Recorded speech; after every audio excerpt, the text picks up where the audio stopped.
Um, that wasn't an internet problem. I don't I don't know why that happened. Um, but we're no longer in airplane mode. Hello, to the stream. You missed the horrible start of me not remembering how to do voices because they made me wait a week. Also, the Jun Fukuyama is here. Look, he's in the corner. I did feel the same warmth during the last Zero sale I did in Scandinavia, but... Okay, guys, that's enough. Ready or not, we're embarking on another Zero sale. We don't want to have to burn the boarder's fuel unless we really have to, so I'm going to take advantage of the inertia we got by launching from the Wandering Sea. We'll be emerging inside the Lostbelt without anything to guide us, just like we did in Scandinavia. Oh, whoa, what's this now? Good news, Gordy. It looks like Koyaanisqa's inside the Chinese Lostbelt too. She is? Are you sure about that, Da Vinci? Yep, I got a pretty solid sample of her data yesterday, so there's no mistaking it. Now we can kill two birds with one stone. Not only that, this will greatly improve our odds of emerging from void space. We can also ask her about an antidote once we capture her. Meuniere, set the anchor point from hypothetical human... What? Hypothetical living human to Koyaanisqa. Got it. But man, as if this already wasn't a handful driving this thing. Damn it, just when I could have used the old man's help. Wonder if she really has an antidote. Well then. In light of this new information, I do believe a new course of action is in order. We should cancel our search for Zhuan in favor of capturing Koyaanisqa. Thank you for subscribing for 3 months, Diablo Jobs, and saying, so do you think I could distract Quinn Xian by using a big lamp while I go cut down the tree of emptiness with an axe? No. For reasons. We'll get to it. That would be a much surer way of neutralizing the poison Gordolf and Oz have consumed. Yeah, cool cat! Thanks for the subscription. We'll be streaming more here as we go on. It's just, this month was pretty bad. So we'll get back to normal soon. And it would be one less threat to our future endeavors. As for the crypto and the Tree of Emptiness, our goals there would remain unchanged. We find and restrain the former, and cut down the latter. Would that be acceptable to you, Director? Yes, of course, that sounds great. Indeed, this is no no more Mr. Nice Guy, Tamamo Fish. The next time we meet, I'll see you and pay. Oh. Hey now, don't get ahead of yourself, Gordy. We still have to capture her first, remember? And even if we succeed at that, it won't amount to anything if we can't make her tell us where to find or how to make the antidote. Oh, God, Nessa. Oh, reading all this. Oh, no. Understood. I will hold back. However, I will not show her mercy. We should at least berate her right after capturing her. It is best if we beat this villain so that she can never again stand up or engage in any evil schemes. China is my home, Lostbelt or not. Its air and land should remain the same. As such, I should have no trouble defeating this demon. Thank you, Nessa. It's great to have your help. Alright, we're now only one... Okay, I'm gonna have to lean back into this here, but we'll be doing multiple streams here over the next couple days, so I'll remember all the voices for sure.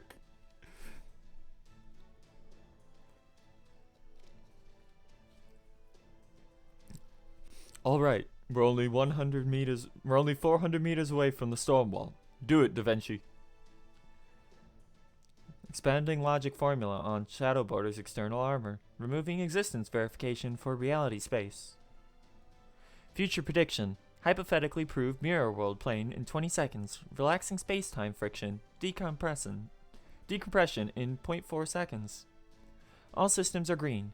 Void space. See observations remain locked in previous results. Shadow Border. Untethered from reality. Void space drive. Zero sail. Unfurl once again. Bum, bum, bum. Here we go again. I still want to know how long he knew. That's all I care about. That's the point with Vic. Lostbelt Def E. Wow, that's bad. The Synchronized Intellect Nation. Sin. Crimson Beauty Under the Moon. Give quartz. Need quartz. Okay. There's Moth. The seeding point. You get Nezha. And Mash. That's it. Also, it's bad Mash. Also, we still don't have the fucking support Cs. Oh no.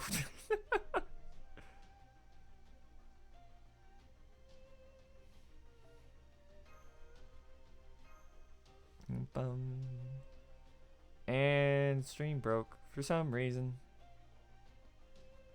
Let's refix that. Hold up. There we go. Yeah, look at this. What a way to start, huh? I forget, does this also... Yeah, it also gives MP gauge. This is in a hard fight anyway.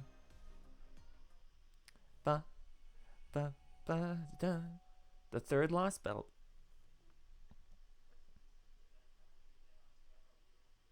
Yeah, this thing's a little finicky with the screen freezing. I don't know why. You say you thought you had a dream? That it might have been some kind of sign?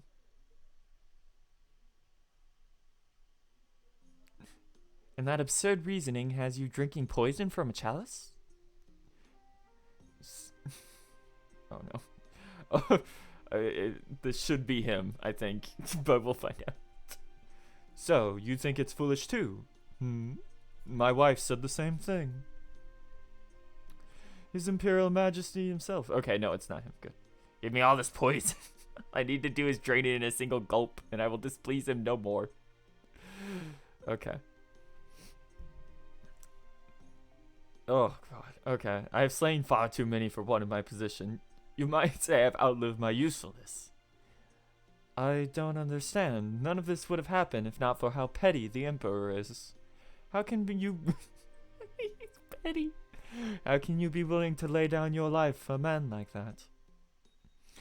You may not see any sense in it, but it is simply what it means to be a warrior. Once I heard you were going to die, I had to come and ask. Say the word, and I will see everyone who toyed with your destiny, who forced this hollow loyalty upon you, drown in a sea of their own blood. I'm honored you're so angry on my behalf. It's more than I deserve, and I will admit I do have my share of regrets. Oh no, it's Lonling, rip. But at this point, I've truly come to believe this is a fitting in for the life of Gao Changgong. I don't understand. The way you talk of life and death makes no sense whatsoever. But then, I suppose I can never understand, as death is a concept that's never had meaning to me. Oh, this is... okay. God, they really had to label these as man and women. I'm gonna have to fix things in the next cutscene. Ah yes, that's true, isn't it? Perhaps, if anything, I should be the one begging for your forgiveness. After all, the peace I will attain in death will be forever beyond your reach. Perhaps I'm jealous. Jealous of your death, and of the brilliance of your life leading up to it. You're too kind, I assure you. I know no more of death's secrets than you do. Even should I learn them now, they'll soon be lost to darkness. Do you have any last wishes? Good question. If I could wish for something beyond my own death, it would be to someday see you again. I suppose such a wish may sound completely absurd. Not necessarily. I've seen the likes of you and you shatter more daunting barriers. I've seen them tame lightning, cure plagues, and even change the course of rivers. I cannot say how long it will take, but eventually the day may come when those bound by mortal lives learn to reach beyond death. Should such a day come to pass, if I'm lucky enough to be there to see it, then I'll recall your final wish. You don't know how happy I am to hear that. In all my 33 years of life, there's nothing I've treasured more than your presence.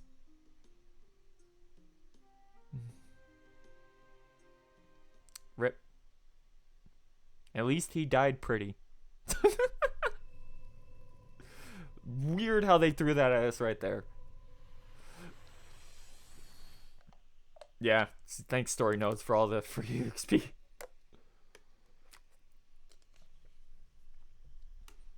Reality space. Anchor attached.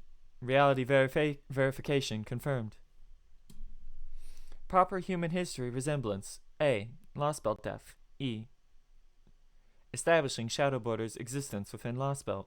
Zero sale return successful. I'm glad we had another emergence that went so smoothly. How are you feeling, Senpai?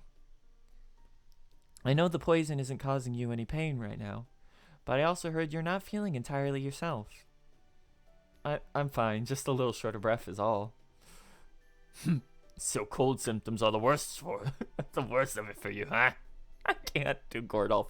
I'll never be able to. Oh, they must be nice. I'll have you know I used to have asthma when I was a young lad. But after I read memoirs of a great bodybuilder, actor, and politician who once suffered from the same disease, I followed his example and overcame it with rigorous training. Sadly, I don't have much muscle to show for it. My point is, young man, that all you need is gumption. There is no... What am I doing? This is no time to let the fears get the better of you. I must say, it's almost encouraging to see our commander so energetic despite his poisoning.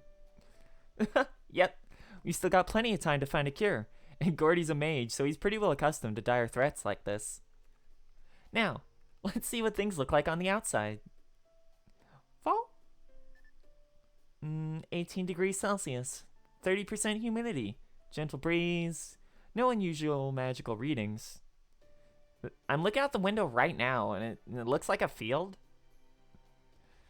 I gotta say, I'm almost creeped out by how normal it is here compared to the other two Lostbelts.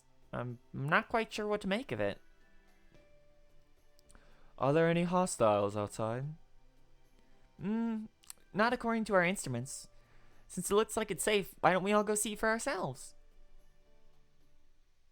Bum, bum, bum. Wheat. Look at all the wheat. Is this really the Chinese Lostbelt? Oh. Latitude and longitude don't lie. We're standing at 32 degrees, 40 north, 110 degrees, 50 east. In proper human history, this would have been Xi'an, a major city with a population of 3.4 million people. Well, this is certainly not a city, but it doesn't look like untamed wilderness either. Perhaps it's a wheat field or the like. Admittedly, it would be quite an extraordinarily large one. I recognize this smell.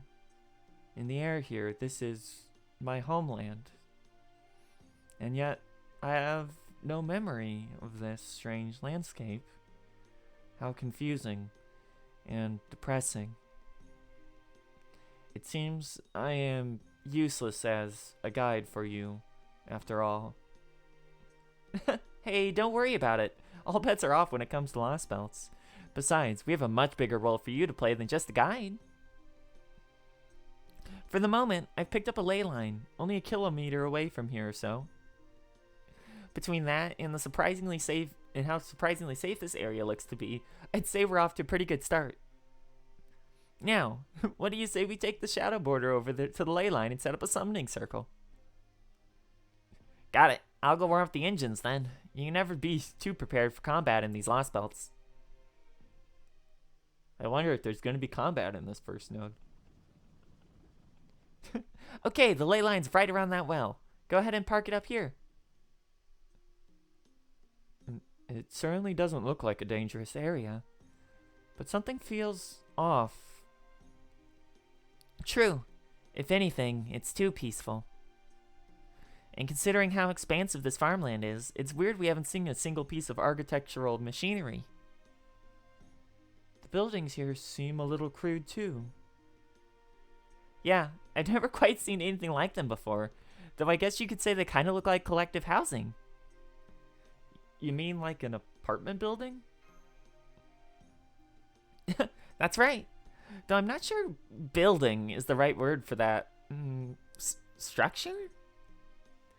All that ground they leveled, and they're still living in holes? Looks like something out of the Stone Age. Maybe civilization never really developed in this world. Or, oh, there's some people headed this way. Should we try talking to them? Yes, but do be careful. I doubt they pose any threat to us, but we cannot afford to be seen as a threat either. Oh look, one of you has a face. What the? What are these people, and what are they doing in our field? Look at their weird clothes. Do you think they might be foreigners? Foreigners here? Does that mean they came from the strange storm then? Hurry up and call the supervisor. Maybe he'll know what to do.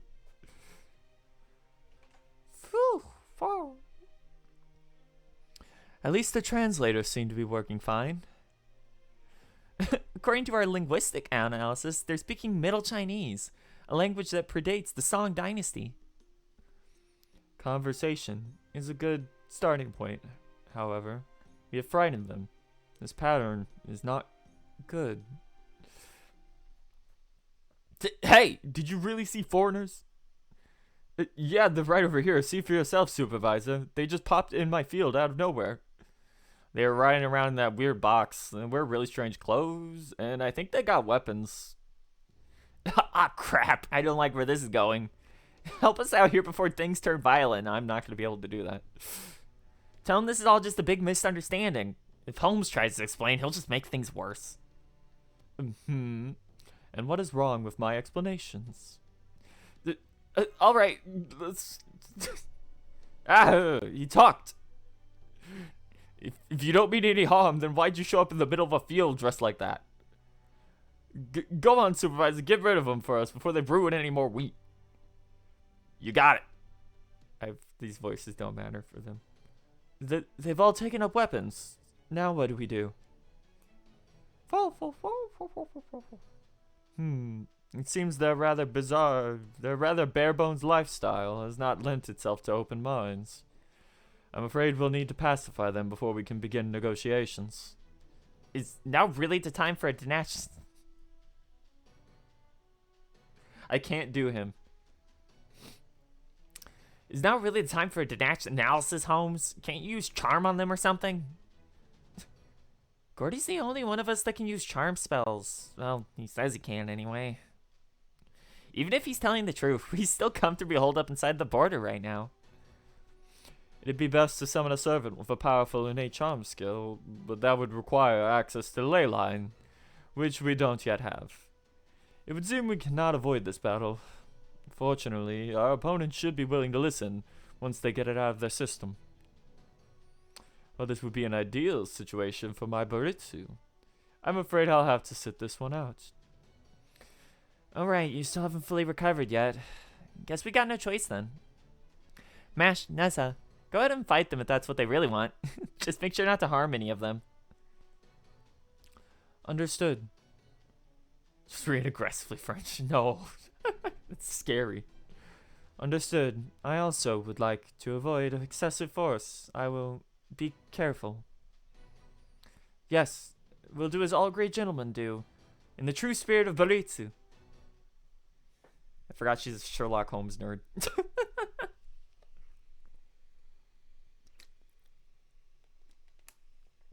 Ugh. Good luck clearing Losbelt 2. It's not that long. It has a bit of filler though. Anyway, here's our gimmick. We can't use master skills for a certain amount of turns because we're poisoned. That's it.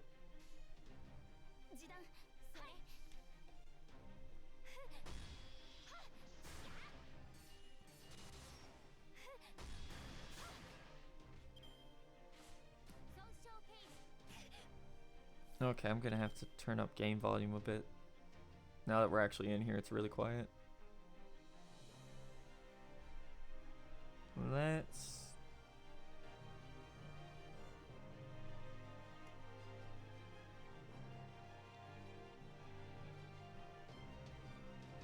I got the disadvantage.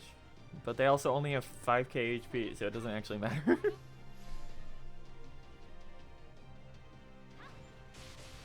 Why is the music so loud here in this?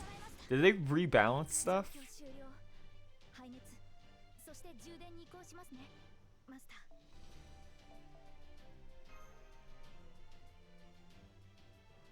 Yeah, I changed it for story mode stuff. I have one for general use and one for story. Yeah, things will get bad. I see. So you got into a fight almost the instant you left the border. Yes, I'm afraid we ended up in a standoff with the locals. At least we got them to back down for now. All thanks to you and Nessa's efforts not to harm them. They do appear to understand that our intentions are not violent now. They're currently monitoring us from what I suppose they consider a safe distance. It seems they have their own responsibilities to attend to. Correct. No sign of reinforcements. We are safe for the moment. I see. So you managed to avoid provoking them. I'm relieved to hear you're sharp enough to realize we're only lost travelers trying to get our bearings. Oh, you're on the Giants fight. Although, what about servants? You said we can summon more once we're able to use the ley line, right? Da Vinci's outside preparing the summoning circle right now. I think she's run into some kind of trouble, though. Hey, guys! I'm setting everything up right now. Just give me a minute to work out the kinks. Sure, I ran into a little trouble, but don't worry. It's the kind I'm used to. Hey, Da Vinci, are you sure that the hook on this weird machine... you sure it's okay to hook this weird machine up to match the shield? It looks super shady. In fact, it doesn't even look like it was made on Earth. Oh, right. That's the booster Sion lent me. Get this. A single one lets you manifest a spirit origin equivalent to 3 servants. She called it, whatchamacallit, Sal. Unfortunately, they burn out after a single use. But we're not going to be stingy with ours and Gordy's lives at stake. We probably should have saved those for later. Alright. Now we just stand by in base state. As soon as we get a response from the servant side, I'll kick it in excited state so we can start summoning. I wonder who we're going to get. I'm sure it won't be an absurd group. There we go. Now it's just a matter of time. As long as the servant has some connection to you, I'm sure they'll answer the summon, Lostbelt or not. Unless the fucking whatever they're called, the counter guardians snatch them to go fight off in the middle of the ocean or whatever they're doing right now. I see. Well done, technical advisor. In that case, you can start by summoning a skilled caster capable of brainwashing these barbarians and mass God, Gordolf. When will you learn?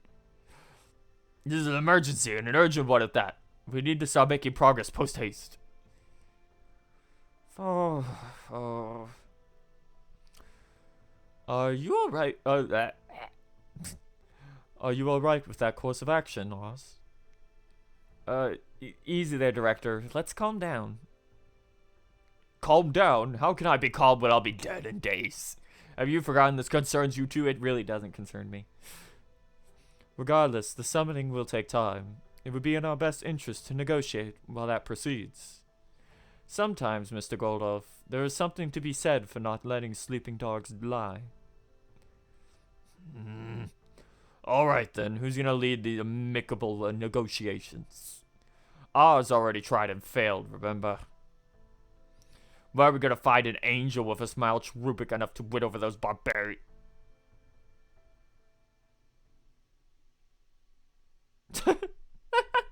Huh?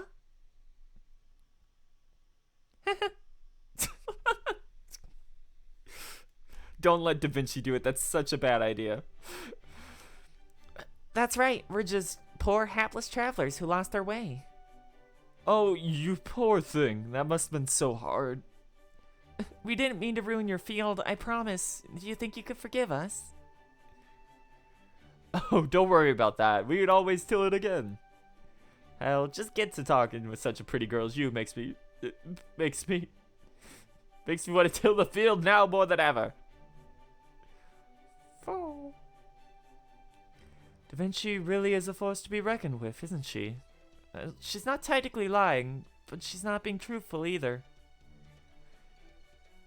A demon with the face of an angel. Just look at those men falling all over themselves. That outsider got them twisted around her little finger. How could they possibly trust any of those foreigners after the beating they gave the poor supervisors? Ah, sensing an opportunity. I do beg your pardon about that, madame. Please, allow me to apologize for trampling on your fields as well. I only hope you can believe me when I say that we truly do want nothing more than to resolve this matter peacefully. Unfortunately, the truth is that we have lost our way and are uncertain as to where we are. I'm so terribly sorry to impose, but could you please tell us about this place? You are our only hope. We are? Well, I suppose we ought to step up. True, true. I mean, if a man this handsome needs our help, the least we can do is hear him out, right?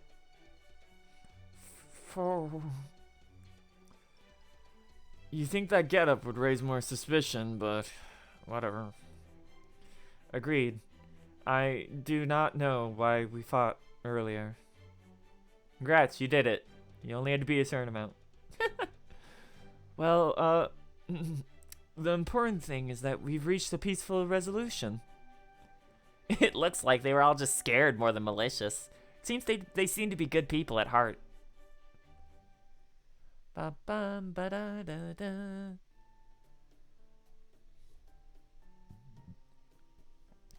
By the way, Da Vinci, what was the trouble you ran into with the spirit origin graph earlier? An excellent question, Holmes. Glad to see you're paying attention to the important bits. What? I thought you'd already resolved the issue with summoning servants. Less resolved and more worked around. I still don't know what the problem really was. This Lostbelt's nothing like either Russia or Scandinavia. I tried using the ley lines here to connect this Lostbelt's throne of heroes, but I didn't get a response. None whatsoever. There was nothing wrong with the equipment, so whatever the problem is, it has something to do with this world. Granted, the odds were always low that a heroic spirit from this Lostbelt was going to be eager to help us, so I wasn't counting on that. But it's odd that there'd be no answer at all, right, Holmes? Indeed. So, I just dropped that idea and switched back to trying to summon from Chaldea's spirit origin graph. That means we only get one copper. Now we're just waiting for a heroic spirit to answer our call. I need a drink. Doing Da Vinci's voice, doing Da Vinci for too long makes it really hard to do Da Vinci.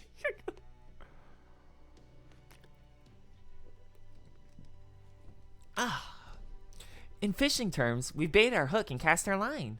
Now there's nothing for us to do but be patient. What could be going on, Senpai? Maybe it means there's no one there?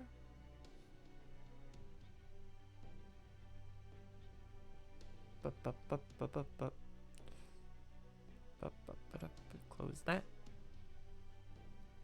Honestly, even though my genius once again carried the day, I don't really know what happened there. What I do know is that the connection to the Throne of Heroes is just that, a connection, and it doesn't exist in this Lostbelt's ley line. It could also be that our definition of what a heroic spirit is doesn't match this Lostbelt's. Definition of heroic spirit? And what exactly do you mean by that? This is a fascinating phenomenon, one that no doubt gets to the heart of this Lostbelt's true nature. But right now, we have nothing more than speculation. We need to collect more evidence before we can begin drawing any conclusions. Oh, God, we haven't even hit the second fight yet. I forgot how long some of these are. Oh, that sounds to me like you already have a pretty good idea of what's going on, Holmes. I do have a hypothesis, but a best detective only shares their deductions once they are supported by clear and undeniable evidence. Mr. Sketchy.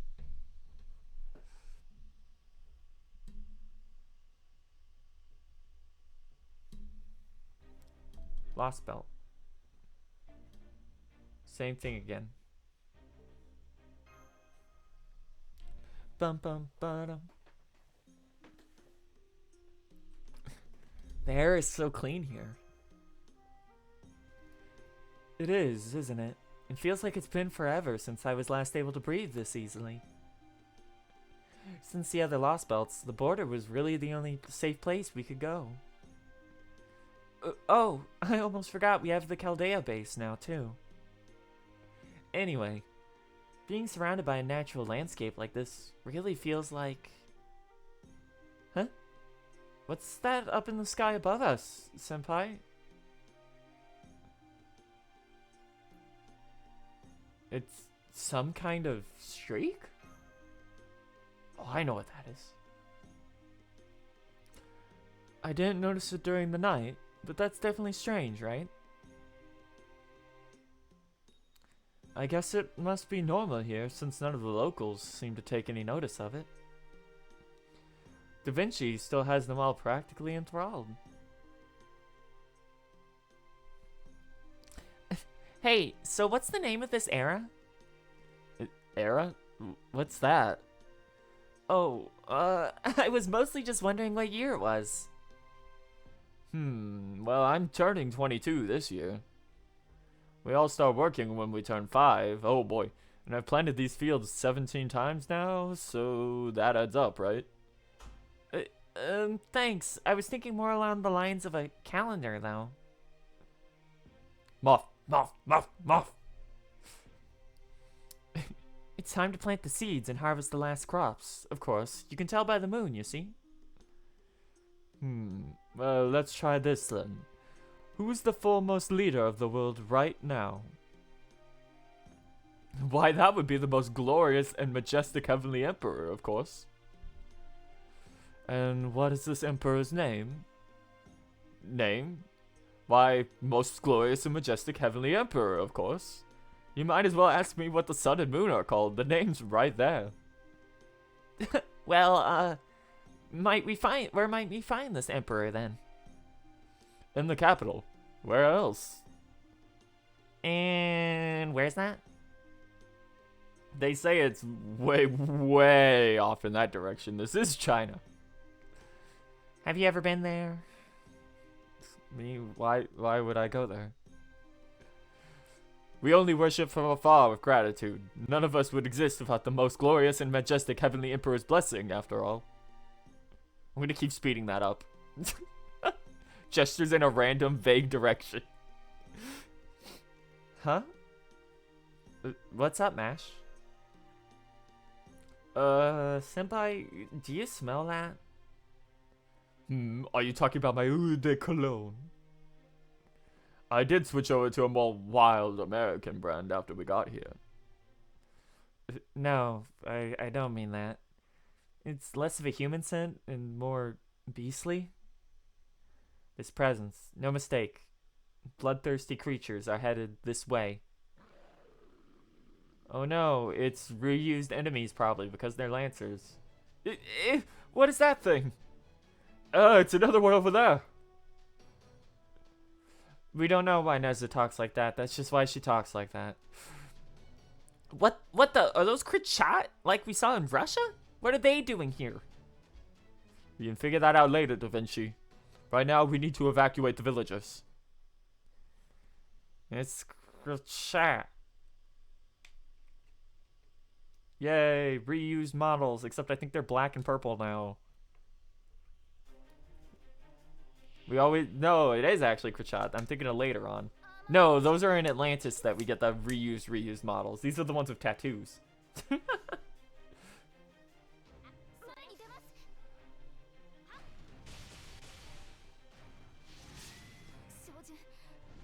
How these things even exist when Russia is dead, who knows?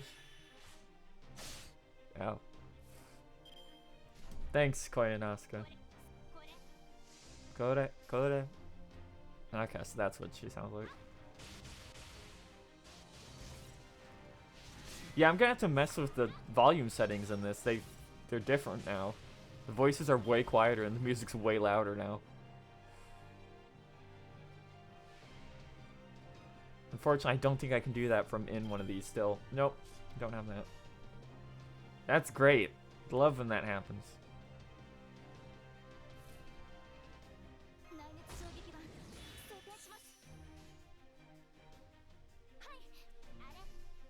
Are? Okay.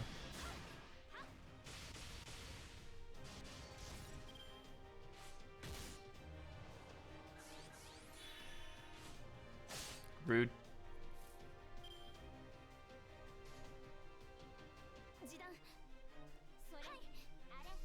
Are? Okay. Okay, so Nez's voice is a bit higher, got it.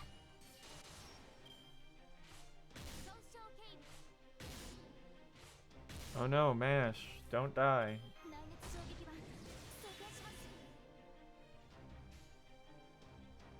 The Shinnies. Oh my god.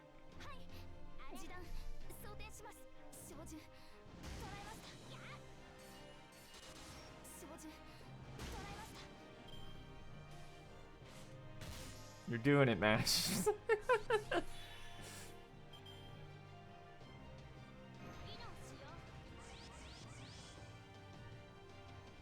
I forget what any of her skills do. I also forgot that I'm on the English version, so I can actually check.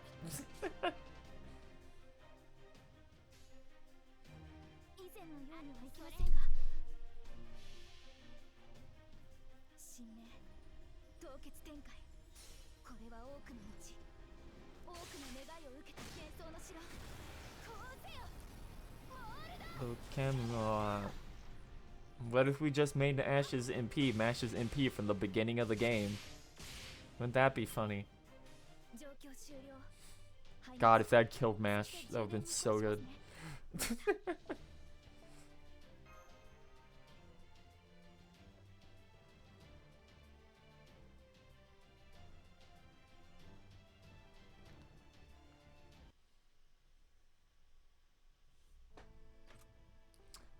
Hostiles eliminated.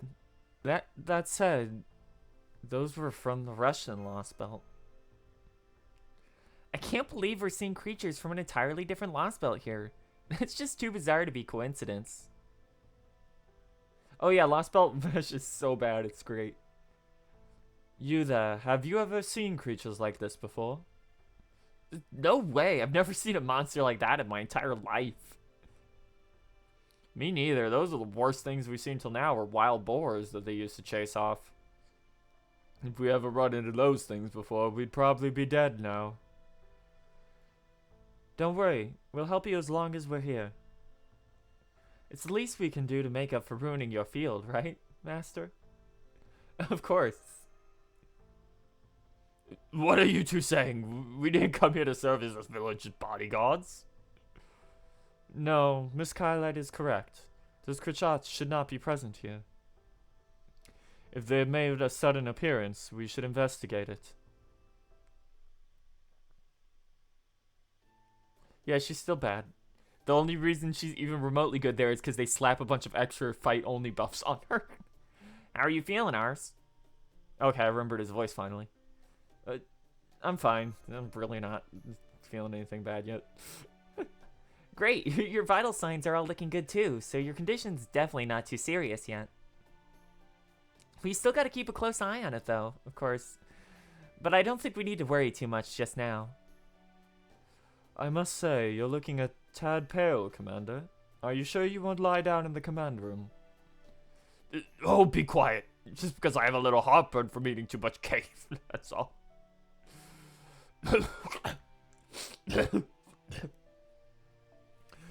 I'm in perfectly good health, Olive, you know. If a third-rate mage can handle this poison without a problem, then of course I can. That aside, we're still no closer to getting our bearings here, even with the local sharing. Our first order of business is gathering as much information as possible. Otherwise, we have no way of knowing where to even begin. Where to begin? How about we begin by fighting Koyunaska like we originally planned? A fair point. I sincerely doubt she came here on a lark. Very well then, how do we track her down? We'll never find her if we merely walk around without a plan after all. This is China. Given that this is a Lostbelt, we must know where the crypto is guarding its Tree of Emptiness somewhere. Gee, I wonder where it is. And just like in Scandinavia, this Lostbelt's tree doesn't seem to be visible. Yes, that concerns me too. The Russian tree was so large as to be visible from hundreds of kilometers away. The fact that we cannot see it here means that it must be disguised, as it was in Scandinavia. And that in turn means this Lostbelt King understands that it's something that is best kept hidden. Of course, if they so wished, Fairy or Sage could make a mountain disappear with relative ease. I really don't want to imagine going up against someone like that, but given everything so far. Indeed, even if we were to capture Koyunaska today, we cannot simply leave this Lostbelt behind. As long as it exists, it remains a threat to proper human history. Sooner or later, we will have to face the crypto responsible for it. All the more reason for us to hurry along with the investigation. You're all being far too generous agreeing to this village's bodyguards. I mean, I can understand how scared those villagers would be if Krishat suddenly attacked again, but... I assure you, Mr. Goldolf, this is all part of our investigation. What was that? It's safe to assume these hostile creatures are the same type of demonic beast we fought in Russia. Think back to when we first learned about them. The Krishat are demonic beasts that originated in the Russian Lostbelt and possess numerous characteristics that help them survive its frigid environment. But this Lostbelt is far too warm for such creatures. Oh, I get it now. So that's why Mash and Ars agreed to help. Right. This has everything to do with us. The fact that those creatures showed up in a different Lostbelt can only mean someone brought them here. Indeed, someone who can come and go between Lostbelts as they please. Since we can of course eliminate ourselves from such suspects, that only leaves one possibility. Tamamo Vichklanskaya. Why do we know it's Vich though? We don't know. How did he know? It was never explained. He just knew. Precisely. A most astute interjection, Mr. Oz. Watson would have been proud. Finding Koyunaska remains our priority, but at the moment, we have far too little information to act on. If anything, the Krishat's appearance is our only real lead so far, and we cannot overlook it. Hey, can I just say something? I sent out a surveillance drone toward the capital, and I discovered something interesting. Oh? Was there actually a city out there? I tried zooming in and cleaning up the long-range footage as best I could, and, well, it's easier for you to just take a look. Big. What the hell? For once, I'm genuinely at a loss for words. So much civilization never developing here. So much for civilization. If they've got... Stop scrolling so fast, I hate this. If they've got the science and the engineering know-how to build a metropolis like this, then they've come way further technologically than we thought. I mean, there's not a single support column holding this thing up, so they obviously figured out how to make it float. And since it's clear no giant air bladders are the like, I've just got to wonder how the hell they're making something that heavy float. Oh, this is Da Vinci. I thought it was home still. Fuck.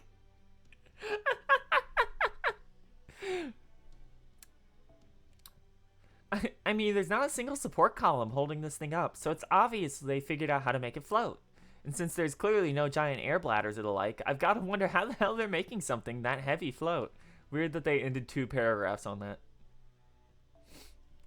Perhaps magecraft is used openly here.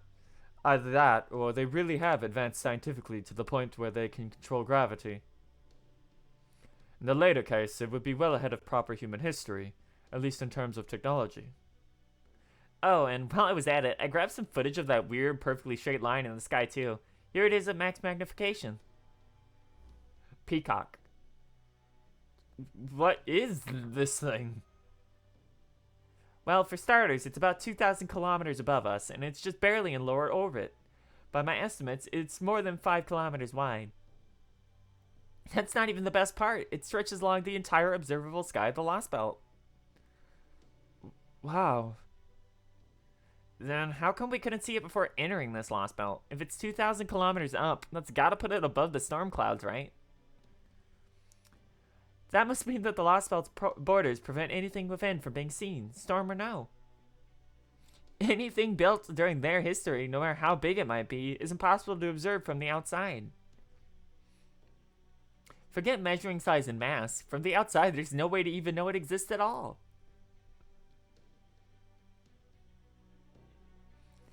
Even now that we can observe it, we have no idea what it is for. What it is or what it's for. God, some of this is so wordy to the point where you could cut out like half a sentence from some of these. If the people of this world built it themselves, then that raises even more questions. I'll say, how can something like that... I hate you, meuniere. I'll say, how can something like that exist when life in this farming village is so primitive? I kept flying the drone around in every direction, but I didn't see any other buildings or structures even remotely close to the scope of the capital. East, west, north, south, it was nothing but fields everywhere I looked. Seriously? Man, I can't tell if this place is way ahead of proper human history or way behind it. Whatever is taking place here. Yeah, I'm doing my best. Whatever is taking place here no doubt stems from this world's deviation from proper human history. Da Vinci, I trust you can determine the capital's latitude and longitude from here. What happens when you map it to the China we know? Is there a recording of a capital city dating back to a well-known dynasty there? Aw, you already figured that out? I wanted to keep you all in suspense a little longer. I can certainly understand the desire for a dramatic reveal of your information. Under the present circumstances, however, I am afraid we are reliant on you for all such inquiries. So please give us your information now. Yeah, you made your point. Based on its distance from our present location, it corresponds to proper human history's Xianyang Prefecture. Xianyang? Isn't that... Indeed, it dates back to the Qin dynasty. Qin? This was before the Three Arrows, the Three Kingdoms era, wasn't it? Does that mean it predates Yang Yu and Liu Bei? I think that's supposed to be Liu Bei, but... That's right. The Qin dynasty is a major empire around 200 BC. It's known for being the dynasty of China's first emperor. It was the country ruled by the great Qin Shi Huang. Okay, so we're going with Qin Shi Huang. Okay. Shame, I like Shi Huangdi better.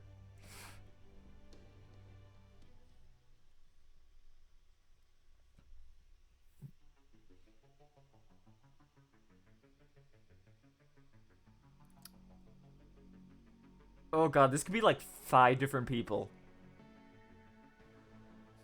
So that is Chaldea, your enemy? Yeah, but not only are they my sworn enemy, they also command a threat to the safety of your empire. Namely, heroic spirits. We see. Indeed, we were quite surprised when you first told us of them. You said this master can summon an army of great heroes from the past, correct?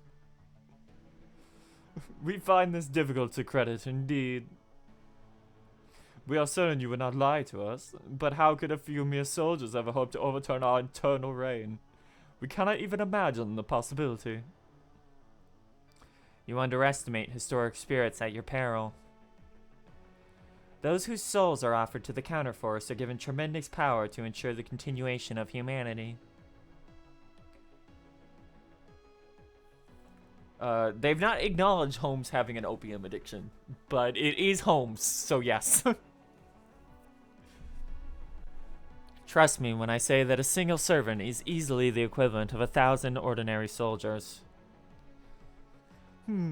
So this Alaya you spoke of? You say the sum total of human consciousness? This sounds like pure nonsense to us. Is this the manner of which you... Oh, God, this is gonna be... Oh, no. It's not gonna be rough, but holding it's gonna be hard. This sounds like pure nonsense to us. Is this the manner of thing which you simply accept in your own world? You make an excellent point, Your Imperial Majesty. My world was more chaotic and less complete than yours. It must have been for something so preposterous as resurrecting dead heroic spirits to fight in one's place. Is considered normal. We cannot help but wonder how such a world where things were necessary to maintain order could have lasted. I must warn you too, Your Imperial Majesty. The Master of Chaldea is an enemy you can't afford to ignore. Alright, we had forgotten you were from... Oh boy, this is gonna be the gimmick, isn't it? Alright, we had forgotten that you were from the same world as Akita. Kominoska. My name is Koyanaska, Your Imperial Majesty. Do you think you could try and remember this time? Watch your tongue when speaking to the Emperor, wretch.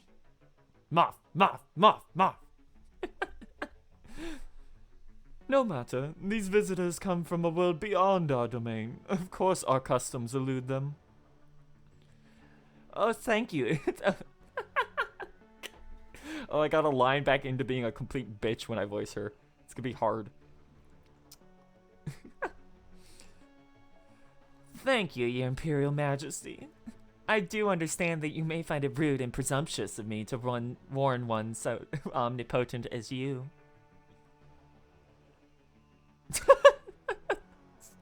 Don't deny that.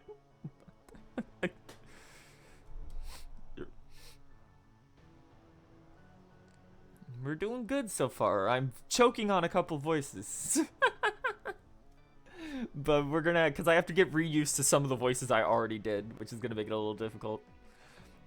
But the fact is, Chaldea have already brought strange creatures with them that threaten your people's safety. This poses quite a problem for your quarantine. Oh no. Why? You could have called it any other word. This poses quite a problem for your quarantine as well. Surely you don't want them to get away with this. Please, Your Imperial Majesty, if we merely wait for them to reveal their barbaric nature, it'll be too late. If it is so important to you, then why not have something done about it yourself? You command these servant puppets as well, do you not? Yes, I do. If you would forgive me for disturbing your eternal paradise, I can summon one right now. Very well. Show us exactly what these warriors from another world are capable of. Yes, Your Imperial Majesty. I know I had her voice like slightly like nasally, kind of almost tomboyish. It was weird. The fact that it keeps scrolling even when there's too much text for the box is so annoying.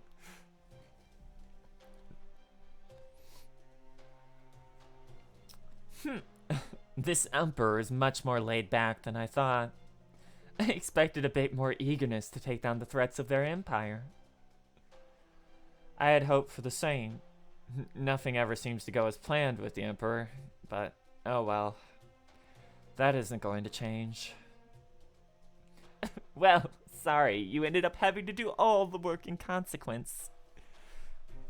I do hope it won't take too long for you to finish them off. Is that all you have to say for yourself after the trouble you've caused? Eek, please don't glare at me like that, Octa. You're gonna make me cry. We're on the same side in all of this. Besides, isn't the Master of Chaldea every crypt's sworn enemy? Of course, you could have lured him to any other territories, and any of them would have made sure to finish him off. I would go so far as to say that any of them would have been a better pick for this kind of work than me.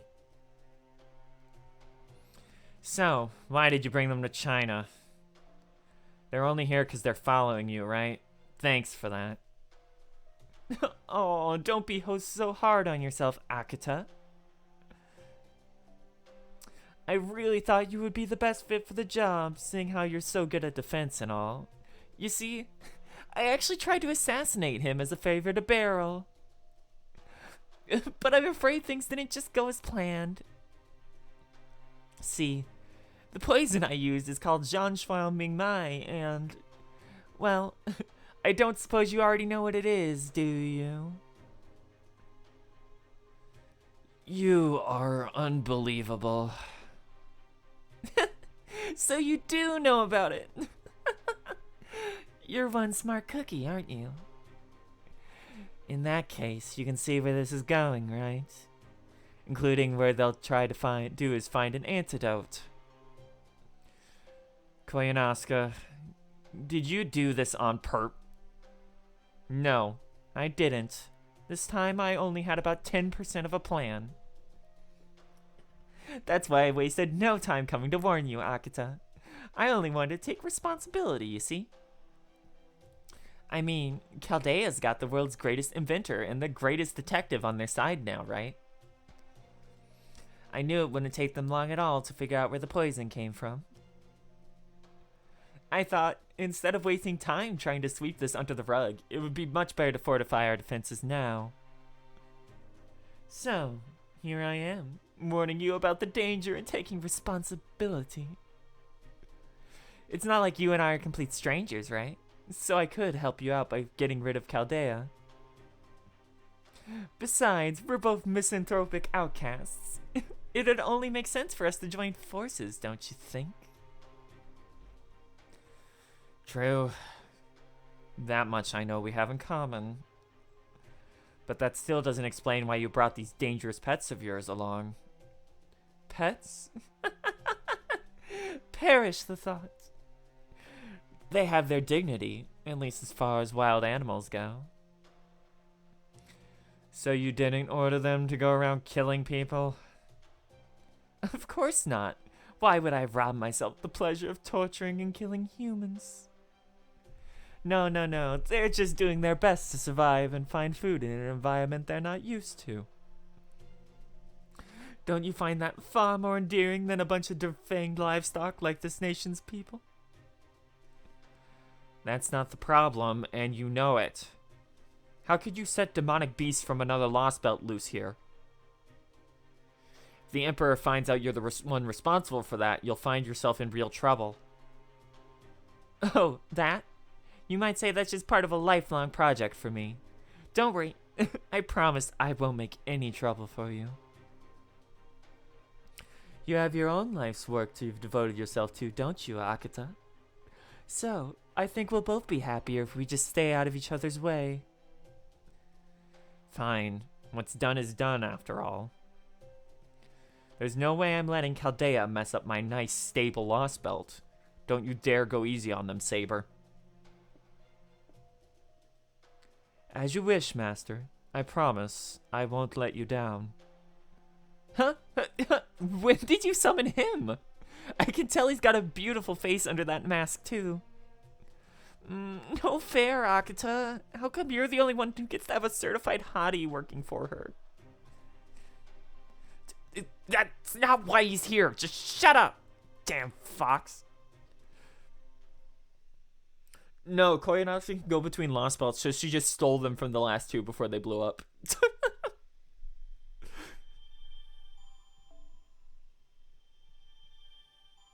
Hey, bells, because they added that in, because they were smart. Hey, there it is.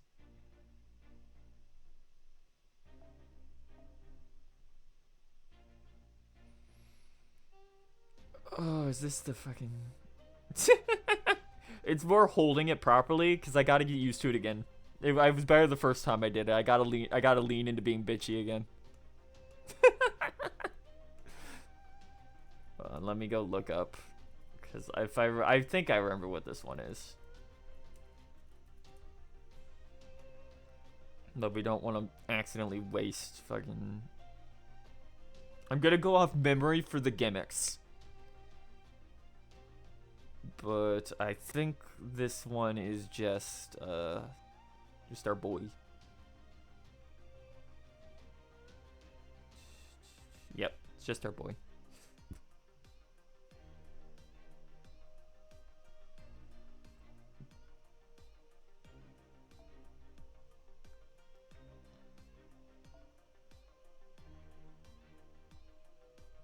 Bum bum bum bum bum bum bum.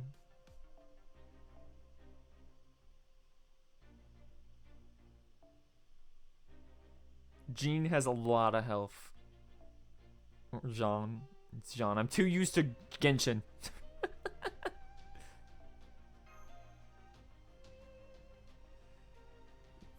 Back. Wait, this is my event list. What am I doing?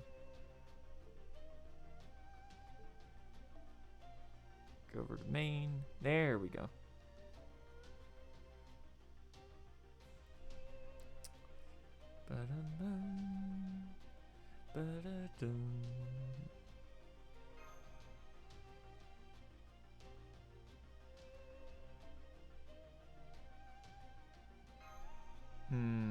No, let's do something funny for this.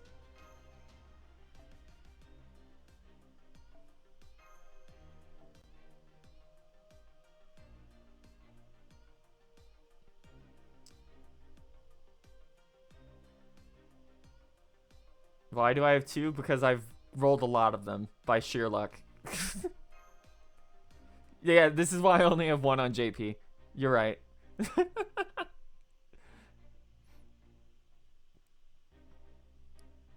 Oh, that'll give us a defense down. I'm trying to see how stupid I can make this, because I want to see if we can just one-shot him with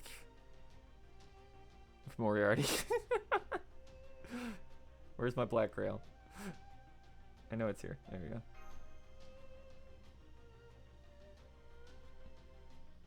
Oh, did you roll something, Fidel? Oh yeah, I have to get you out of here. Where's George?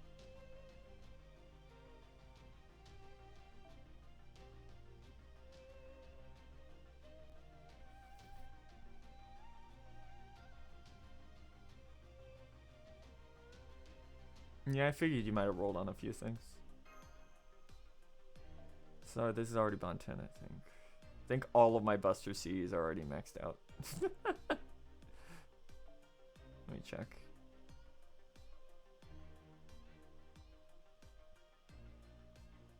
Oh, congrats on Gil. Nah, let's just see how what number we get off of this.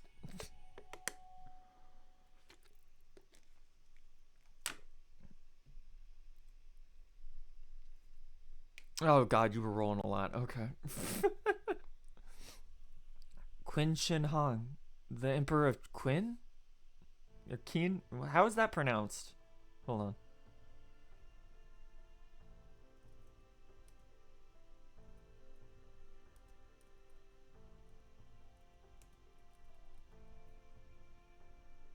let's see. How to pronounce Qin Shi Huang.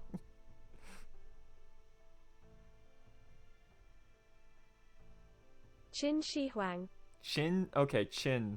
Qin Shi Huang. Qin, okay. Qin Shi Huang. Okay, Qin Shui Hong. Qin Shui Hang.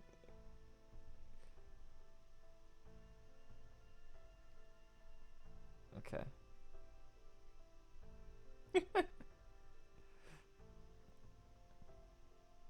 Shin Shui Huang. Shui Hang. My god. I haven't been pronouncing the Genshin names. You think I'm crazy? You think I tried? Oh, I gotta listen to it again. I got distracted by the chat. Qin Shi Huang. Shin Shui Hang. Qin Shi Huang. Okay. Shin Shui Hang, you say? Don't you think that's a bit far-fetched? Quit. Shin Shui Hang is from the BC era. How could he possibly be alive in 2020? Well, normally you'd be right, but are you forgetting the Tsar we just recently fought that had been alive for around 500 years? So is it really such a stretch that the Chinese emperor might have managed to survive over 2,000 years? The Qin Empire had a legal system, standardized units of measurement, paper money. It was very much ahead of its time in many ways. China would go on to see the rise and fall of many of its other dynasties. But when it comes to making progress as a civilization, such instability is unhelpful. If Qin had remained as the sole power in China, if Qin had remained as the sole power in China, no doubt it would have reached the point where it would easily swallow up neighboring countries, which could in turn have sped up humanity's overall progress considerably.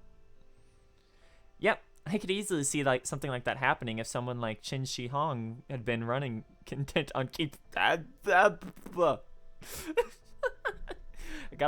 trying to like focus on pronouncing it right, but it's making it harder to read the lines.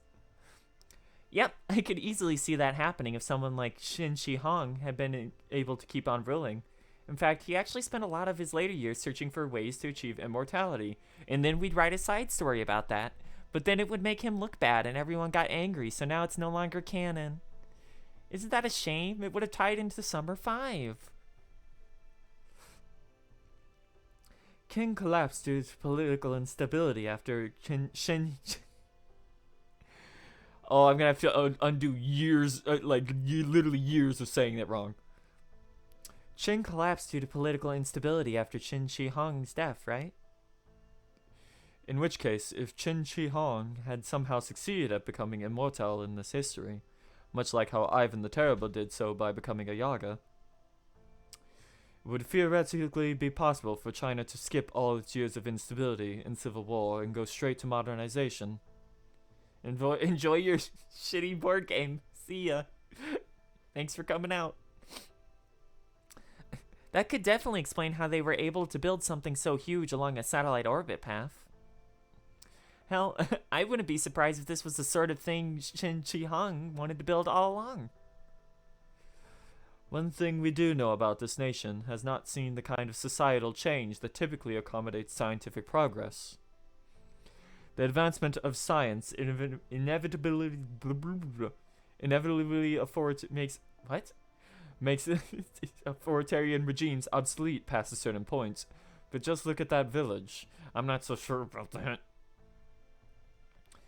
Yeah, they might as well be stuck in the BC era.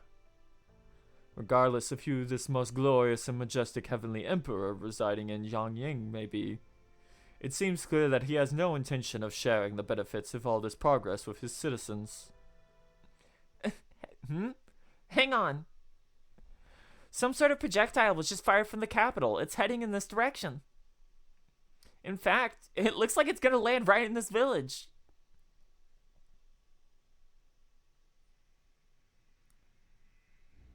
Oh no, it's Team Rocket.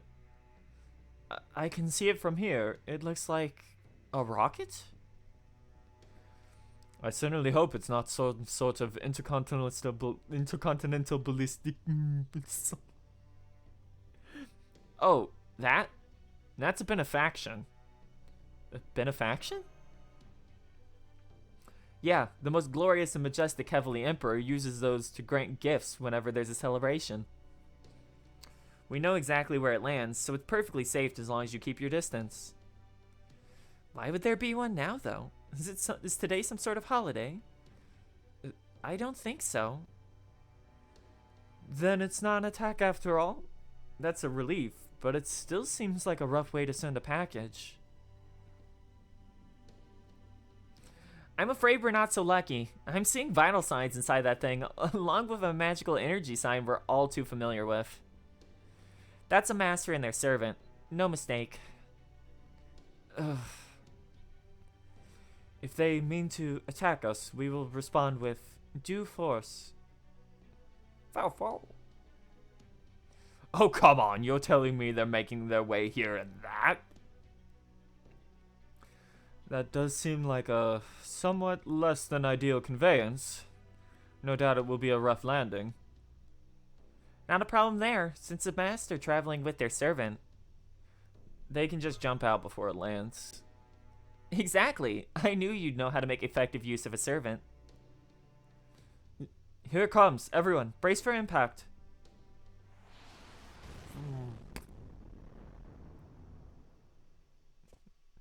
Hey there. ... As we expected, so that is this Lostbelt's cryptor. That's Akita Hinako. I see, so China's her territory. Akita. Looks like you're taking this seriously, Mash. And here I thought I'd find you smirking. I'd never do that. I take no joy whatsoever in fighting you. Then you're even more hopeless than I thought. You're no better than animals who lack a concept of shame. I feel no more animosity towards you than I do a cockroach nest before I exterminate it. Even that's more emotion than you deserve. That's terrible. Yikes. Are you really Akita Hinako? You're nothing like you were back in Chaldea. Da Vinci, so it's true. You really were killed. You might not believe me, but that body of yours is perfect. You have achieved the realm that humans cannot reach with their meager insight. That true new form that intelligence aims for. I'm surprised you would make something like that, Leonardo. Humans really are just... No, as long as you're part of Chaldea, that makes you my enemy. You'll have no sympathy for me. Saber, eliminate them. Remove these eyesores from my sight. As you wish, Master. Here they come, Senpai. We're about to face Akita Hinako and her saber. Commencing battle. Okay, let's see how this goes.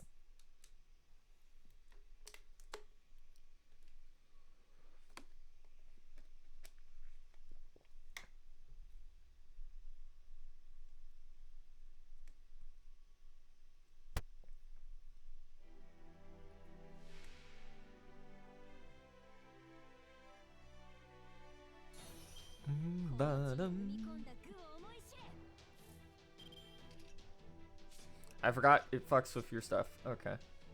So we have to hold for a moment.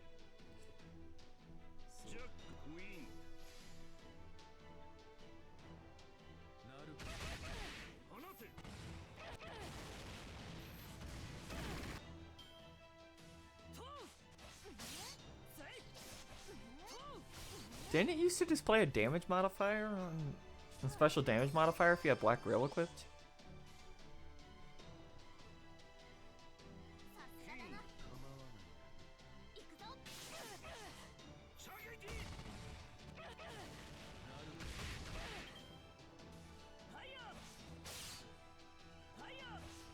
You really do not like Da Vinci. Not Da Vinci's near.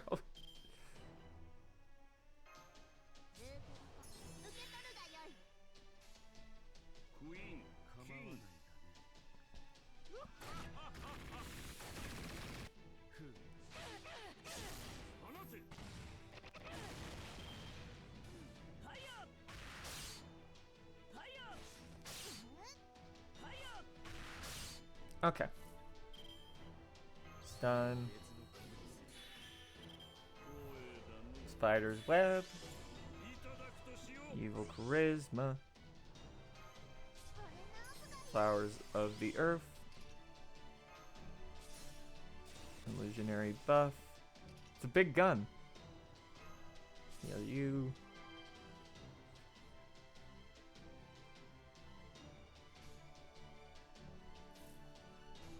And elementary.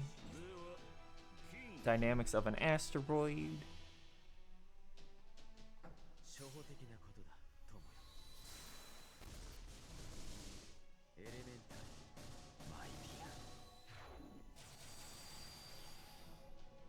Big.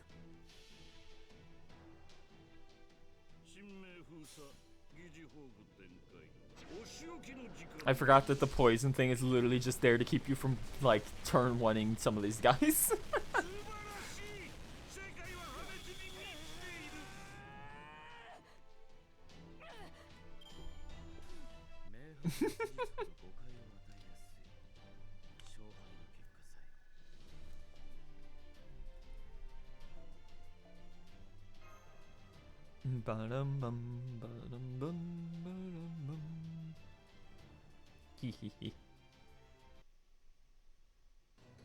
Yeah, but I didn't want to use double Scotty. Also, that would take all the fun out of it. Ugh. Now I see. No wonder Ophelia and Kadok lost.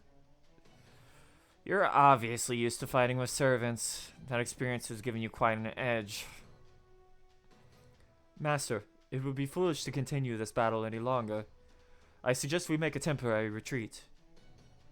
Oh, because you can change it back for the voice lines, but for some reason it still shows the MP as question mark, question mark, question mark.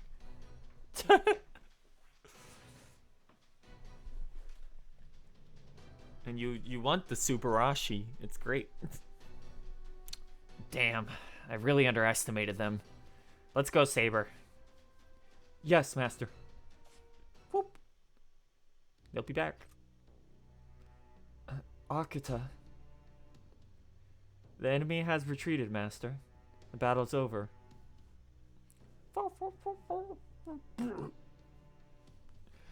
I'm surprised they gave up so easily. Then again, Akita was always pretty decisive. No, I am afraid we neither dealt her a decisive blow, nor will we be able to make her show her hand. If anything, now she knows how strong we truly are, but she is a lot stronger than she lets on. Yeah, she's a tough opponent. Looks like she wasn't kidding about exterminating us like cockroaches. She only took the direct approach this time because she thought she could wipe us out. This just wasn't the sort of fight she wanted. She'd rather retreat and figure out a strategy that will let her win without putting in any real effort. Looks like that profile of her saying she was a neat freak was right on the money. Dot dot dot dot. Oh. Thank you, Castar133, for the follow. Welcome to the stream. I hope you're enjoying. Not. Oh god, I gotta remember this again. Not to laugh at you, but your little show with the Chaldeans was interesting. I blame no one but myself for my disgraceful performance. Still, perhaps you at least understand the threat these invaders pose, Your Imperial Majesty. Threat? A threat, you say? Why should we feel threatened just because you retreated? She's very good. Well, since your little display amused us, you may continue it. In fact, you may bring 10 of our puppets for your second act. With all due respect, Your Imperial Majesty, if you treat this latest disaster as mere entertainment, we might say the same of you, Akita.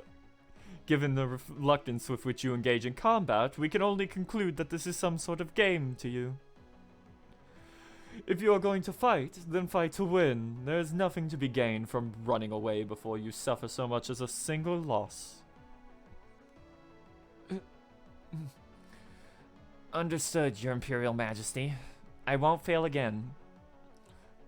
Good. We look forward to the future showing a bit more substance to it. Oh, Your Imperial Majesty, you're so bad. Is this your way of punishing poor little Akta? Is that how it seemed to you, Kominsky? Koyanskaya! We see no sense in punishing her when we do not yet even think of these Chaldeans as an enemy. They might have come here from another world, but that is also true of you and Akita. Well, yes, I suppose that's true. If these Chaldeans are here to mount an attack, we would have to suspect you two as their advanced guard. Akta and I came here to pay our respects and to offer our services as soon as you arrived, Your Imperial Majesty. But the only thing Chaldea has done since they arrived is cause you trouble and mayhem in your territory. Don't you think that sets us apart kind of a lot? Indeed, you have a point, but that is not why Akita went after them, to scout them for their poor manners. You outsiders certainly do care a great deal about etiquette.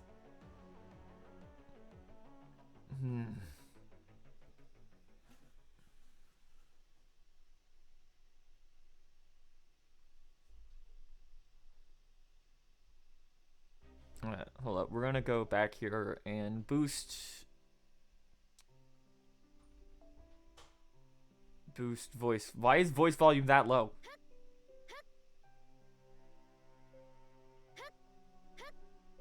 Okay. See how that sounds in the next fight. Horse. Oh, good. Here's where everyone else shows up.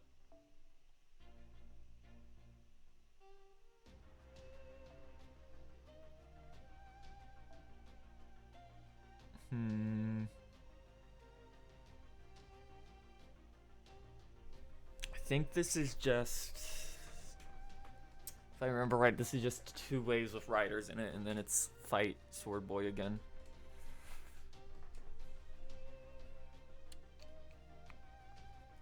Where is... Okay, Moriarty's still there. Let's stop playing around now.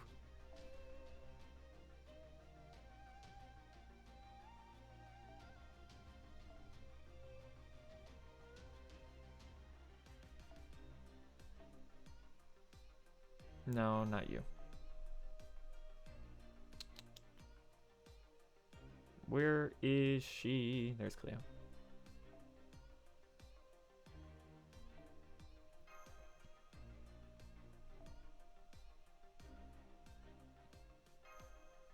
Actually, give you this.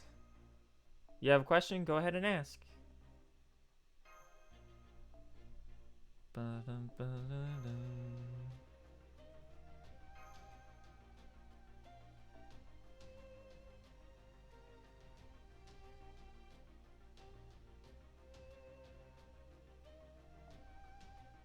Might have to go over here to find one.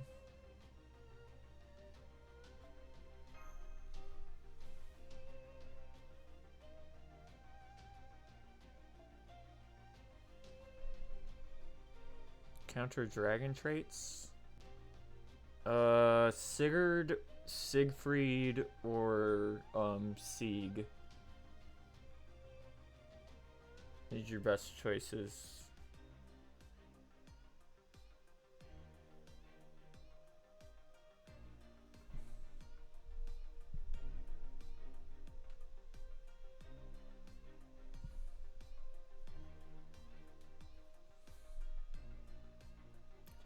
Bum, bum, bum, bum.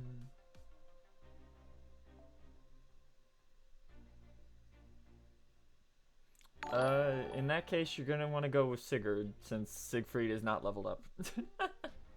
Also, thank you for the follow, Hugo Boy 22. Bum, bum, bum.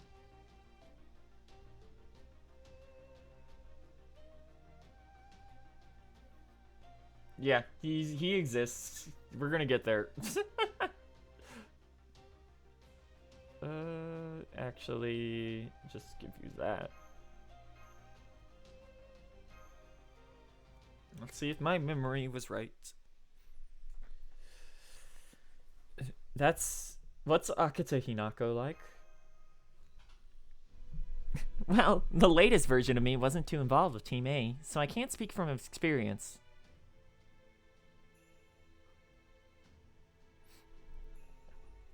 No, you'll want to bring a backup DPS in that case. Your best bet for Zhang Yu is probably just a foreigner. But her record said she was extremely careful in every aspect of her relationship to others. That reminds me. Kadok used to say she had a personal connection to director Marisbury. Really? That's news to me. Then again, I could see her allowing Kadok to believe that. Oof. Yeah, he does damage. But why would she do that? Probably to keep that kid at arm's length, I guess. I wouldn't be shocked to hear she had similar strategies for everyone. My guess is that she was trying to cultivate a very specific image of herself among Team A. Namely, to leave the faintest expression among them to seem neither too hostile nor too friendly. In other words, a stalwart misanthrope. Yeah, it's just me talking through my nose. Well, yeah, basically. But you don't have to be quite so blunt about it, Holmes. True, she did like to keep to herself. She did her best to avoid interacting with anyone. The main thing I remember about her is how quiet she was. I never saw her get upset or even smile. Oof. Well, if you can't get past it eventually, that's what command seals are for.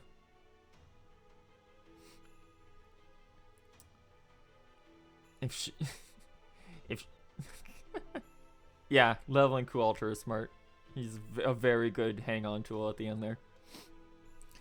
If she wasn't so curled up in a corner in her room reading, it was because she was getting new books from the library. I always felt bad about interrupting her. Honestly, I'm pretty sure she just wasn't cut out for combat at all. No matter how much aptitude she may have had for being a master. Based strictly on her profile, out of all of the cryptors, I thought she might be the only one we could have maybe resolved things with peacefully. Well, you couldn't have been more wrong. I'm still getting chills from those icy glares of hers. I never so much as seen naked. I've never seen so much naked contempt in my life. The only thing that comes close is Koyanosuke's glare whenever I make a move on her after having too much to drink. True, but the Akita Hinako we just fought was nothing like the quiet girl her profile described. Her sheer hostility was... No, not hostility. It was more like disgust. Either way, I never expected that from her. There is one thing I can remember that might help explain it. Woo, flashback time. It was back when we were all taking a break in the rec room, sometime after Team A had been formed. Kadok was nursing a drink while Barak cheered him on. Krisharia and David were arguing about mythology. Peperoncino was teasing Ophelia with some kind of joke. As usual, Akuta was off reading by herself, refusing to participate in any one of the conversations. I'm certain that whenever I looked directly at her, she always had her nose in her book. I'm sure anyone else would have been there to agree with me. But when I happened to catch a glimpse of Akuta's reflection in her glasses, in a glass I was polishing, I realized that wasn't the case at all. She was actually just hiding her face behind the book, and it was in fact keeping close watch on each of us. She was guarded, almost as though she was terrified of something. But by the time I turned around to look at her, she had her nose back in her book. She went right back to pretending to read the second she sensed my eyes on her.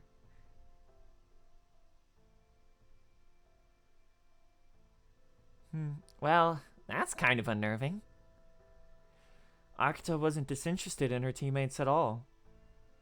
If anything, I think she was suspicious about something, so suspicious about something that she would never let her guard down. Unfortunately, I was never able to ask her why she was so afraid of her team.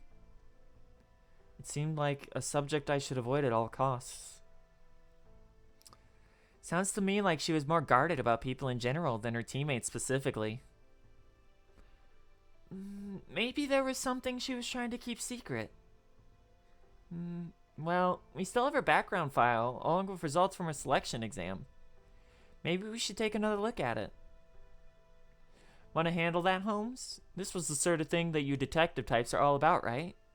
That and investigating cheating spouses, of course. Unfaithful spouses aside, this sort of thing is indeed where a true detective shines. By all means, send the data to my workshop. Huh? Your attention, please. I have a Da Vinci warning to make. Zhang Yang just fired another projectile. It doesn't look like this one's aimed at the village. But after calculating its landing point, I found it's coming from the same direction in which Akita Hinako retreated. And I'm pretty sure that means, reinforcements, right? Hold on, I need to take a drink. I think so too. Of course, it'd be suicide to send normal soldiers via rocket, so it's probably carrying weaponry. Akita's almost certainly gonna try and attack us again, so we need to be ready to fight back. Da Vinci, what about summoning more servants? I believe enough time has passed that it should be more than possible to do so. Yep, we're all set there. In fact, I just finished summoning right now. Since we're going up against an empire that has stood for thousands of years and its emperor... Oh no. I decided to bring along the 3 Musketeer Rebels. Musketeer Rebels? Mordred, the Rebel of the Round Table. Sup, guys? Spartacus, Liberator of the Slave Gladiators. Death to all oppressed. I can't do him. It's gonna be bad. And John King, the world's most foremost expert in assassinating Qin Shi Huang. Wait, what? That's why you brought me here? Yeah, that makes sense. You're trying to take down the Shin Emperor, right? The Shin and Shin... God damn it. Qin Shi Huang with it. You're giving me another chance to kill him, right? Oh, that's great. Really. Definitely could have picked anyone better for the job. But what's with the 3 Musketeers thing? You know my spirit origin. Hell, even my noble phantasm has got to be stronger than ever thanks to fame and tradition boost. So how come I'm getting treated like I'm second string? I mean, I don't have any objection to you choosing to summon me, of course. It's just... pitiful. Now. We all hate oppressors here. I would be honored to fight by your side in toppling this one, heroic spirit assassin Jinkei. Hell yeah. My old man's fought Chaldea a bunch of times too, you know. You said this guy's an emperor? No sweat then. I don't know what back-ass Roman Providence he rules, but I'm sure he'll have plenty of chances to off him. Is it just me, or is Spartacus' inability to make sense rubbing off on Mordred? I don't think so. I mean, true, she didn't always have the most sense in Camelot, but she was a huge help to us in London. Well, whatever. I'm just glad I have allies I can count on to help me out this time. Since I finally have another chance to end Qin Shi Huang's life with my own hands, nothing else matters. Exactly! Let us bring this oppressor to justice together. Nobody plays king around me and lives to do it again. Well, at least they should still be more helpful than Qin Wulong was. So, I hate to impose on you guys so soon, but the enemy's wasting no time in coming after us. Yeah, we fought her dad way too much at this point. There's a servant headed our way at high speed, along with... hang on, there's more than one of them now. This is weird. I'm sensing magical energy signals, but no vital signs. Oh no, you guys, it's reskinned enemies again. Foot soldiers? No, I can see they aren't human. Are those perhaps puppets? Some sort of automata? Correct. They may be silent, but they are soldiers nonetheless. Thanks to them, I am finally able to make use of my true skills as a general. Those movements. I did not want to believe it was... Be careful, Saber. It seems they've added to their ranks as well. Hell yeah, they have. I don't know what this Lostbelt shit's about, but this is my battlefield now. Whatever you're trying to pull, you better believe I'm gonna smash it. Well said. From now on, we will need to contend with we three musketeers. No, none of that. Shame on you. I guess Sparty really likes the name. Rogue spirits who delight in battle and bloodshed, huh? You make me sick. Make sure to finish him off this time, Saber. Don't hold anything back. Very well, Master. Then I shall end this with my secret attack. Oh, he's gonna take his mask off. Bum bum bum bum bum bum bum.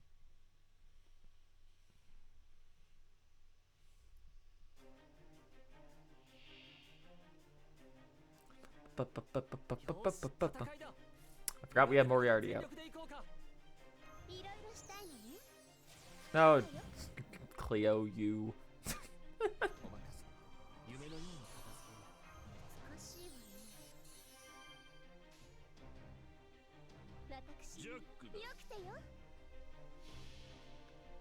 Bum, bum, bum. Okay, I'm gonna have to boost voices even more.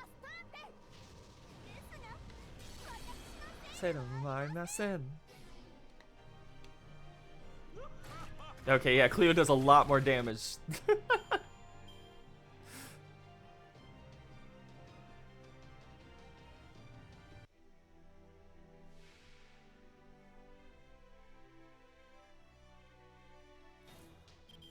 Thanks for that buff finally on her DW.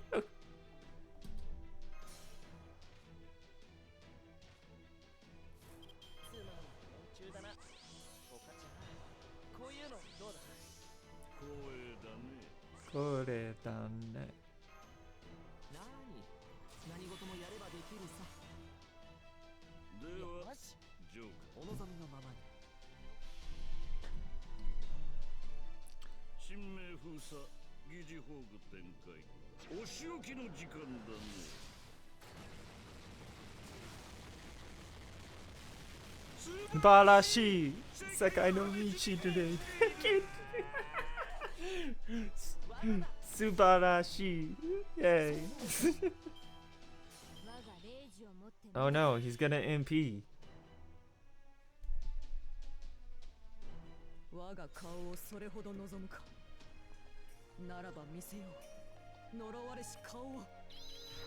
That is not the voice I expected from him. I like it. Oh no. 65 damage. Bum, bum, bum.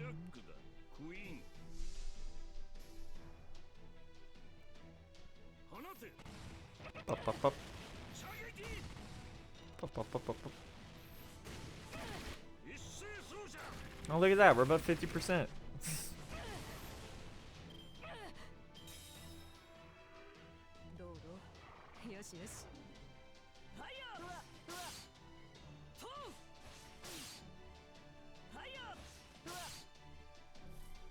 Oh, you're just gonna make it so I don't need to pop my second skill yet. Okay.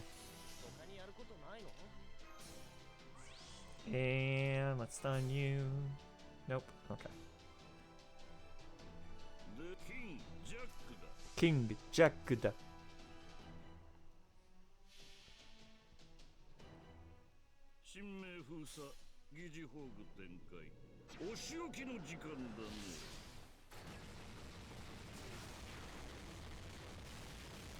Barashi.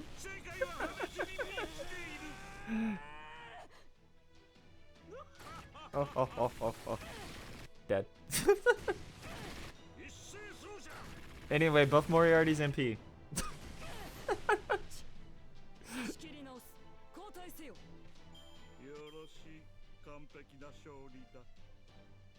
That was like any of my buffed MP servants. That would have been like 200k.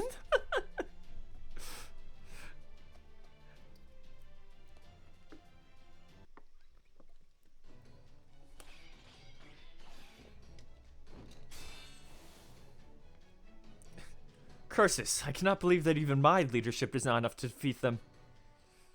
Wearing a mask to boost his leadership capabilities. A level of influence over his forces that borders on a curse.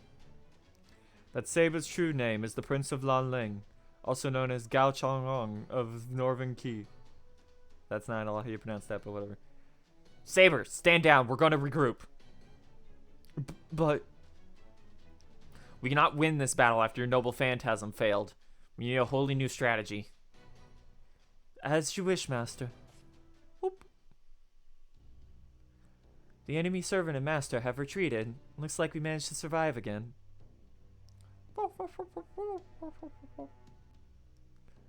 Oh, you're right, Ars. I must have given difficulty for you. It must be difficult for you to be in combat given your condition. Well, yeah, kinda. You need to take care of yourself, master. Most of these servants have no concept of restraint when it comes to using magical energy.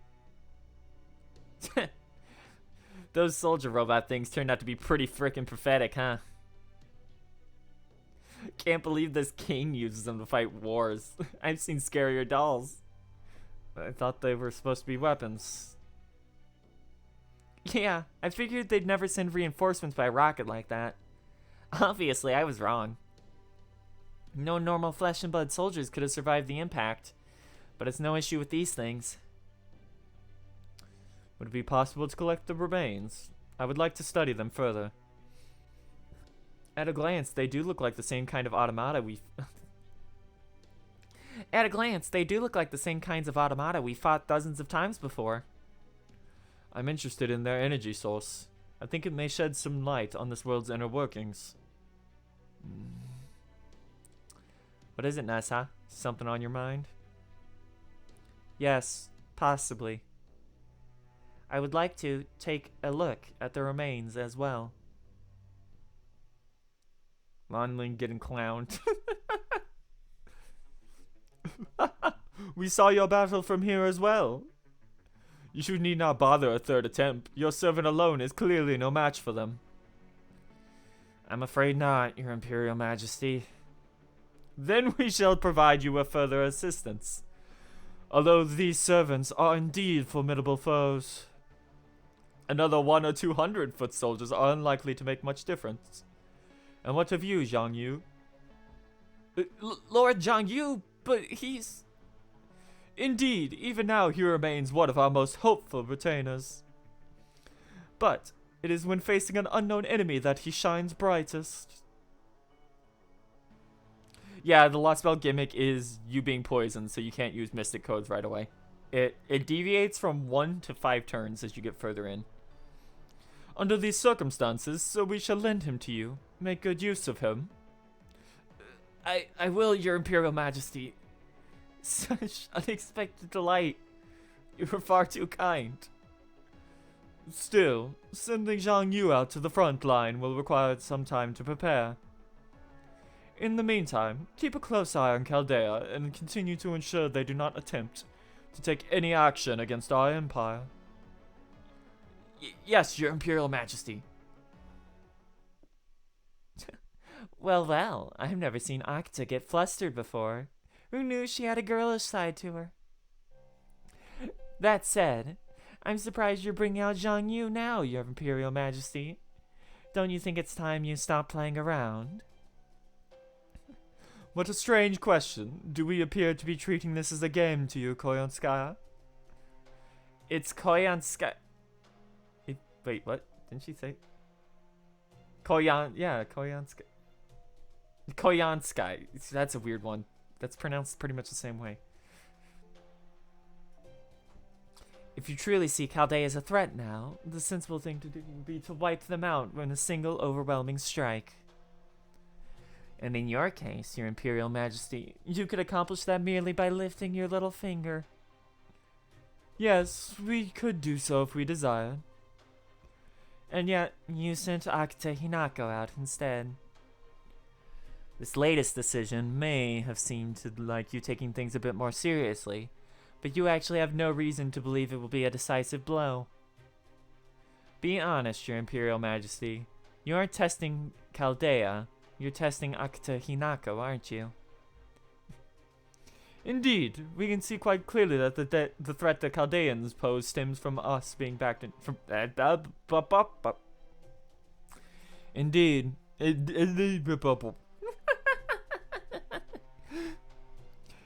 Indeed, we can see quite clearly that the threat the Chaldeans pose stems from being backed into a corner, so to speak.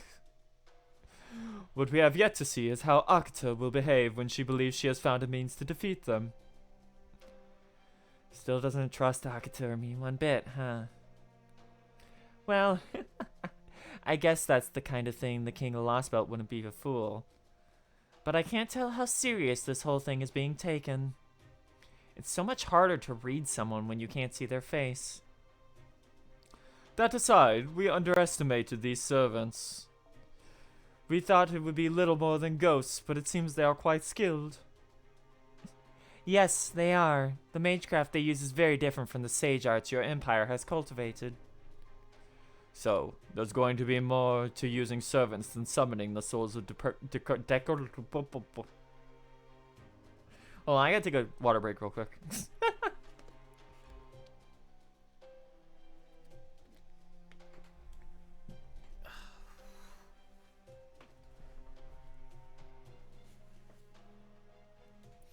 So, there's more to using servants than summoning the souls of decorated heroes and commanding them.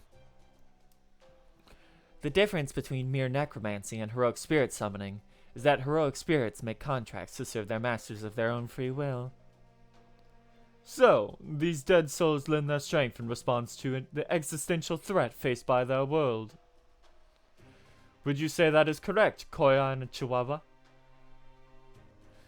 Yes, exactly, Your Imperial Majesty.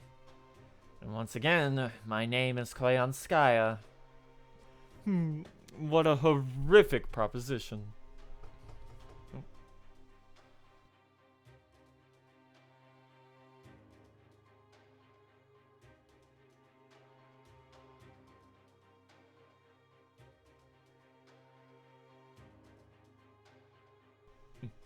Okay, we're back.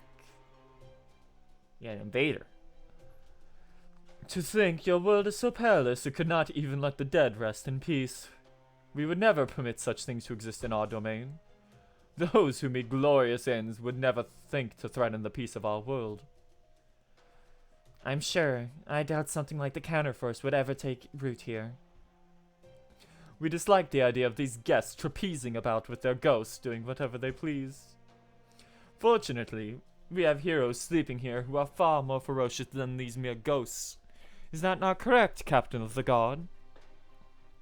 Indeed, Your Imperial Majesty. Given this potential threat to our nation, I suggest we summon the ones sleeping in Mount Lee. Yes, perhaps you are right. Some basic precautionary measures should suffice. We command that the frozen heroes be awakened. Yes, Your Imperial Majesty. Oh, does this mean you're finally taking this seriously? Bitch.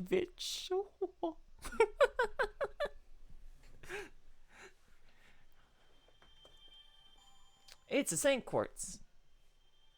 It's more bells. I need so many of those. Aberrant Shadow.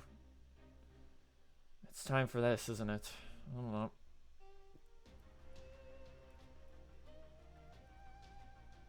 Okay, not yet. Bum, bum, bum.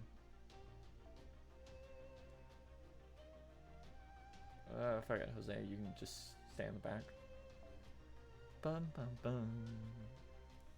Da Vinci.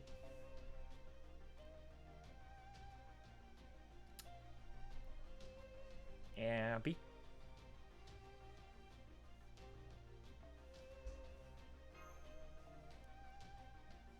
You know what? That's fine.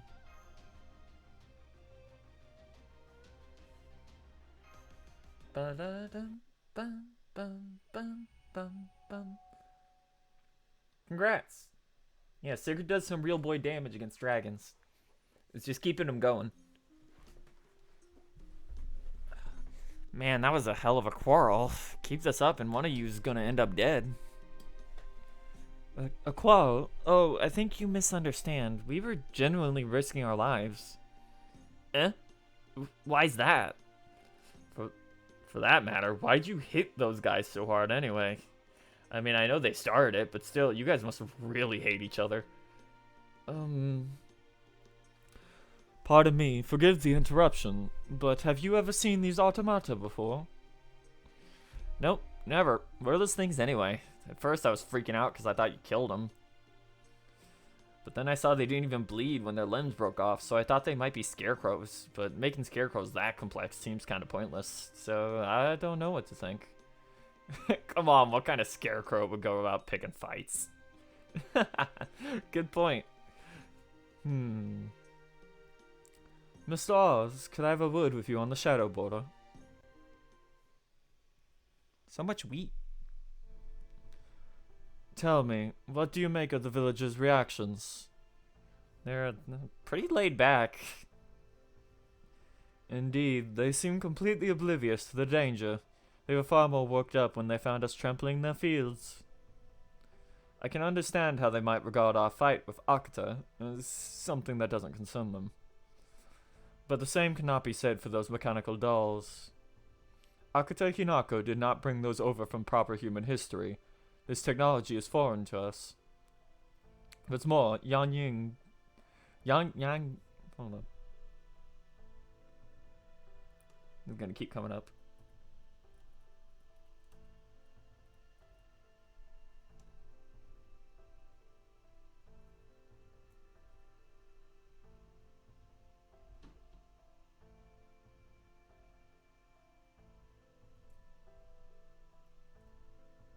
Xianyang, China. Xinyang, okay.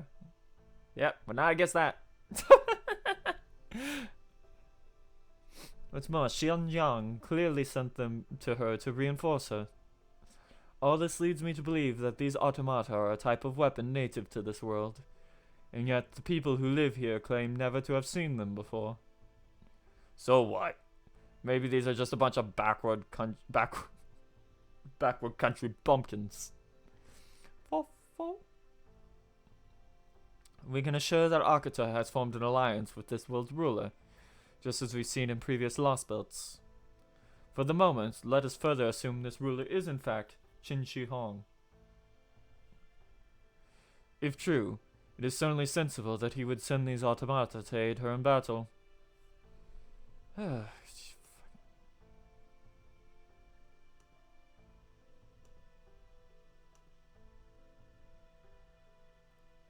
You get out of here. Okay.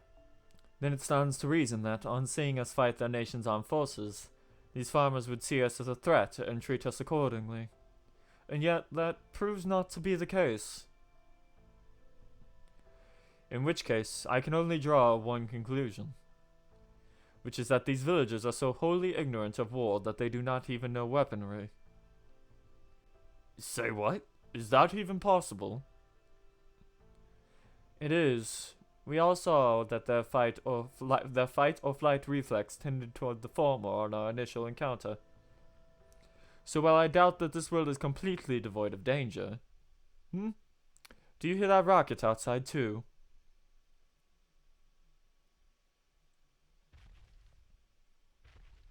Uh-oh.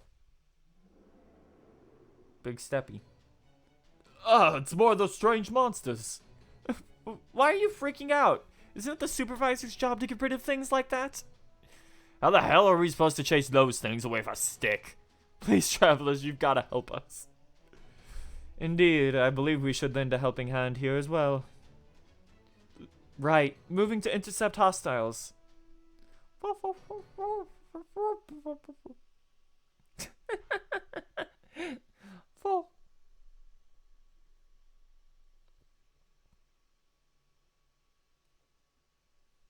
Bum bum bum bum bum bum bum bum. Oh no, it is a giant.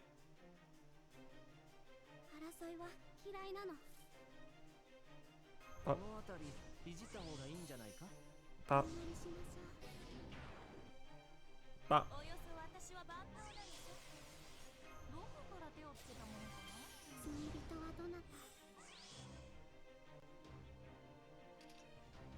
Bum bum bum. Okay, masakete.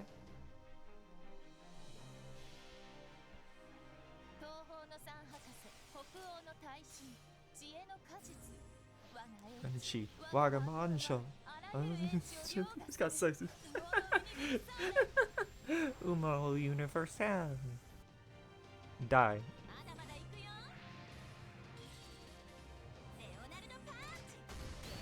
Oh, she actually did it. I did actually expect her to do it.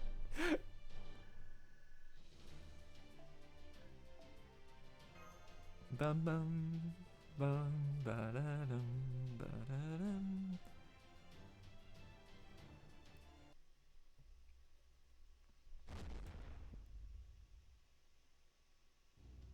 Those creatures aren't native to this land either. No, they weren't. That was a Jotun, a type of giant we fought in the Scandinavian Lostbelt. Well, this just keeps getting weirder, huh? A few of them are running away, so they probably got a nest somewhere around here. A nest. Yeah, better track them down and wipe them out, or things are gonna get way worse around here. Seeing how this village is shit all for defenses. Man, you guys are amazing. I can't believe you really took care of those monsters just like that. There's nothing I like more than shielding the weak. I hate you guys to think of us as weak, but I can't blame you. The only way we could have won was with the Heavenly Emperor's divine aid. I see. So the reason you supervisors wield weapons is indeed solely to defend your village? That's right. Not only do we have a lot to do, of course. Usually the most we have to do is worry about chasing off the odd stray dog or boar. Well, that and helping on the occasional drunkard cool off, I guess. What about invasions from foreign countries? Are you not concerned about those? Foreign countries? Yes, it is in fact hard drugs, you're right. You know, places the foreigners come from. Remember how the elder used to tell us they heard there were places other than here when he was just a kid? Just a moment, please. What exactly do you mean when you say foreigners? What do we mean? I'm not sure what to say. You just heard rumors that they look a lot just like us, but they're actually monsters that are way scarier than any boar. Uh-oh. And that's where we're going with this, huh? And they like to eat our livers instead of crops. That's why we thought you were going to eat us when you first showed up. Sorry about that. I see. Now I understand. It's xenophobia. The people of this Losbelt have no concept of separate nations, or at least their only knowledge is derived from distorted ancient legend and hearsay. So what, you're saying that the probably Quinn Empire dominated this entire world? You're kidding. Is it even possible for people to put aside all their ethnic and religious differences to make that happen? So that's why they've never seen soldiers before, let alone war. That means this world is so perfectly peaceful that not only do people not need to arm themselves, they do not even know what weapons are. This country is the ideal nation made reality. Can you even imagine such a thing?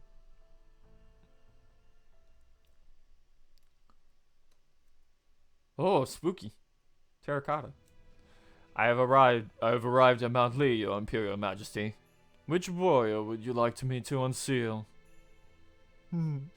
If this is a foreign expedition, it would be no matter if they were somewhat free-spirited. But since this is a domestic matter, we would prefer not to use someone too rambunctious. Then are you saying we should not evaluate our warrior on combat ability alone?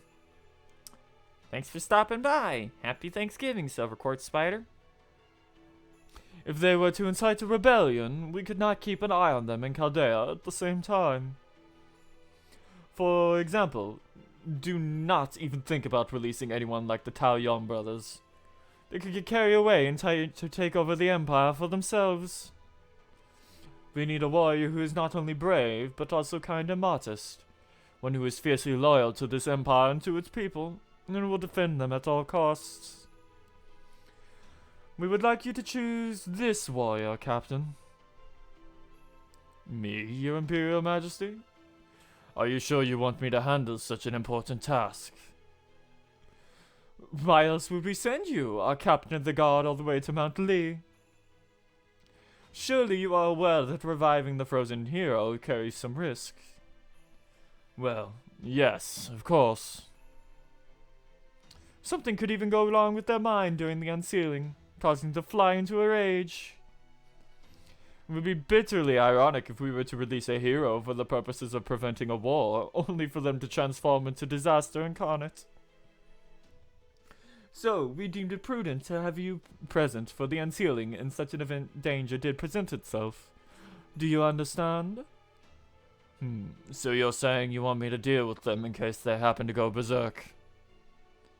Indeed, this hero must be strong enough to defeat those heroic spirits from another world. But not so strong that you would be unable to stop them in such an unfortunate situation. With all these requirements to consider, would you not prefer to choose this hero yourself? I see. Your kindness and humble wisdom... Your kindness and wisdom humbles me, Your Imperial Majesty. And then he picked someone.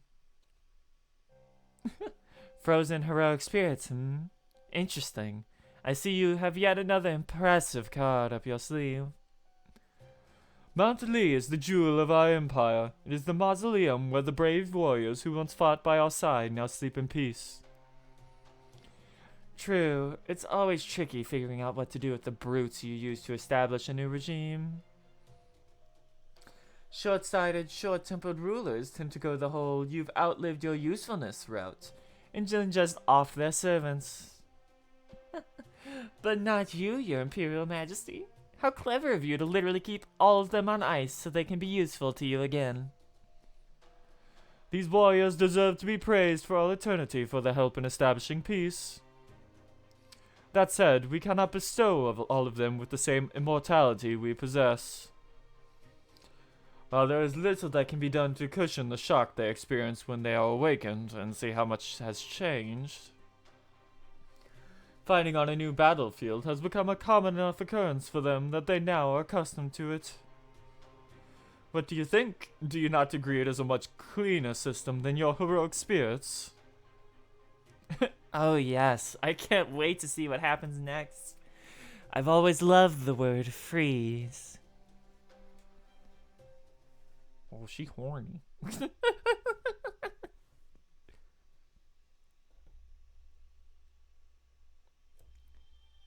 Bop.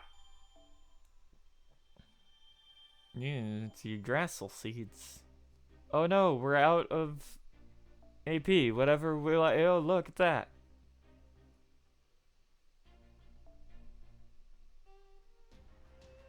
Oh my god, all these Scotties. Well, let's try here. There we go. Let's bring up Merlin for this one because it'll be funny.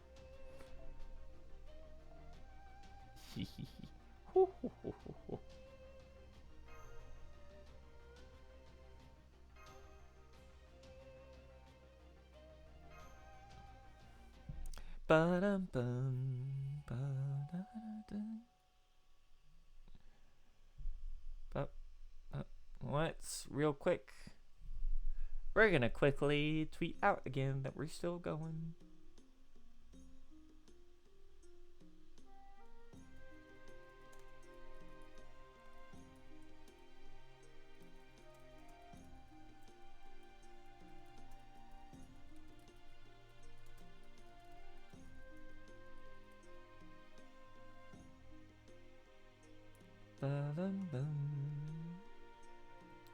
Oops, all Scotty. Hold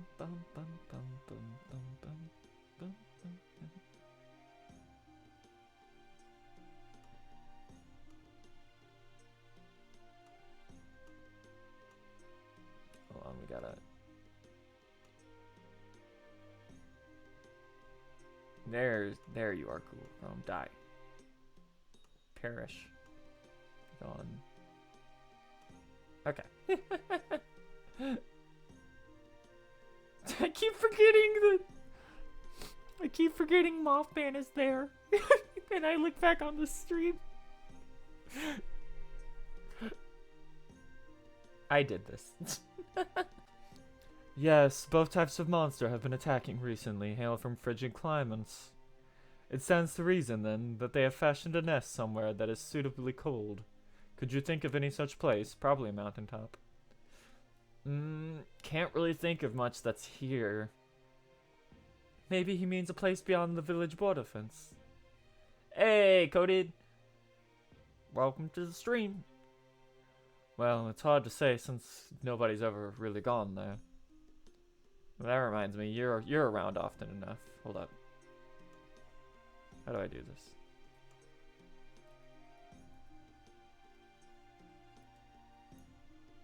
Oh god, your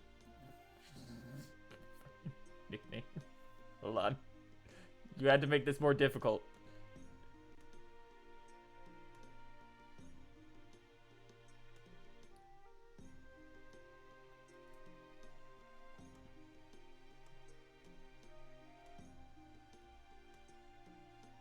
Oh, yeah, it was. Hold on. How do I... Oh, okay. It's...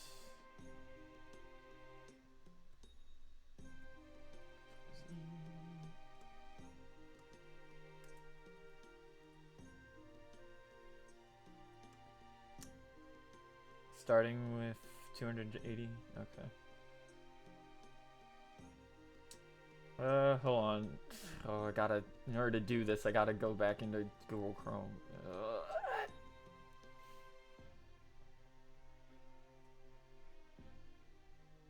Okay.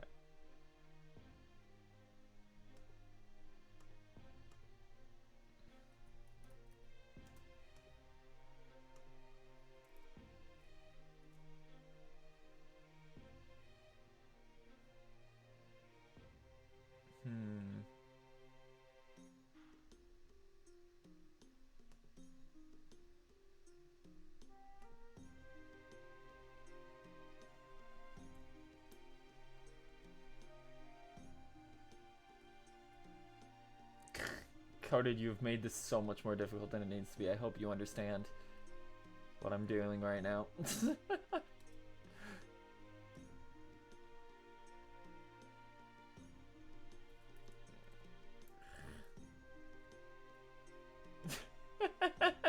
You'll know in a minute if I can get it to work.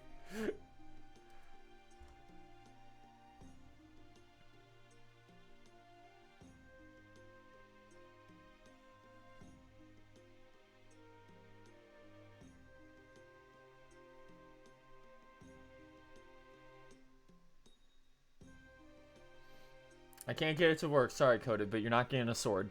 It doesn't recognize your... It doesn't recognize you're non-English when I try to mod you. Rip.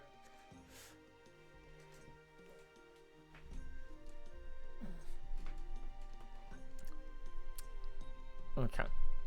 Hold on. Gotta get back into it. Hold on. None of you have ever been outside your village? Not even once?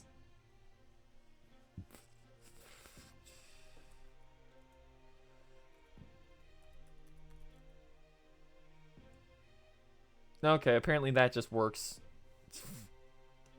No, I can't do it in Streamlabs. Otherwise I would have. There you go. There's your sword, since you tend to just hide in the background for hours whenever you do show up. Well, no. I mean, it's prohibited for one thing. Yeah, most glorious and majestic heavenly emperor decreed that we're not supposed to change residences without permission. Come to think of it, there was that time when around 10 people wandered in after their village flooded. But even then, most glorious and majestic heavenly emperor decides where refugees like that will go, so they never want for anything. We thought you guys were refugees at first too. Then this is not a village, but a cage. Curse these oppressors! I'm so bad I could dance. But really, why would you ever want to leave the village? Yeah, we have everything we need right here. Why would you wander off to some place you don't even know? Are you truly okay with that? Well, yeah, I know. I've never even thought about going outside the village before. I suppose this is the inevitable result of living in a single place where all one's needs are met. But yeah, Cody, just watch out for the random bot that shows up every like hour and a half for no reason that asks for followers. That's your job now. Just ban them when they do. Hey, mister, have you got a minute? What is it? Well, would you mind if we talked over there?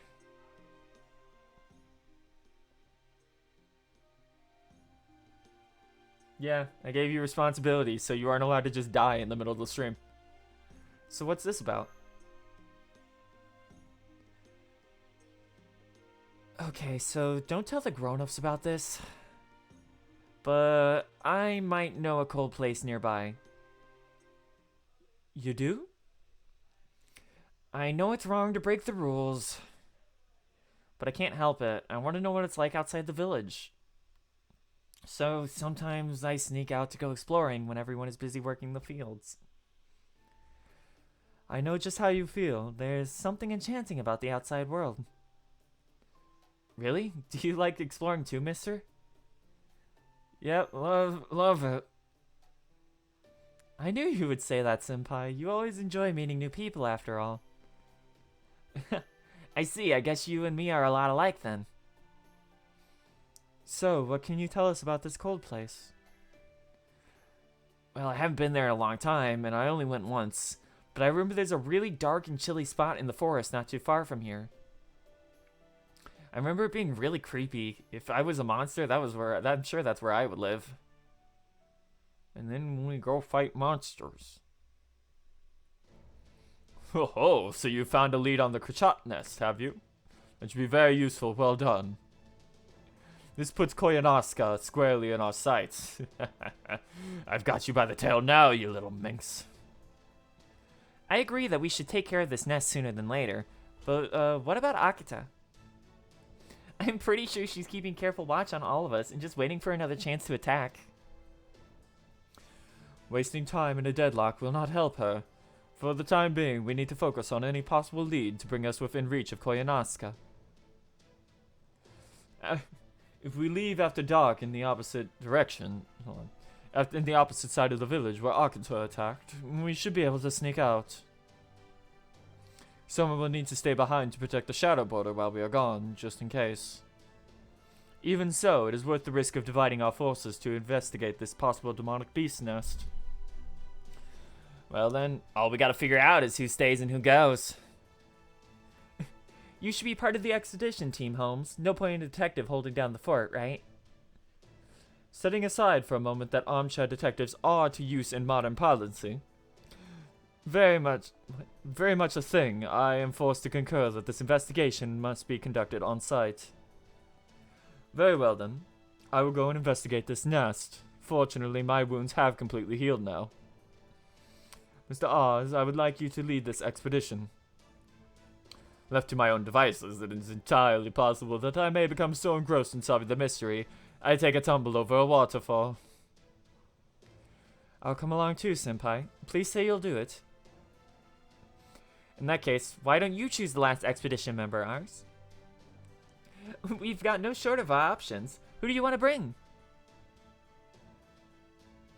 I suck at voicing Spartacus. Okay, come on, Jinkai. Of course, I'm actually quite good at locating things, you know. But you'll still need to smash any monsters you find along the way, won't you? In any case, I should come along too. I'll crush any opposition we find.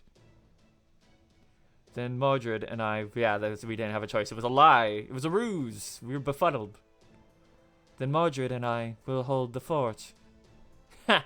If you want, Neza and me can go squish anyone who says we can't take on a crypt or chick while you're out demonic beast hunting. I can't. I'm too squeaky. Just focus on keeping the borders safe, okay? Please? Yeah. I was just kidding. Freaking fun police over here. Oh, Mordred's great. Wow, riding along on your shoulders almost feels like flying, Spartacus. Even familiar scenery can seem completely different when viewed from a new perspective. That small change can help you see things you've never noticed. Sometimes you see beauty and goodness overlooked. Other times you see evil and cruelty you cannot ignore. It's all part of growing up. That's a lot of words. I think what Spartacus is trying to say is that you're right to want to see the world outside your village. I am? You are, my little rebel. Boy, I wish I was as tall as you, Spartacus. That'll come with training. I wasn't much bigger than you when I was your age, you know. Really? Think I can actually be like you someday, Spartacus? Of course you can. Anyone can be like me. Life is a rebellion against adversity. I was a little worried about having a child lead the way, but Spartacus is actually pretty good with him. Who'd have thought? He is, yes. And since he's carrying the boy on his shoulders, we're making good time. That said, we can't go too quickly, or our eyes will have trouble keeping up. Don't push yourself too hard, alright? If you get tired, I'll give you a piggyback. I keep, like, going into weird, like, European by accident. I'll do my best. Why are they forcing me to run?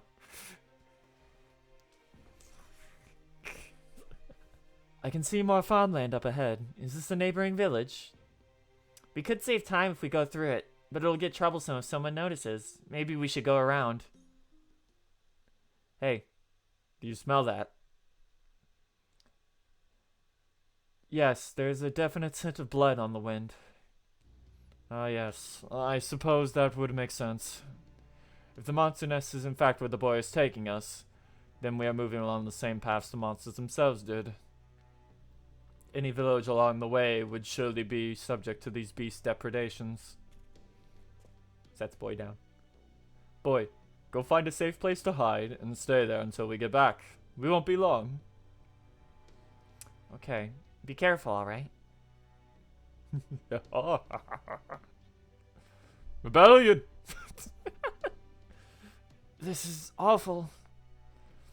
What a gruesome sight. From the look of things, I don't even think there were any survivors. Be careful. I can still smell the foul stench of those man-eating beasts. Oh, you got to the first hard one?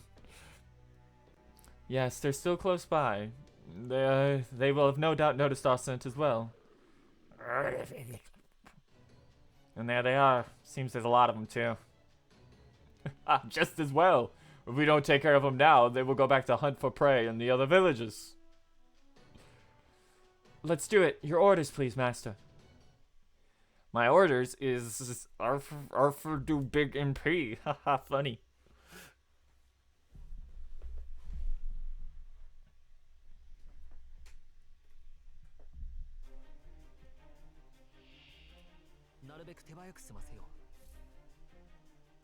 One of two. Okay, I guess we'll play fair.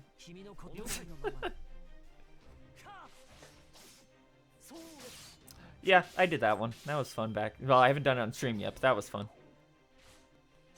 Rude. Oh, great. It's one of these taunter fights. Love these.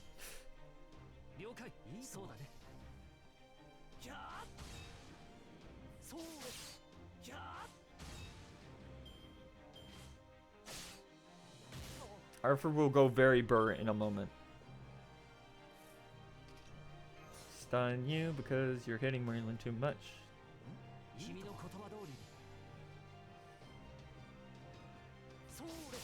So they. Ironic that we're going to fight Lelouch and we have a party of Suzakus.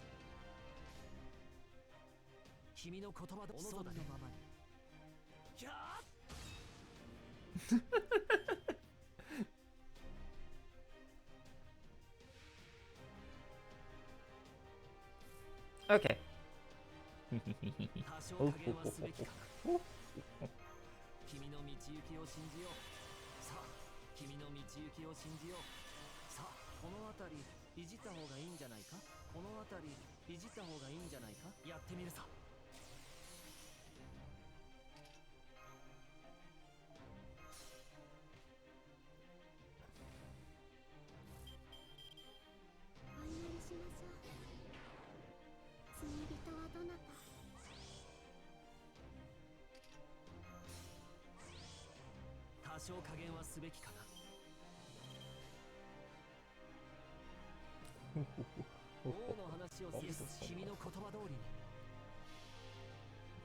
Damage.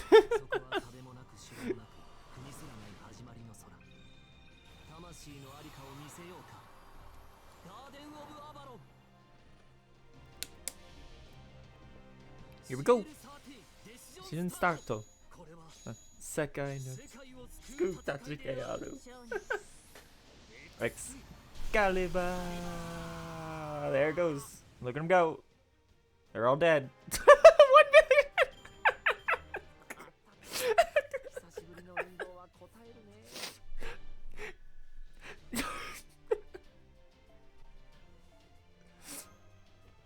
Okay, that was 1.3 million damage.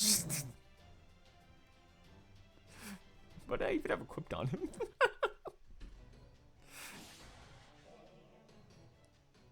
Yeah, I didn't even have a fully offensive CE equipped on him. I had a fucking crit damage one. Hostiles eliminated. This battle is over. Now these people can rest in peace. I'd like to think they can, at least. What is it, Sir Detective? Have you noticed something? Master Oz, how did that latest battle feel to you?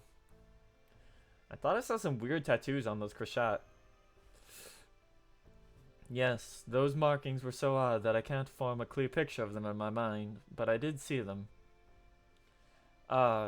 Pay those no mind. Their behavior is what concerns me. Particularly the fact that they were clearly trained for combat. And not combat with other animals, but with humans. Their loss of strength is almost certainly due to the change in environment. For creatures accustomed to cold, even this weather must seem oppressively hot. Still, they were working as a team, not like a pack of wild animals. Either, but a trained unit. Then someone had to have gone to the trouble to train them. It's early yet to be certain, but it does seem likely. Do you think Koyanosuke is behind this? If she is, that would raise its own questions. Namely, when did she have the time to do so? The answers will surely become apparent in time. Unfortunately, they left footprints we can follow. Good point. At least we know we're going in the right direction. I'll go get the boy. Meet us outside the village. No one so young should see something like this. I didn't know Spartacus was so kind. He might not look it, but his purpose was always to protect the weak. Once he believes someone needs protecting, he'll do anything to keep them safe. Of course, that often ends up him sacrificing anyone and everyone to do so. But I guess that's a berserker for you. They're nothing if not committed. Can be committed. Thanks for sticking around to see me randomly make noises after lines. Oh look, it's Octa's camp. There it is. I wonder if we're gonna go there. Oh, look at this other thing. There it is. I wonder if we're gonna go.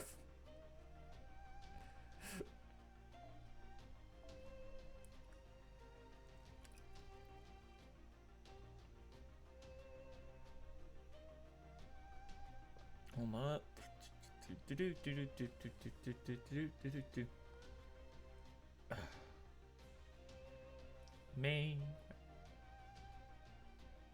Ba-dum-bum.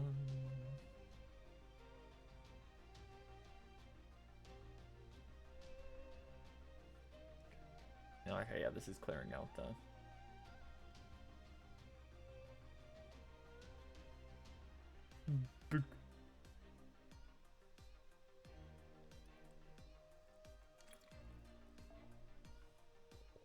Sure, let's take Horny over here.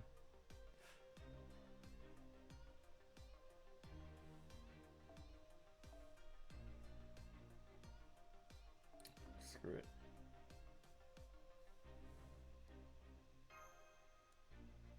Alter ego gang, let's go.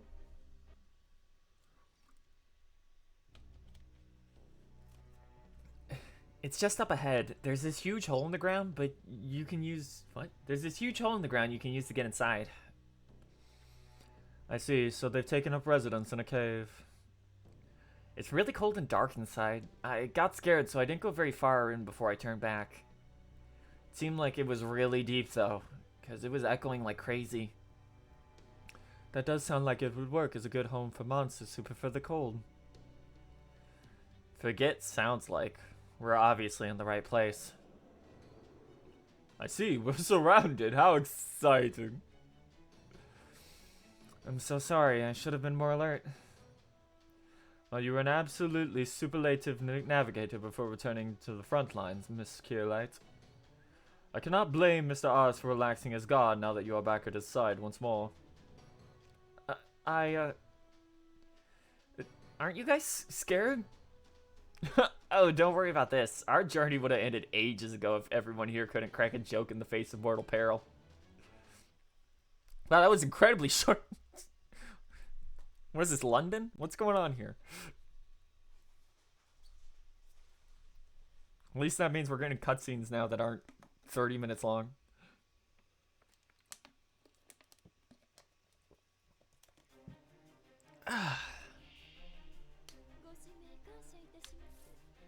Wow, Kiara looks so small.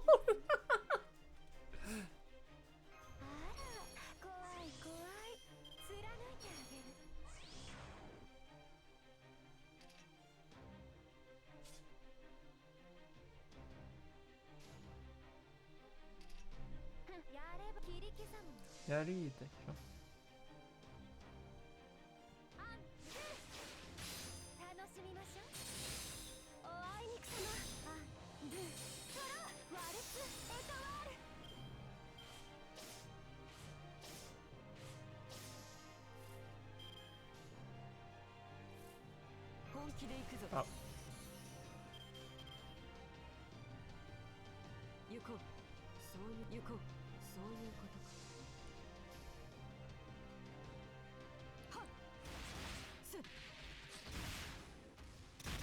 Nanokita alters are so cool.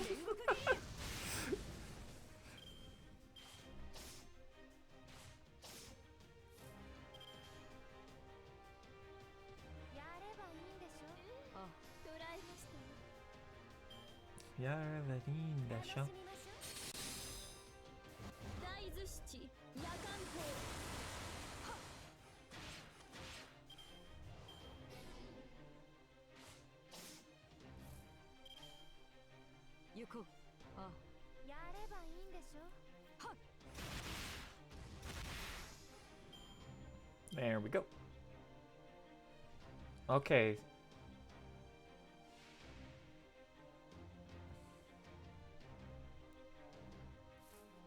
Now we're gonna use Kita altars here, and then because we can't use melts on the same turn, and because she's selfish.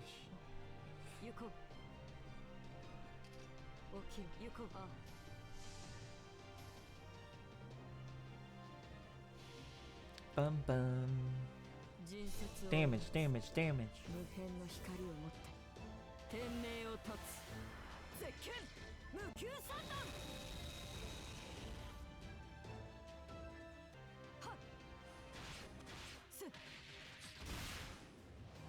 Oh, Keto Alter, if only you didn't use Saber Gems, you probably would have been skilled enough to wipe that wave.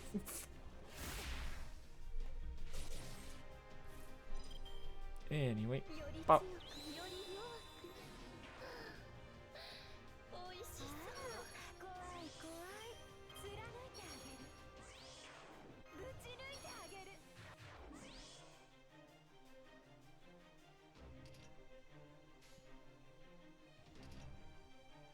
Into the hole you go. Melt time.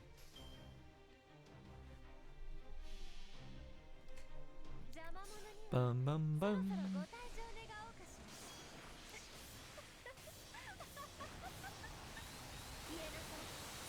Party melt out. Dead. Dead.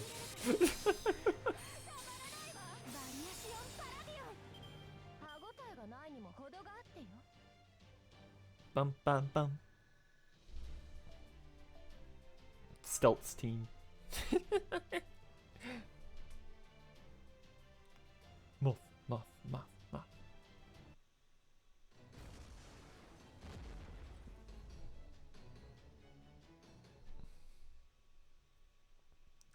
Bum bum ba-dum ba-da-dum bum bum bum. Ha. Okay. Ha! Too easy. This is so strange. I thought this is so strange. I thought the Krachat and giants would be living in different places. Indeed, Krachat destroyed that village, but we followed their tracks only to find giants. Now I wonder what we will find in that cave. There's only one way to find out. Just standing here won't get you the answer. Won't get you any. There's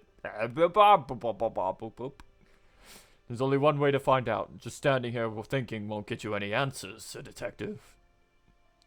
What about the boy? Don't you think it's too dangerous to bring him in there with us? Be that as it may, we cannot let him return on his own either. There's no telling how many demonic beasts could be lurking nearby. Then we may need someone to stay here and guard him. No, you can't do that. You all need to stick together if you're gonna fight these monsters. Take me with you. I'm sure I'll be safe as long as I stay close to ours. Guess that makes sense, yeah. I'm proud of you, boy. You have spirit, embracing adversity like this. You have learned the fears oppressing you and rebelled against them. Come with us. I will be your shield and guide and sing a song of triumph in your honor. Indeed, we are not called heroic spirits for nothing. I promise we will not let your bravery go to waste. Bum bum ba bum ba ba. Ba ba ba ba da da da. Icy Cave. I wonder if we're going to reuse the same background as always. Bum bum bum bum bum. Bum bum bum.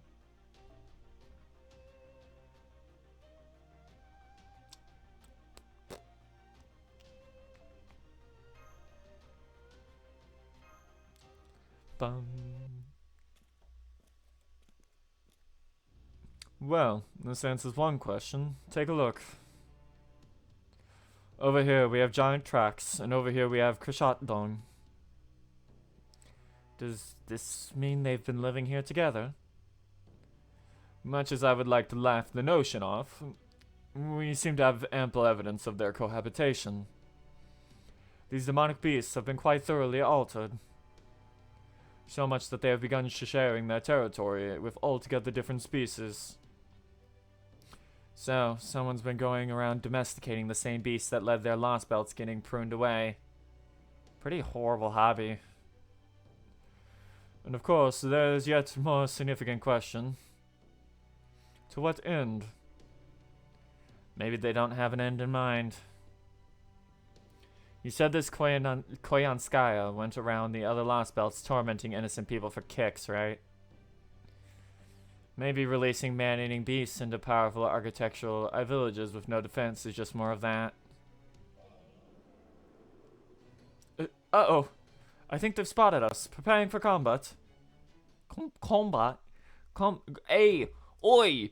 Oi, mate! What you doing with that shot there, eh?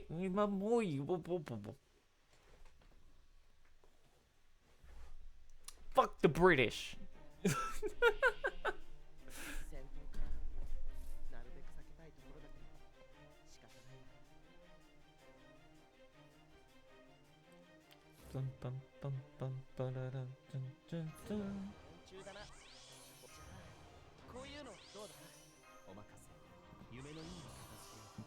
Alright, just get this wave out of the way. Ba-dum-bum.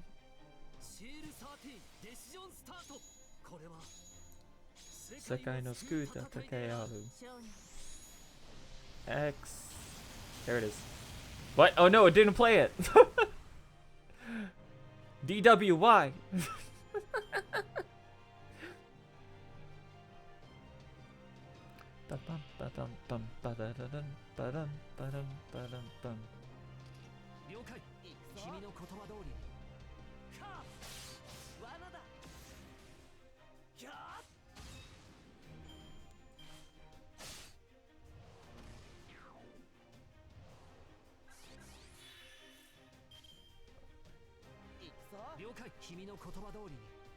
Ikuzo Wanada. Bum, ba-dum. They might as well be. Hold on, let me check my numbers here. Okay, we need to stall for a turn.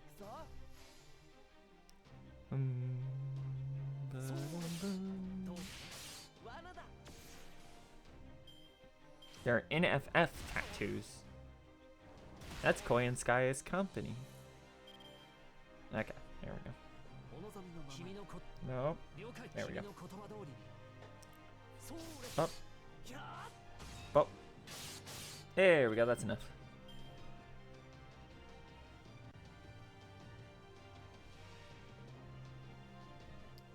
Time for big number.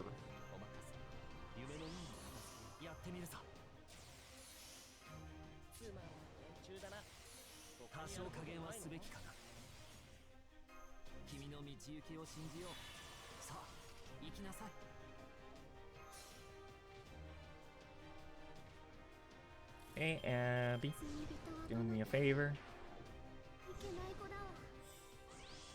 You. And let's just do this.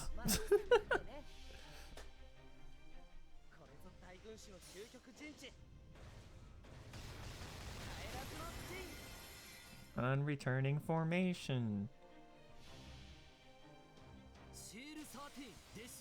Time for death.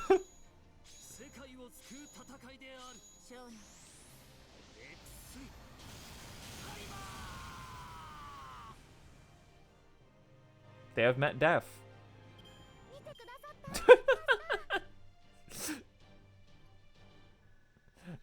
God, that's a ridiculous number.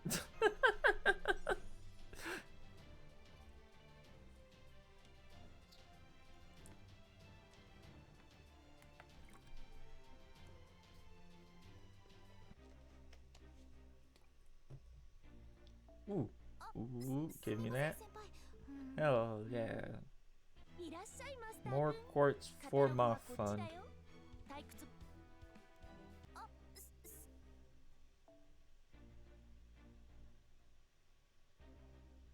This looks like more of the same.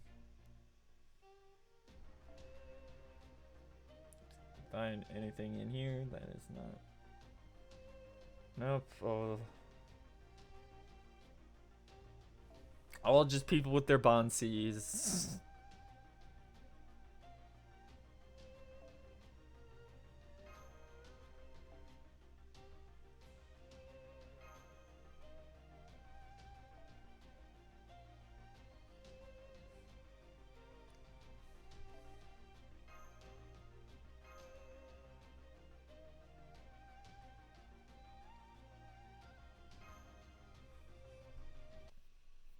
Luckily, this chapter is relatively quick because it's all just random trash enemies.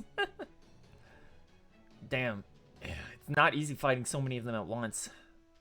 I've forgotten her voice entirely. And they just keep coming. Well, our initial goal was to exterminate the Krashat, so this was more or less inevitable. Take care of the boy, Spartacus. No problem. Oh.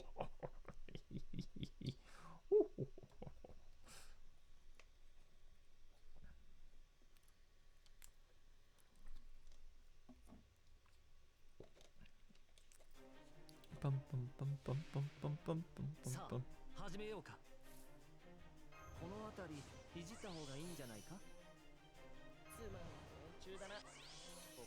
Ah, yeah, it's this one. Okay. This one's kind of dumb.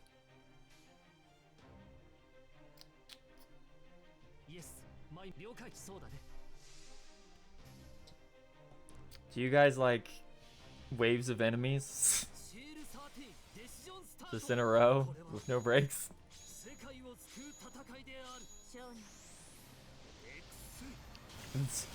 It's funny because in reality it's not really that. It's just literally one extra enemy on what they would normally have you fight. So it's weird.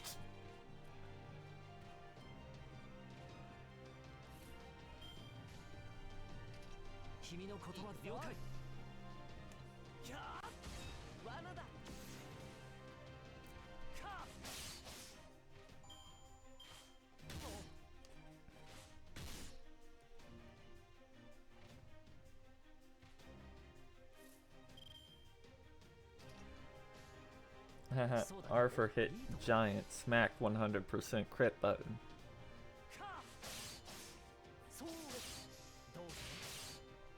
You want to actually try and leave the giant until there's only 3 left for bigger damage. Don't wab me.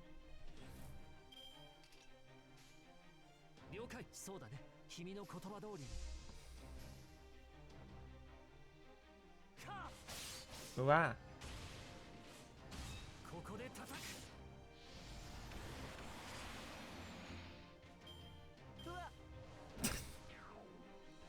Wow. Nothing will ever be bad as Go's damage noise. Oh, look at that. It's 3 giants. Isn't that funny? Shouldn't be a shame if something happened to them.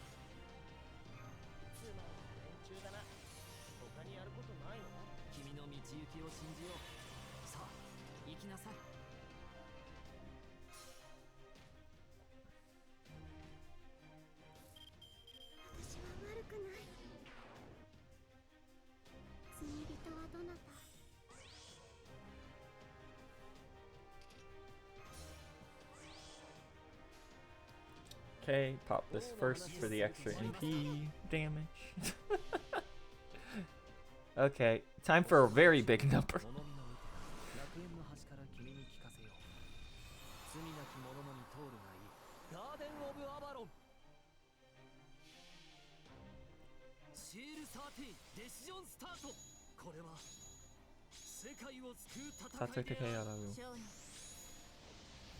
You didn't say it again. Excalibur, there it goes. Death.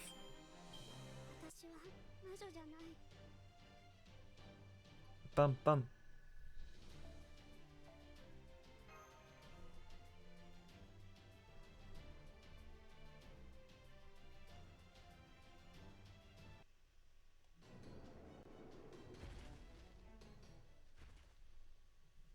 They're retreating?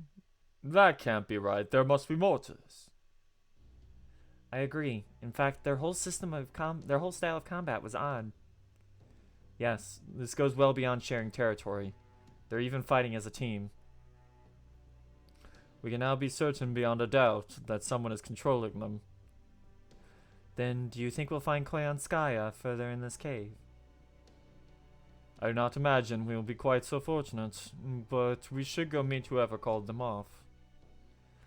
Once we've taken them out, we should stop these monsters from attacking other villages.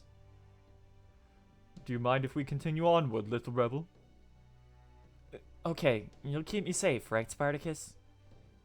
Of course I will. As long as you are prepared to face your fears, nothing can stop me. Spartacus is great. Rebel. Shame on Apocrypha.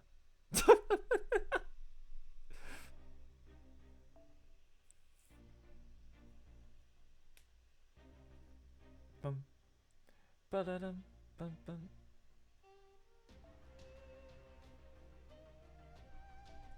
Berserkers and assassins.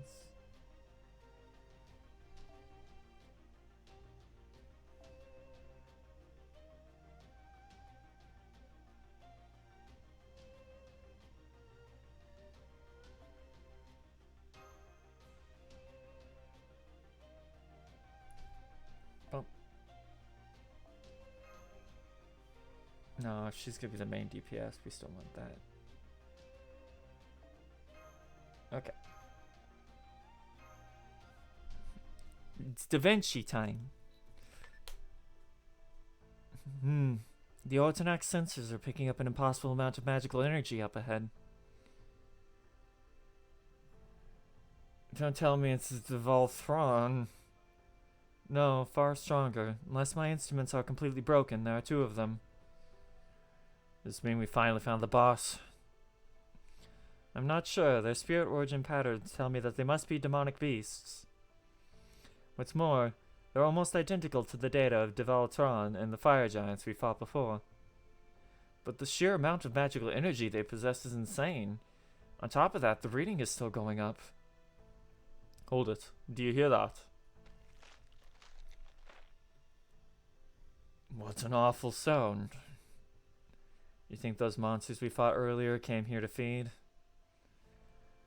Just so I'm understanding, Miss Caroline. You said the Ortonax's sensors picked up 2 signals.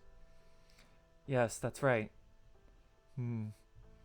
If there are only 2, then where did all the other demonic beasts go? Ugh, it reeks in here. Can't believe these things. Indeed, they're eating their own kind.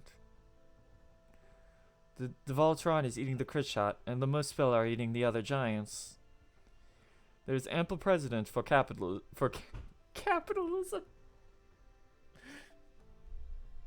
Oh, I need to take a moment. There is ample precedent for cannibalism in the natural world, but we certainly never saw any of it happening in either Scandinavia or Russia. Furthermore, if this is the source of the increased magical energy you noticed, then these are no ordinary predators. To gain the strength of those they consume this quickly, they would have to be soul eaters.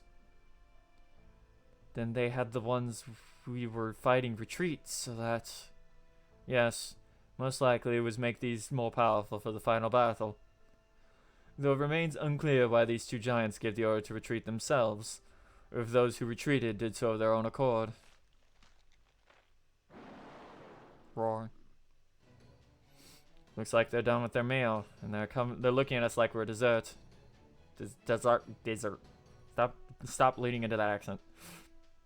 This bloodlust reminds me of the demonic beast we found in Uruk. I thought so too, Master. These demonic beasts must really hate humans. I'm not sure about the significance of that, but we can worry about it later. Right now, it's time to get rid of these demonic beasts once and for all. Your orders, please. Yay, and then we do the fight. And then we fight the big giants. And they swing the club at me. Ugh. Oh, my neck. Oh no, they're very big.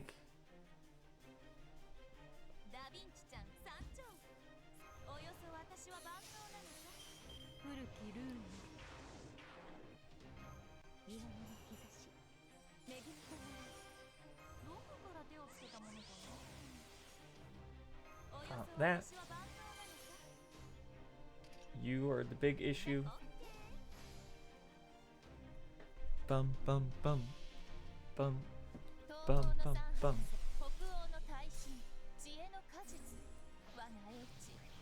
Poncho. Umo Universale. There it goes.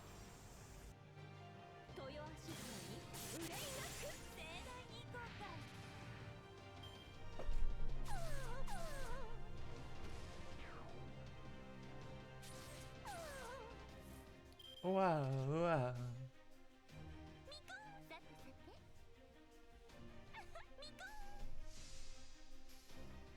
Mikon.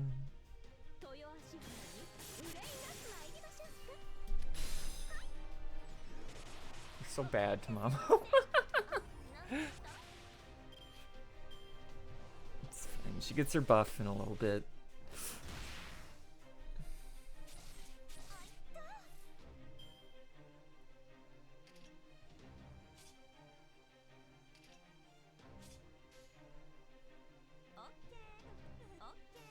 Okay.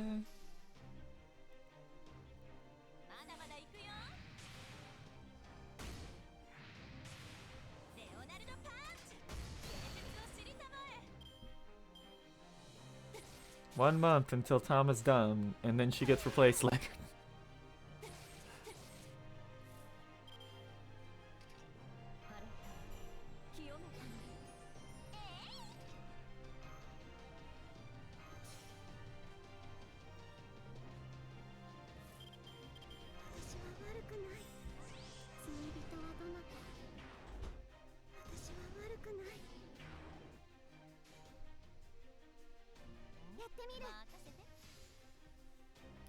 Bum bum.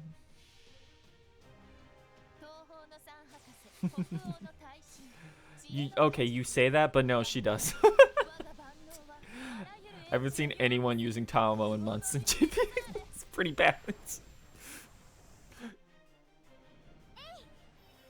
There's basically no reason to bring her to regular combat. Like, at most, she gets a swap in.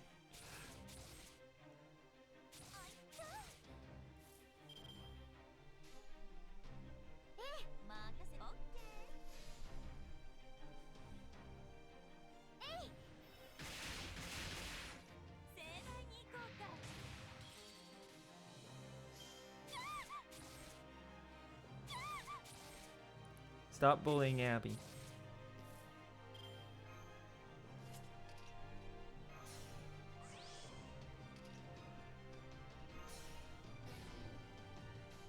No MP.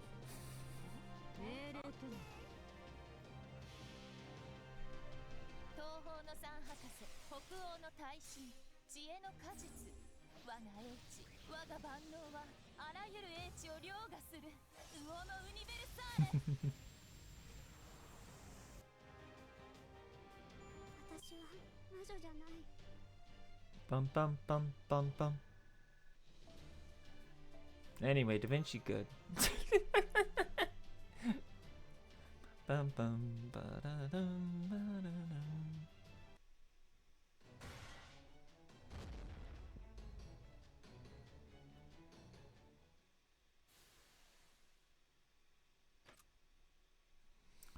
Both hostiles are down. There's no other threats here either. There are no other threats here. I guess that's that then.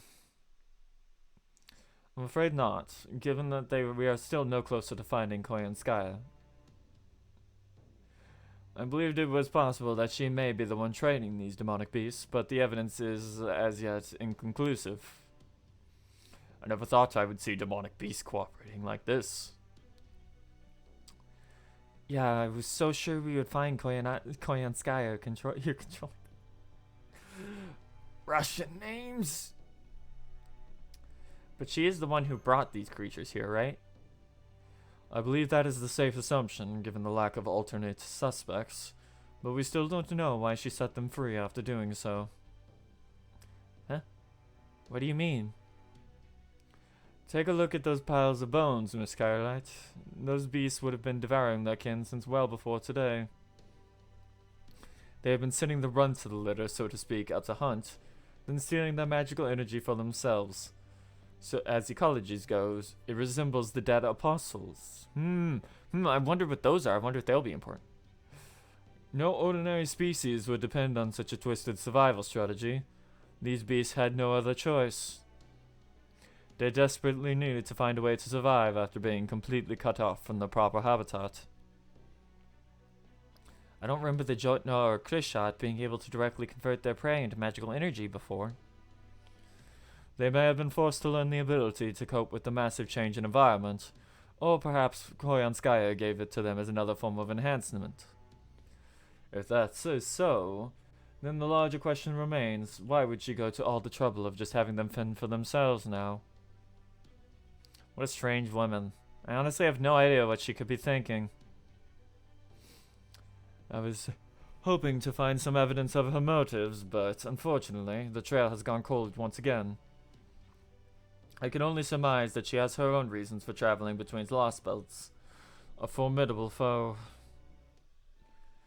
Are you alright, boy? Yeah, I'm fine. I was just over here watching anyway. You guys really are strong. I was so scared I couldn't even speak. I'm sorry I wasn't more helpful. Standing your ground and watching over others is a show of your strength and bravery on its own, boy. You have nothing to be ashamed of. Thanks. Jinkei, what are you doing? Well, you guys said these things could be brewed into decent booze, right? I'm not usually one for cutting up monster corpses, but if there's booze to be found. Is this it? I see. They're secretory glands. Yes, as long as you preserve them properly. I imagine Da Vinci could make whatever is within drinkable. He certainly did plenty of toxin extraction in Russia, after all. I must say, though, between you and that servant who drinks everything in sight, I confess I struggle to understand. How can you still be hungry after seeing that? It doesn't matter what it used to look like, Sir Detective. There are few things sweeter to a warrior than a victory toast. This way, we'll also have a nice souvenir to bring back to the village. Of course, neither Senpai nor I are of drinking age, but that aside. Come on, let's go back.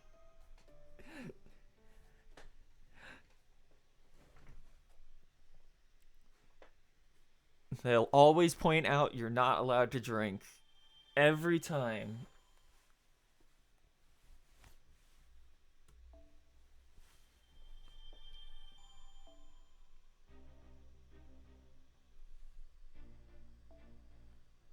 Oh boy, danger time is coming up.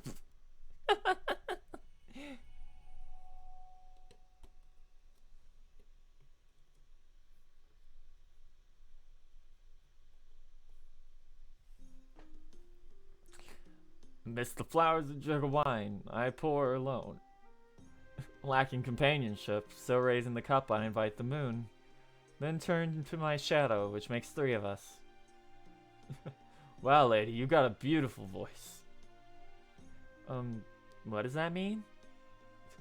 Well, it means if you're ever drinking by yourself among flowers, you can still have companionship if you toast to the moon in your shadow.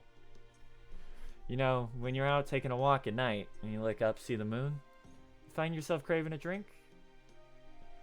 Don't you think it makes alcohol the sweeter? I've never had alcohol before, but I do like the moon. It's pretty. I know what you mean. It's hard to put into words, but there's just something mysterious about it. So what? You always go drinking in the flower fields like that whenever the moon's out? Not me, silly. It was a man named Li Bai. Not to say I don't follow in his lead now and then.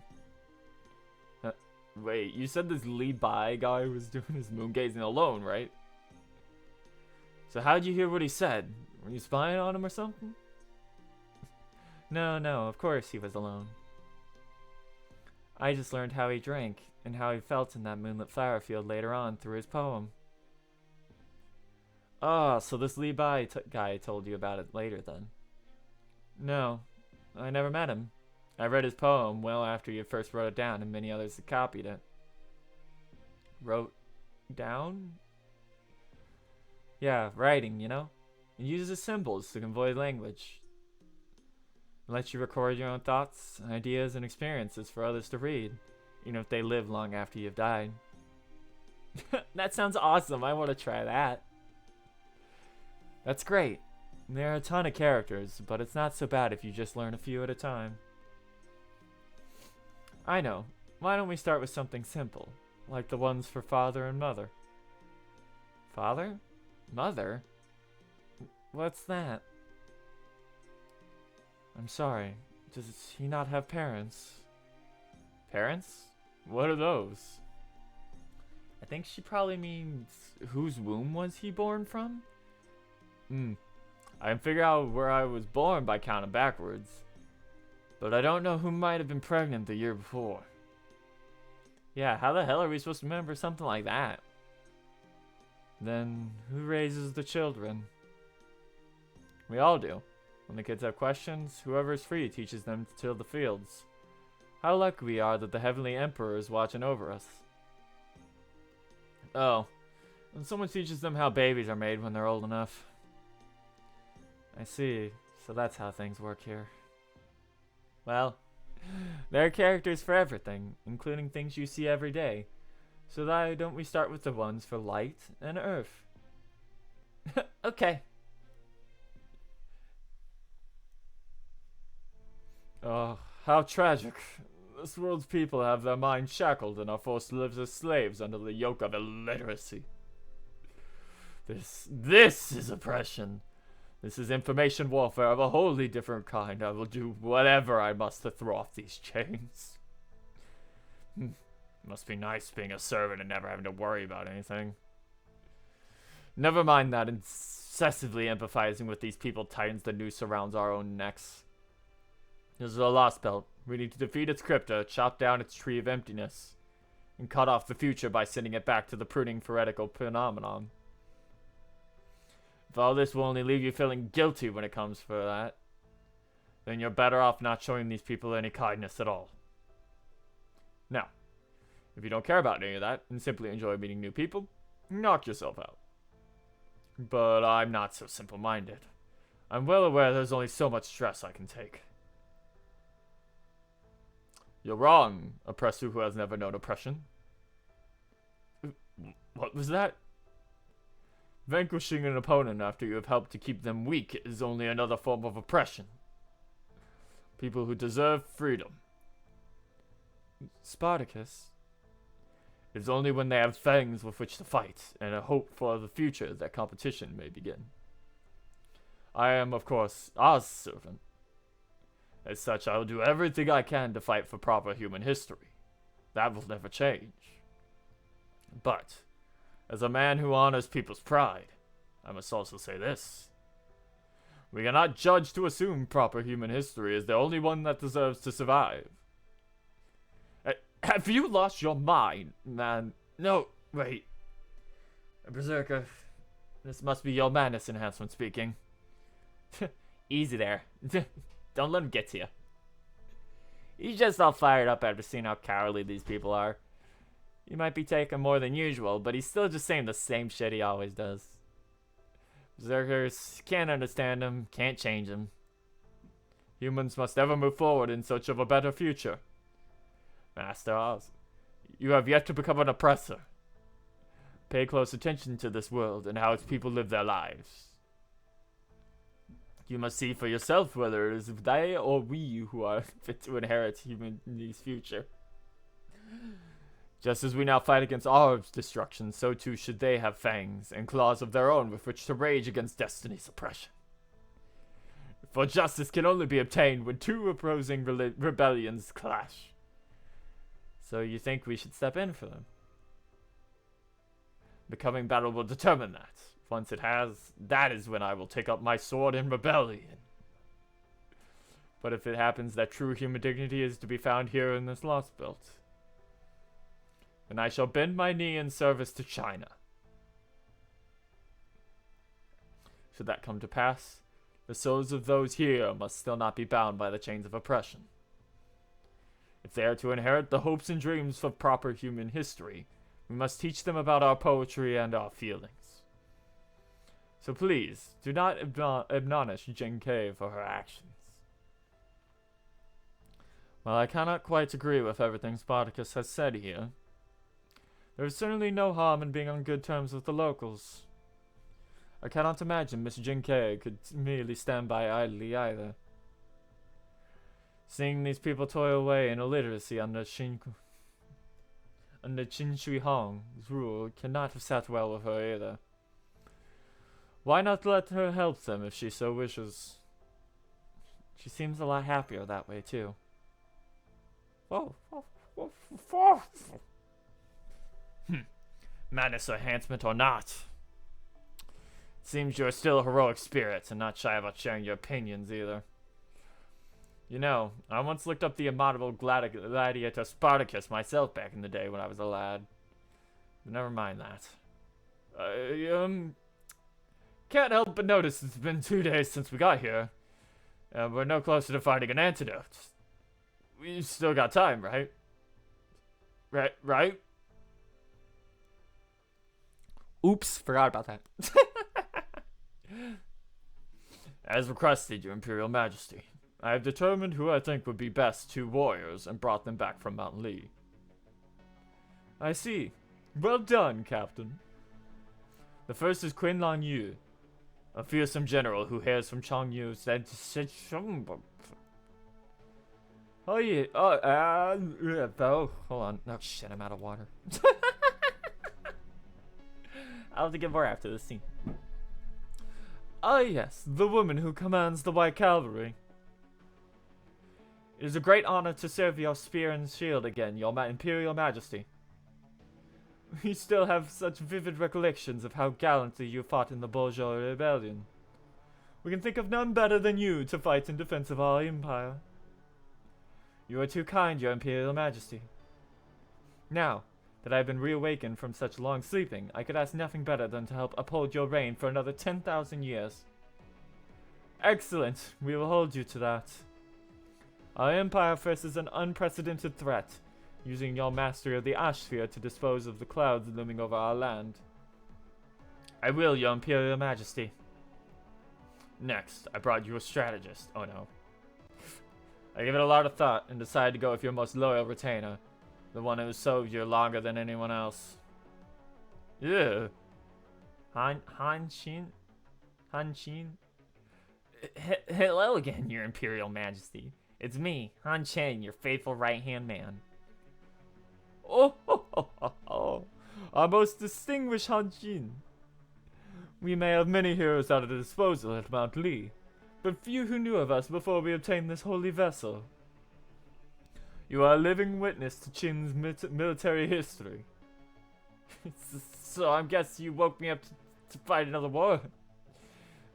Where are we invading this time? The desert? The ocean? No, wait. Don't tell me it's the moon. No. Our war of conquest is long since complete. Your leadership in the Arctic War was crucial to defeating the Aztec Republic. And our last enemy, the Habsburg Empire, succumbed to economic sanctions. The world has long since been at peace. Oh. I mean, that's wonderful to hear, Your Imperial Majesty. Who doesn't love peace? Still, a peaceful world is like a tidy room. It's bound to get dusty eventually. Indeed. I am still counting on you to handle the cleanup once again. But by the way, how's the science progressing last time I was awake? Any new weapons I should know about? Yes. With the exception of our royal guards and supervisors defending the fields, I have retired most of our flesh and blood soldiers. The bulk of our army is now comprised of automated mechanical soldiers. Mechanical soldiers? This is huge. We won't have to keep them fed or rested, and if one breaks, we can just repair it and send it back to the field. Oh, this changes everything. The possibilities are endless. New strategies, new tactics. Oh, it's making my head spin. Hanshin, while you are much too unusual to become a genius, tactical or otherwise, we have nothing but respect for your talent. Make full use of your strategic cunning, and return to another victory to your name. Welcome back from the card game dimension. Congrats on your win. Thank you, Your Imperial Majesty. You are too kind. Oh my, his expressions are just as unique as the rumors suggested. No wonder Lord Han Xin is such a decorated general. Wonderful. With these two, our empire's defenses should be airtight. Really? I agree.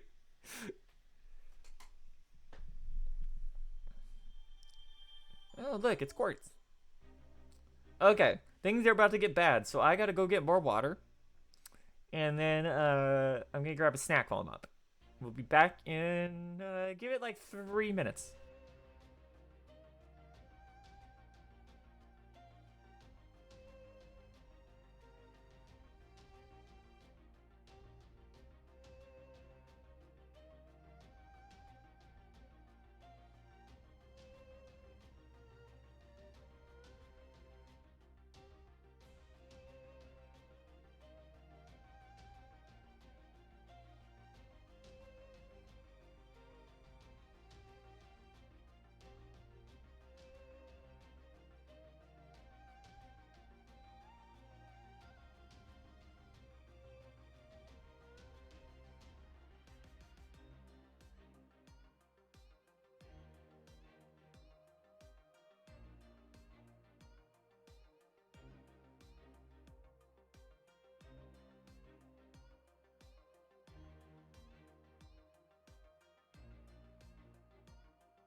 Hello. Oh god, the moth is there. He's so high resolution. It's so weird.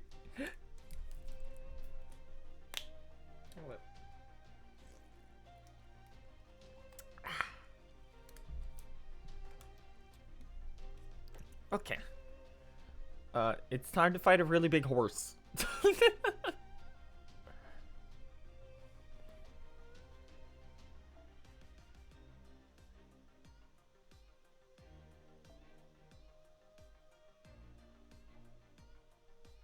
No, other one.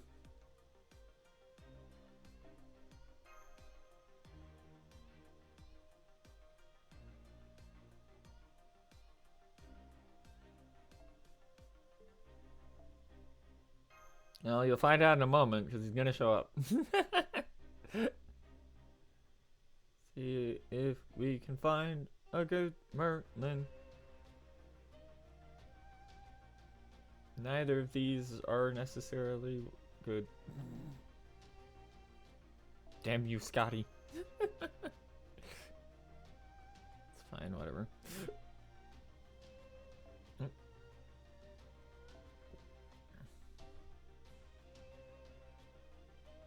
Bum, ba-dum, bum.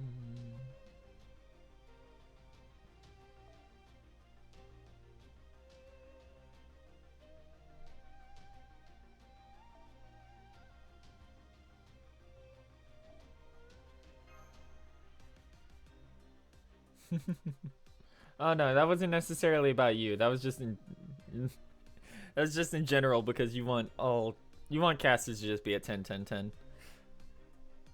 That wasn't a specific slide to you. I have a bunch of whales on my friends list of stupid Merlins. But they don't have them up because of security. Okay.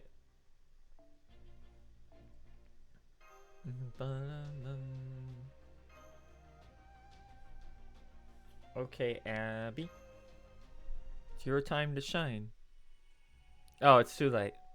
Oh no, I was just trying to find a Merlin with a 2030. Just for with a MLB 2030 for stupid shenanigans, but none of them are up right now for me.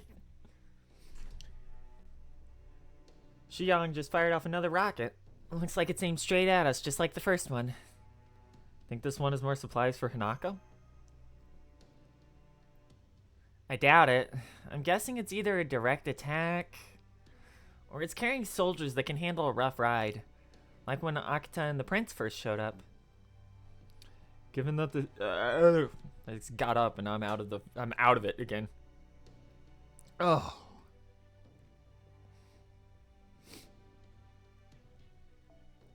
Given that the civilization has produced humanoid mechanical soldiers, there's no telling what could be coming next.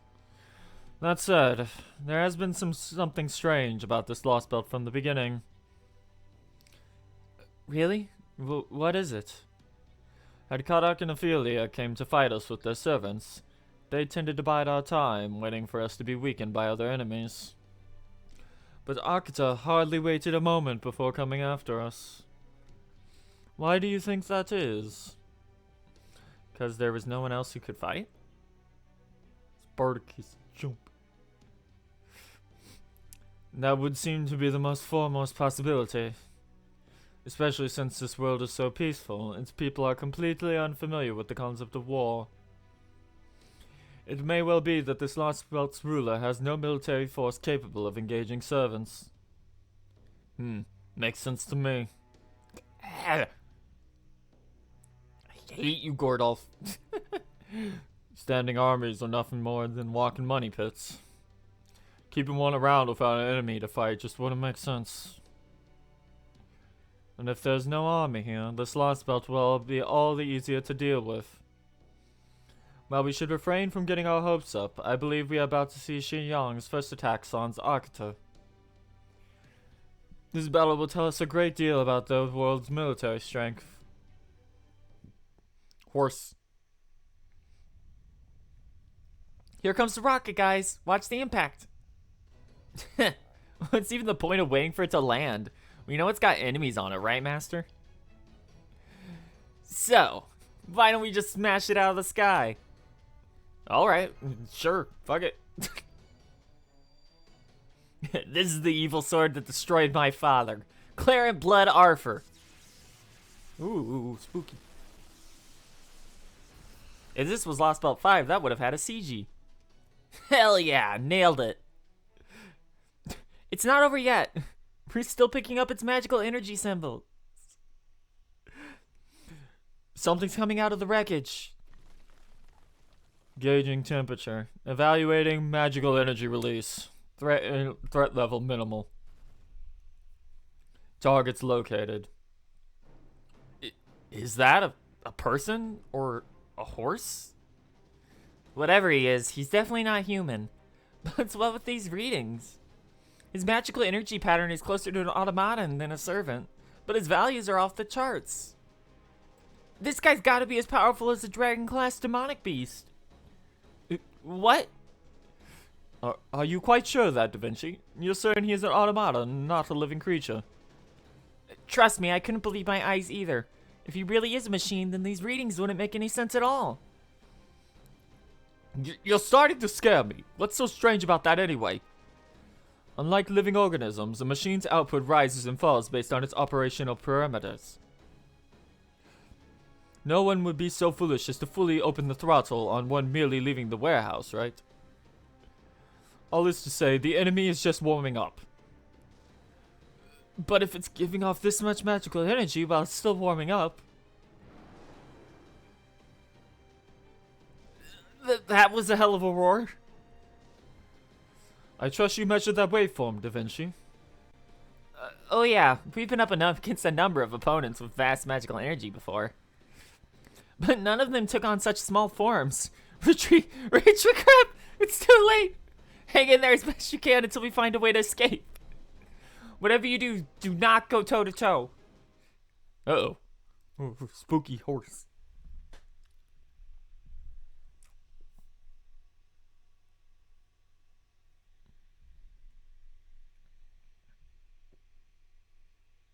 Ba-dum, ba-dum, ba-dum, ba-dum, bum, bum, ba-da-da-da-da-da. Big.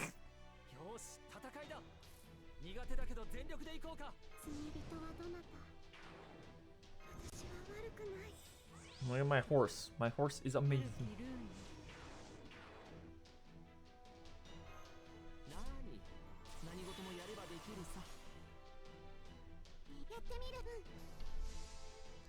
Bum ba dum bum.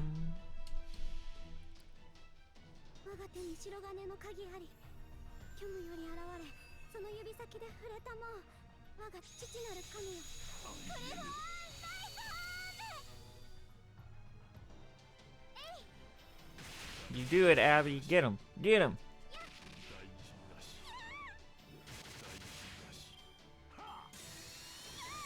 Rude. Rude. Rude.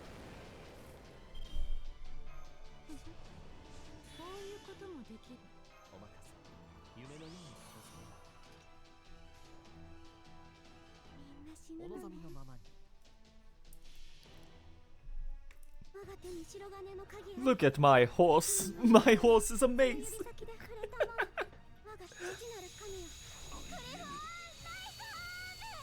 Thanks, Abby.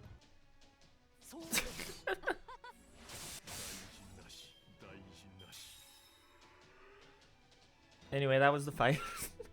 Number 1 of many.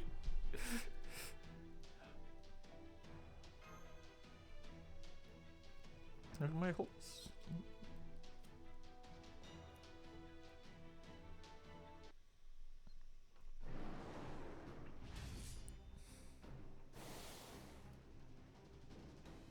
Number 1 of way too many. Damn, he's tough. Such devastating oppression. How can I not rush to meet it? Watch yourself, Spartacus. He'll cut you even to ribbons if you just running like a jackass. I see. So this is the extent of their capabilities. We've got another servant headed this way. It looks like it's Akita Hinako's Prince of Lanling. This is bad. If he joins forces with this automaton now, Why did you go on the attack without us, Lord Zhang Yu? Did he say Zhang Yu? I needed to measure our opponent's abilities. That is all I can really do. I believe I have gained sufficient data in this encounter. Now we can begin our strategy meeting. Let us go to camp. I will formulate a plan to lead us to a flawless victory. Yes, Lord Zhang Yu. Allow me to lead the way. Off he goes. They retreated. Well... Yeah, more like they let us go. Looks like that thing just stopped by to check us out. Just to check us out? You're joking. That thing was far more powerful than our servants. What the hell was he? Dunno, but he didn't even try to keep his true name secret. Zhang Yu. So that was Zhang Yu, the hegemon king of... oh boy. The hegemon king of Western Shu who vied with Liu Bei, the founder of Han Dynasty, for control of China. Thank you for all those words. Are you alright, Lord Zhang Yu? I'm fine. It has been 200... It has been oh my god. I'm fine. It has been 2,048,000 hours since I last engaged in combat. But my chassis functioned without issue.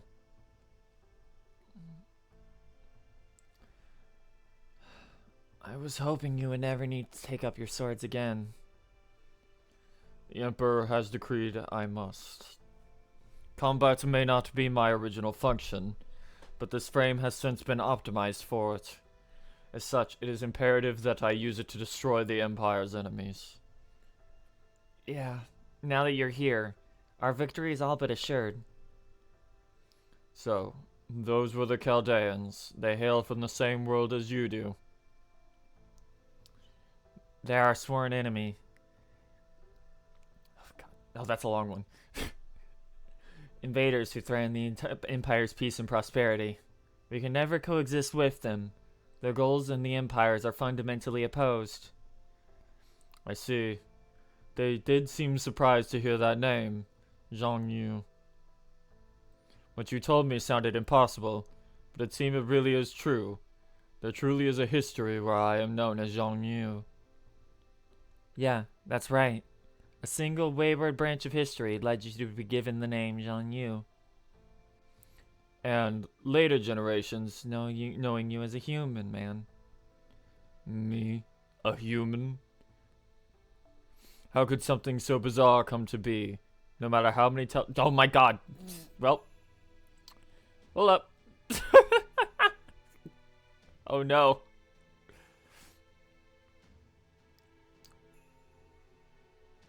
And that's how much China's history ripped. Oh my. Touch controls. And that's how much China's history rippled out to the rest of the world. If the Emperor had passed away after a normal lifespan. Enough. Merely imagining such a thing gives us chills. Quite, Your Imperial Majesty. My humblest apologies. So, tell us. How did your long-awaited return to the field of battle? My calculations show a clear path to victory. Let me handle the particulars, and defeating Chaldea will be no trouble. We see. Still, one can never be too careful. Thus, we have given Qin Yu a battalion and sent her to join you. You will rendezvous with her and finish the enemy for good, ensuring a glorious victory for the Empire. Wait, Your Imperial Majesty. As they say, cleverness has never been associated with long delays. Now that we have Lord Zhang Yu with us, our victory is a foregone conclusion. I think we should move to eliminate Chaldea as soon as possible. Surely you jest, Akita. Had you not fled from them not once but twice now, your tactical insight, such as it is neither necessary nor welcome. Yes, Your Imperial Majesty. Please forgive my outburst. Good. You are not to move until Qin Yu arrives. Until then, you will continue to monitor Chaldea and ensure that they do not turn tail and run. As you wish. A little over 233 and 3/4 years. I'm going over to Akatos camp. Okay. This is pretty much the same thing, but now there's a spooky man here.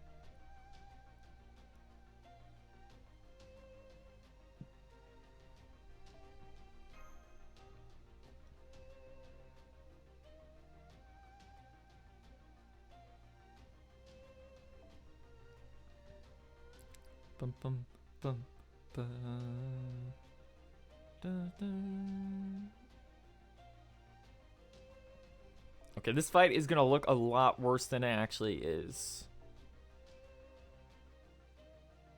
Nice. Yeah, it takes a while. Mystic codes you need to put work into them. Get the arts one here, just so it levels up. Alright. This fight is gonna look awful. Okay. You said you learned something in your analysis, Holmes. Thanks to the remains of the automata we recovered earlier, I believe I have learned something. With Crown Prince Neza's help, I have examined their inner workings and... Yes, they look like me. Their quality, however, is most unfortunate. Their mechanisms only imitate my own. There is much degradation. It pales in comparison to great Taiyi Zeiren's framework. The sage Taiyi Zeiren and his lotus spirit. So then, okay, let's try that again. God damn it. The sage Taiyi Zeiren and his lotus spirit. So then, you think these soldiers use sage arts as a base instead of science? Even so, I suppose it is impressive that they work as well as they do, with makeshift parts instead of jewels of the old sage world. The key problem we face is that the centaur-like creature the enemy called Zhang Yu. What do you make of the combat footage I showed you, Nessa? Oh, yes. This one is much more like I am than the clay dolls. I have not seen his interior, but I can say that much. For certainty, many of his movements resemble my own style. Even though this form is so radically different from yours? I think those extra arms were bolted on later. His techniques still reflect a human-shaped body. If he had been made in that form to start, he would move much more naturally. I see. A true martial artist perspective provides most illuminating here. To crib from Holmes, that is just a preliminary theory. But I think he was originally a humanoid, patterned after my design, and that he became known as Zhang Yu after many further modifications. In addition, we know that the other mechanical soldiers are much weaker, thanks to their mechanisms made less complex. Prince Nez's body was made with sage arts from the Shang dynasty, lost long before the age of Qin. However, in this world, Qin Shi Huang managed to recover and gain an understanding of those arts. Scientific progress could subsequently have evolved them into something wholly different from what they were in proper human history. That could also explain how the Emperor managed to become immortal here. And why this Losbelt has such unusual technology. There's no time to be admiring their handiwork. We should be asking ourselves what they're doing. For some reason, they haven't made a move. They've just been monitoring us from their camp about 2 kilometers away. My guess is they're waiting for something. The silence is rather unnerving. For the moment, I've asked Mr. Oz to take the servants and remain on standby. How dare they treat Taide Zairen's work like this, with less respect than it is due. Next we meet, I will show them the power of my fire-tipped spear. God, Neza, your dialogue. What the hell was that monster? I couldn't believe how strong he was. Yeah, and it wasn't just some muscle-headed dumbass either. See, strength's actually a double-edged sword. If you're faster and more skilled than your opponent, than a stronger opponent, then you can still kick his ass all up and down the yard. But that guy was... How do I put this? His eyes were as cold as ice, a far cry from the mania of the battlefield. They were the eyes of an oppressor if I've ever seen them. He must be defeated no matter the cost. Yeah, he was freakishly cool-headed. Like, he was just calmly assessing our every move. Felt like he was predicting exactly what we would do, and what he needed to do to avoid every attack. Very creepy. It was well beyond martial arts. It was also strange that Prince of Lanling called him Zhang Yu. If Shi Shuihong really is still alive, I suppose it's not too strange that Zhang Yu might be, given they lived at the same time. Yeah, they might have both been alive back then, but that doesn't mean the thing we fought today was even human. For that matter, why would Zhang Yu be a general working under the Qin Emperor? I mean, I only learned about this myself once I became a servant. But Zhang Yu was a central figure in the rebellion that destroyed the Qin dynasty after Qin Shi Huang died, right? I heard he competed with Liu Bai, the guy who went on to create the Han dynasty for control of China. Okay, let's say he was always born to fight. Why would someone like that just bend the knee and serve Qin after all being obedient? I'm afraid I got even more bad news. There's a new army headed this way, and not by rocket this time. If these readings are right, it looks like they're on a wheeled transport. More reinforcements from Xiong, huh? Yep. And the fact that they're traveling by lands means these aren't just mechanical soldiers. This is a real flesh and blood army, led by an actual human general. Does this mean Akita has been waiting to rendezvous with them? Probably. I guess they plan to end this by combining these armies and absolutely crushing us. Even if they overwhelm us with sheer numbers, we will have no way of fighting back. This is certainly a rather dire predicament. We can't even run away. There's nothing we could even hide behind in this open field. If we can't run, then we shouldn't wait for them to get here. Are you mad, you fool? You're not here to formulate strategy, especially not without asking me. Besides, you just saw for yourself how frighteningly strong that Zhang Yu monster is. See, enjoy dinner. Attacking first would be far too reckless. We can always retreat from this Losbelt if necessary. Oh, wait. I'll never actually be cured if we do that. We have to find a way to hold our ground. But then again, that Zhang Yu robot scares the hell out of me. What is he anyway? Some kind of living storm? I see our self-proclaimed commander is pretty rattled too. Yeah, it might be reckless to go on the offensive now, but if we just wait around for reinforcements to get here, we won't have a prayer. We should challenge that storm again. If nothing else, it's a chance to chip away at the enemy's forces. You're always so calm and collected, Jinkei. If you think like making the first move is the way to go, then we might just have a chance. Alright, let's go on the attack. But be warned, I'm just going to be keeping an even closer eye on ours vitals than usual. Remember, we didn't just come to China so you could burn yourself out. You have to be careful. Hey, as long as we take care of business before he gets worn out, it's all good, right? Either way, if we just stand here and wait for reinforcements, we'll run out of options entirely. I say we strike while the rebellion is hot. Alright, let's do our best, Master. Puppet noises. Bum bum bum bum.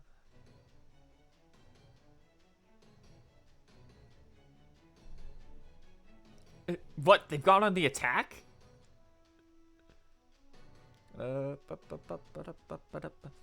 That's right. The Master of Kade and his servants are charging in like fools. This is perfect. Not even the Emperor would stop us from engaging invaders. Are you sure about this? We could still remain on the defensive until reinforcements arrive. Nah, the sooner we finish them off, the better. You're more than strong enough for that, Lord Zhang Yu. Very well. Then I will do my best. I will join you, Hegemon King of the Western Shu. It would be an honor to fight alongside such a legendary hero. This time, we're gonna obliterate Chaldea and their master. Don't leave us so much as a trace behind. And then we fight the horse.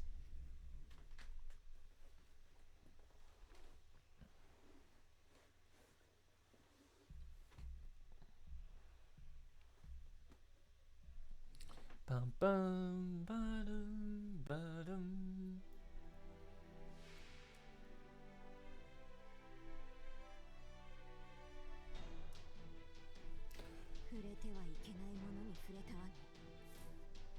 Okay, so first of all, do that.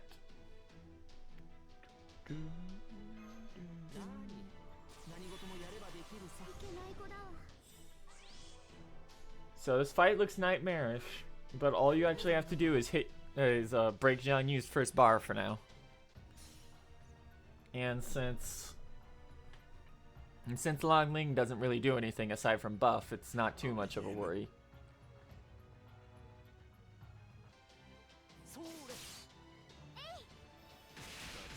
Hey.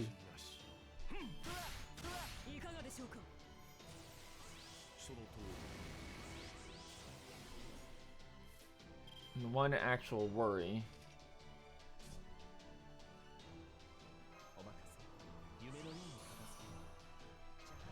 That we have here is that Zhang Yu does have an evade.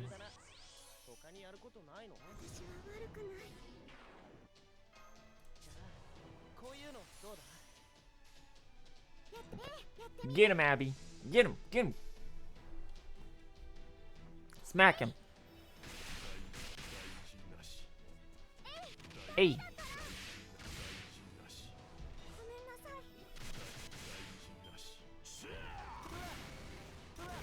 See, there goes Waver. Scary.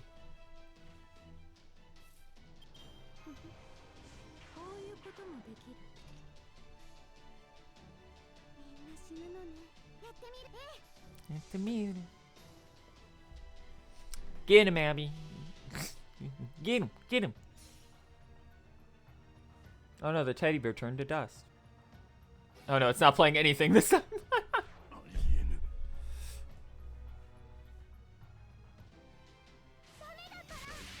Strong daughter. Konaide. Bum bum bum bum bum. We did it. Imagine killing Longling first by accident. I don't even know what he does if you do. Cause I did this when I did this in JP without knowing. I just went for the Berserker immediately. Oh, if you break his battery, Octa drains all your MP.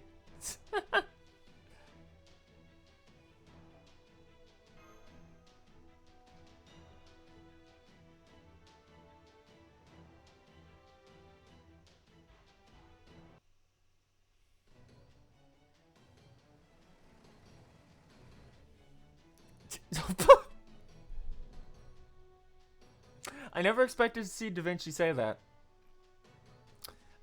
Shit! The enemy reinforcements are almost here. I guess we were too late. That's enough. Both sides, lay down your arms. Huh? What? But we've almost got them. Stand down, Akita Hinako. The Emperor commands it. Owned. What's the meaning of this, Your Imperial Majesty? I thought you were sending in Quanlang Yu and her army as reinforcements. Indeed, I was. I ordered her to find Akita in Chaldea and lend her aid to whichever side was losing. You're kidding me. You're still being merciful to Chaldea? How many times do I have to tell you? Those barbarians are a threat to your empire. Barbarians, is it? It seems you've forgotten what we told you. So far as we are concerned, you and Akita are every bit as barbaric as these Chaldeans. Be that as it may, we are beginning to get a clear picture of matters here. The quarrel between you, Akita, and Chaldea has nothing at all to do with us. You merely hope to use our territory as a stage to settle this quarrel. And so, we are taking our time to assess both our allies and enemies, to determine who truly benefits our empire, and who is merely a useless interloper. Well, of course Akita and I have been useful to you, right? Your Imperial Majesty? We came all the way to serve the Empire in its hour of need. Ah yes, that reminds us. What is this dire threat to our empire? Is it the Chaldeans, who have stumbled in like drunkards? Is it an invasion of Zhangyang, my capital city? What say you, Hanjin? No, Your Imperial Majesty. The area that poses the greatest danger to the Empire lies outside that massive, impenetrable storm. I speak, of course, of the entire rest of the world, as it is now cut off from Your Imperial Majesty's blessings. Then, what is currently our most pressing need? That would be gathering information about the world outside the storm. And not by taking a stranger's word, but by sending out soldiers you know and trust. Good. That is precisely what we had planned. We would expect no less from our most loyal retainers. Very well. How about we go sending soldiers into the storm to investigate? I doubt the ones who came here on their own will be of much help. Whatever ability they have that let them come in from their world is most likely something they can only use on themselves. And what of the more recent arrivals in our domain? The Chaldeans seem to have crossed the storm using some kind of strange vehicle. So if we had that vehicle, we should be able to do the same, theoretically. We would still need to learn how to use the vehicle, if not how it was built and how it functions. But once we do, it should serve to transport the Empire's armies to the world outside. This Emperor's good. That's a surprising amount of clarity about the big and small pictures. There you have it. Chaldea has a much more valuable bargaining chip than either you or Akita. If you wish to negotiate with us, you'll need to offer something far greater in value. Tayunskapom? My name is Koyonskaya! Ugh! Are you sure you aren't doing this on purpose, Your Imperial Majesty? Of course. We thought we were doing you a kindness, since you would surely dislike being called by the name you deserve. Or would you prefer we forgo all consideration and call you Daji, foxwoman? Pardon me. How he was completely unarmed. You grossly underestimated our intelligence, as well as our Imperial Guard's proficiency in Kung Fu. We are most offended. She must have thought this was the same China she enjoyed toying with as she pleased. Now then, let us bring our negotiations anew. Damn. This is why First Emperor is the best. Hello there, loyal soldiers and people of Chaldea. We trust you can hear our voice. Who said that? I think it's coming from Mash's shield? The voice of an empire is heard by all its citizens, no matter where they be. It will find them just as surely as the sun's rays. In this case, we are merely focusing a magnetic beam upon that girl's shield, causing it to vibrate. We could use anything of sufficient rigidity, but we assume you prefer your skulls not to rattle directly. The voice of an empire? Then does that mean... We are prepared to hand over this Koya something or another person to you that you have been seeking so desperately. You mean Koyatskaya? Correct. However, in exchange, you must agree to let us examine that vehicle of yours in detail. Accept this condition, and we will guarantee you safe conduct in these lands. None will dare threaten you while you are under our protection. What? Your Imperial Majesty? What are you saying? Akuta Hinako. If you had shown yourself capable of capturing that vehicle unharmed, we would not have resorted to these measures. But you have all but trumpeted your intention of leaving not so much as a trace of Chaldea behind. You fought to destroy them, Shadow Border and all, despite being fully aware that that is not what we desired. Ugh. Still, the foxwoman aside, you have your uses, so we will treat you accordingly. We will not punish you for acting against our wishes. However, know that if you insist on continuing to war with Chaldea, you will face the White Cavalry spears. Be warned. If my Emperor commands it, I will show you no mercy. What would you have me do, Master? We have little choice but to accept this, for now. Very well then, Chaldea. Now, that we have all had time to calm down, what is your answer? Oh, and do note that our audio is not as crisp as our video. When you wish to speak to us, make sure that you face directly upwards and do raise your voice. For our part, just having another option for exiting this current predicament is more than we could have hoped for. Even if that option may cause other problems down the road. At this point, I believe capturing Koyanskaya and securing an antidote is far and away our highest priority. Though of course, Miss Oz will need to make the final call. Huh? Not me? Let's just keep your position to ourselves for now. And besides, that voice is speaking to ours. And I'm pretty sure it wouldn't be happy about being interrupted. We accept your condition. Good, good. Yoizo, yoizo. Good, good. A most reasonable answer. Now then, let us be certain of one thing before we begin to make arrangements. Do you know who we are? You're Julius Caesar!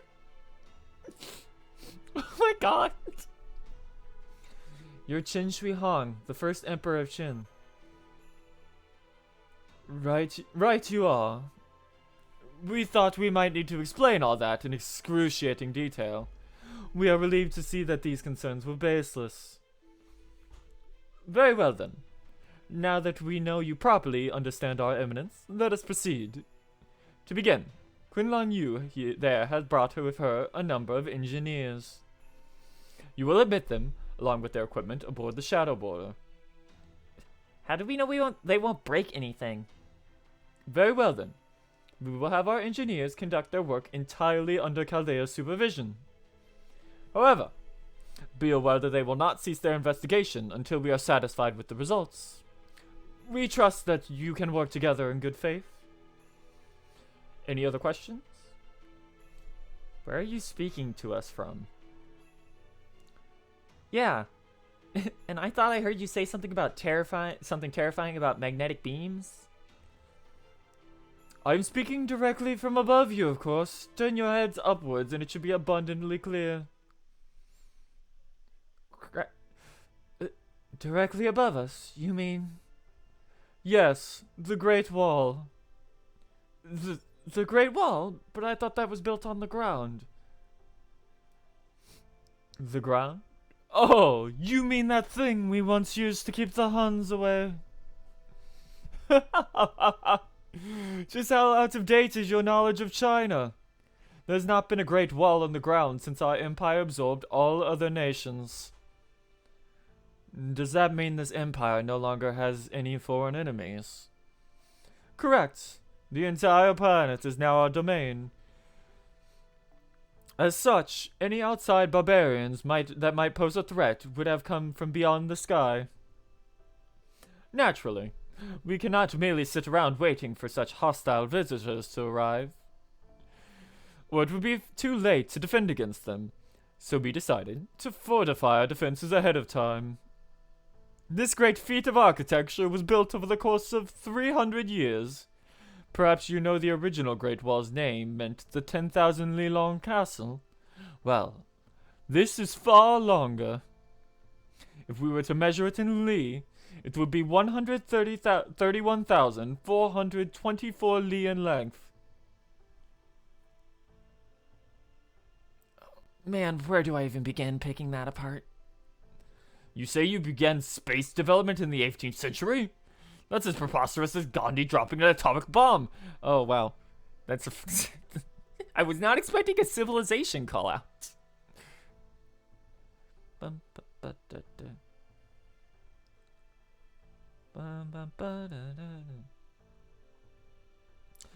We admit, we did believe that the only possible threat to our empire might come from beyond the stars. But we must say we did not expect to face one of this particular nature.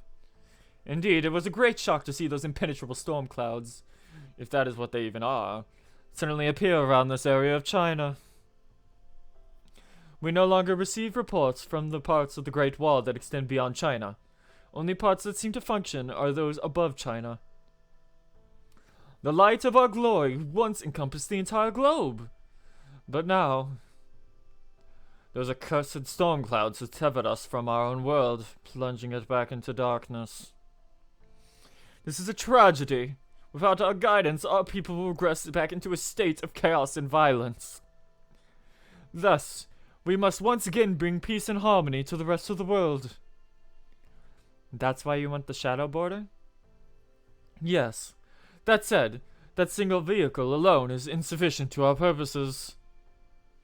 We will need to produce vast quantities of them, and of greater size capable of carrying much larger cargo, and so we shall require blueprints. Ah, so that's why you want us to let your engineers analyze it. Given that you are able to pass through a storm that permits no physical interference whatsoever, we assume you are capable of passing through void space. I'm impressed. I can't believe you figured that out at a glance. We understand the theory, of course, but cannot imagine how it was actually achieved. And so we wish to learn about how this conveyance was constructed. Ideally, we would like to confiscate it and disassemble it to be thorough, but that would be of a great inconvenience to you, would it not? So, we are willing to compromise and simply work with data alone. Consider this a display of our benevolence. But the world outside the storm is... Yes. Akita and that fox woman told us some nonsense about Lostbelt and pruning theoretical phenomenon. If you insist upon feeding us the same lies, we may lose our temper. Now would be a great time to stop talking. There is no point in guessing why you visitors speak of the outside world in such vague generalities. We will make our own judgments once we have seen past the storm wall for ourselves. May I ask you something, Your Imperial Majesty? Did a strange tree happen to appear in this land around the same time as the storm? Specifically, a tree of light so large it reaches the sky. What an odd question. Do such things often appear out of nowhere in your world? Oh, fuck. Shit. Well, it seems you are still hiding something from us, Akita. Well, no matter. We are well aware she has some cards yet to play. No doubt they have something to do with her differences with you. Our interest, though, lies solely in maintaining peace in our empire and reclaiming its territories. We have no intention of becoming involved in disputes between visitors, unless those disputes become something that affect us. Now then, let us be candid. You inquired about the Tree of Light. The answer is no. Our sight extends to all of China, and we have observed nothing of the sort. All of China, huh? Since it seems like you don't stand on formality too much, I'm gonna ask. Are you sure you don't mind speaking with us directly like this, Your Imperial Majesty? What would you mean? Well, most people in positions like yours like to, dress up their negotiations a bit, right? They like to trot out in intermediaries and representatives and the like. Usually they make a point to never meet face to face. I mean, drawing a firm line between themselves and the lesser people by refusing to speak directly is a big part of how nobles like to demonstrate their difference in status, right? What a strange thing to say at this point. We see, in your world, monarchs are so insecure that they refuse to permit themselves to be seen for fear of seeming less than perfect. Tell us, does the sun seek to hide from public eye? Does the moon hide itself from the people's gaze? We are the Emperor, the child of heaven, the celestial existence which reigns over all of our citizens. That is why we permit them audience. Just as the sun's light bathes every corner of earth, so too does our glory shine upon every person on this planet who looks up to us. Still, we suppose that if the sun looks the same as everyone else, it may feel a need to put on a bit of a show to emphasize its power and status. Then you don't mind letting us see your face? Now what are you going on about? You've been gazing upon my visage for some time now. Huh? Well, we suppose you cannot see us with your naked eyes. Not with the horizon in the way. But you still have been observing us with those mechanical birds of yours, have you not? Indeed, our eyes have met a number of times. I'm sorry, I don't understand. We've been observing Qianyang from a distance, yes, but... What? Then you stare at us without realizing who it is you look upon? How insolent! We suppose we could not help your ignorance, but now that you know, you should be more careful. Wait, hang on. Are you trying to tell us that that thing floating above Qianyang is... Yes, that is us. This holy vessel is the result of us abandoning our earthly body, as it could only deteriorate, and embedding all of our authority within this machine in its stead. In the 2200 years that have passed since, this body has grown and expanded along with our nation, and now it shall never touch the ground again. Still, our grandeur is readily apparent in this form, making it easy for people to understand. We are the first and last emperor, the immortal ruler who shall reign over this world for all of eternity. We are Qin Shi Huang.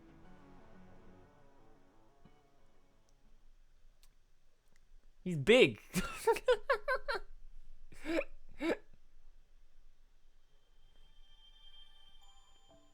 Saint Quartz. Gears. We're now on 7. Dum bum bum. Bum bum bum bum. Bum bum. How many hours has it been? Hold up, let's check. 4 hours now. I'll tweet out again.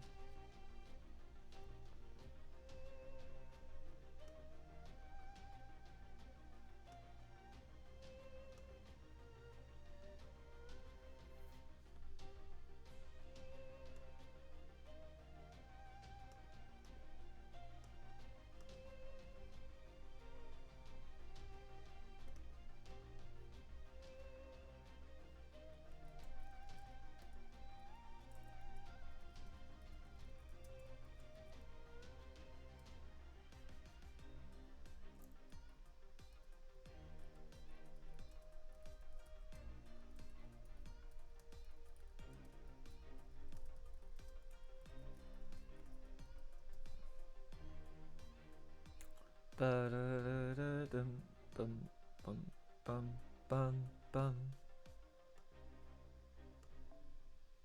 Okay, I think this is Saber again. But actually, this is 16 chapters, isn't it? Hold up. Verse 8, verse 12, 13, 14, 15. Yeah, it's 16, so after this we'll be halfway done at least. Let me drink some water real quick.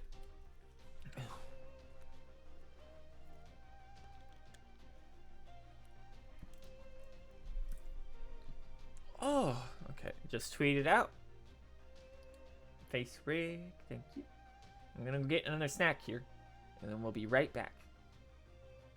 I will leave, here. Here.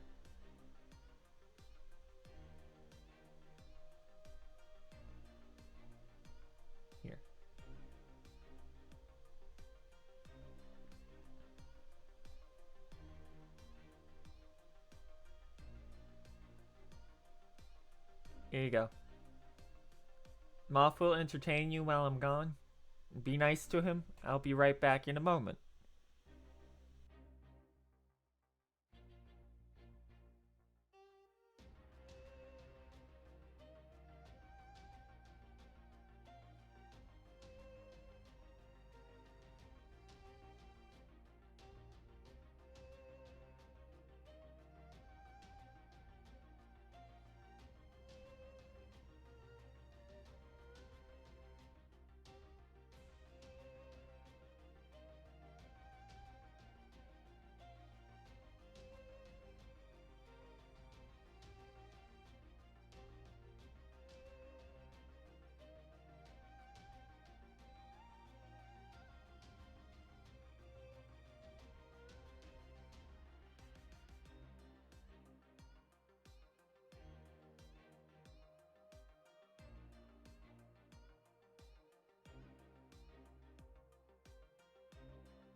Down you go, Moth. Okay. Back in the corner. Okay. Whew. Water time. Hello.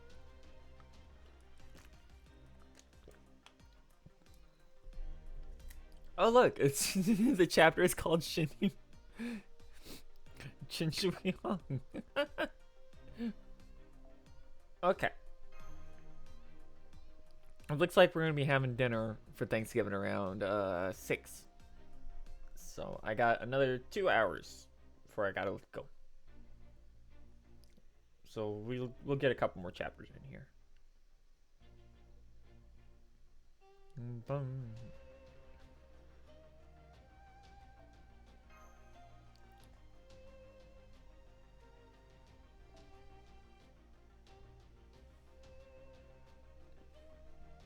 Yeah, he's very high res. Especially considering he's literally just the wiki image that I made transparent myself. There he is. He's actually not that big. It's kind of weird. I suppose that's just because of how it outputs. Okay. This is the one where it's rider mobs. Right, so we want you. Put you in the back. Get Cleo. Nope, not that one.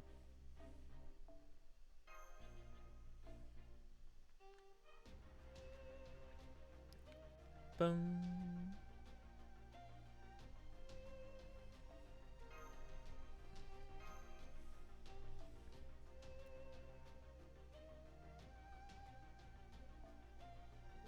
They really need to just make switching out a fucking... You get there eventually. You actually get there quicker than you should, and then it never increases again.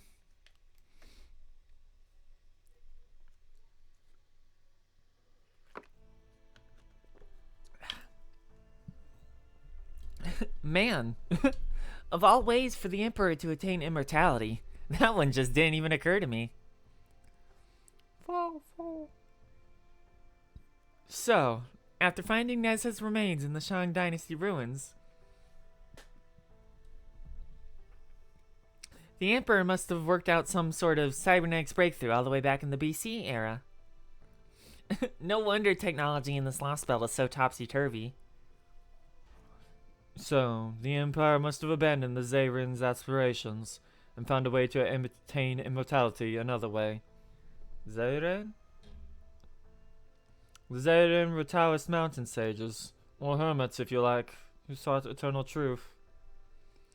They also perfected their bodies, thereby achieving eternal youth and life. In proper human history, the first emperor of Qin attempted to become one such Zaren through an immortality elixir made with Chinese alchemy.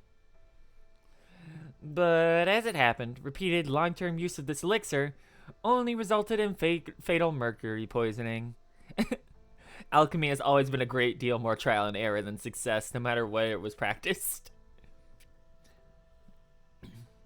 But, in this Lostbelt, the same emperor must have given up on alchemy in favor of technology based on Nezha. Well, Prince Nezha's body was still created by Zaren, so it's not as though that's a big divergence. It's not as though that represented a big divergence from the path.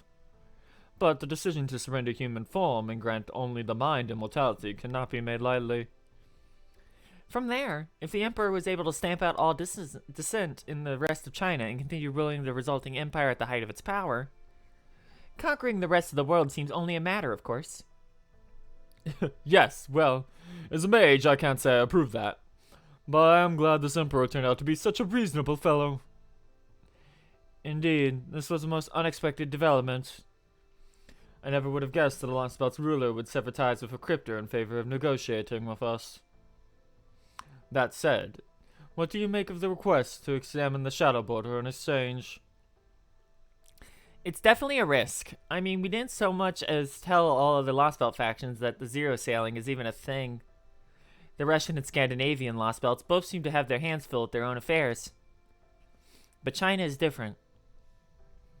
Quite so. This empire is under the impression that the rest of the world is part of its domain, and that the storm is responsible for severing their ties to the rest of their land.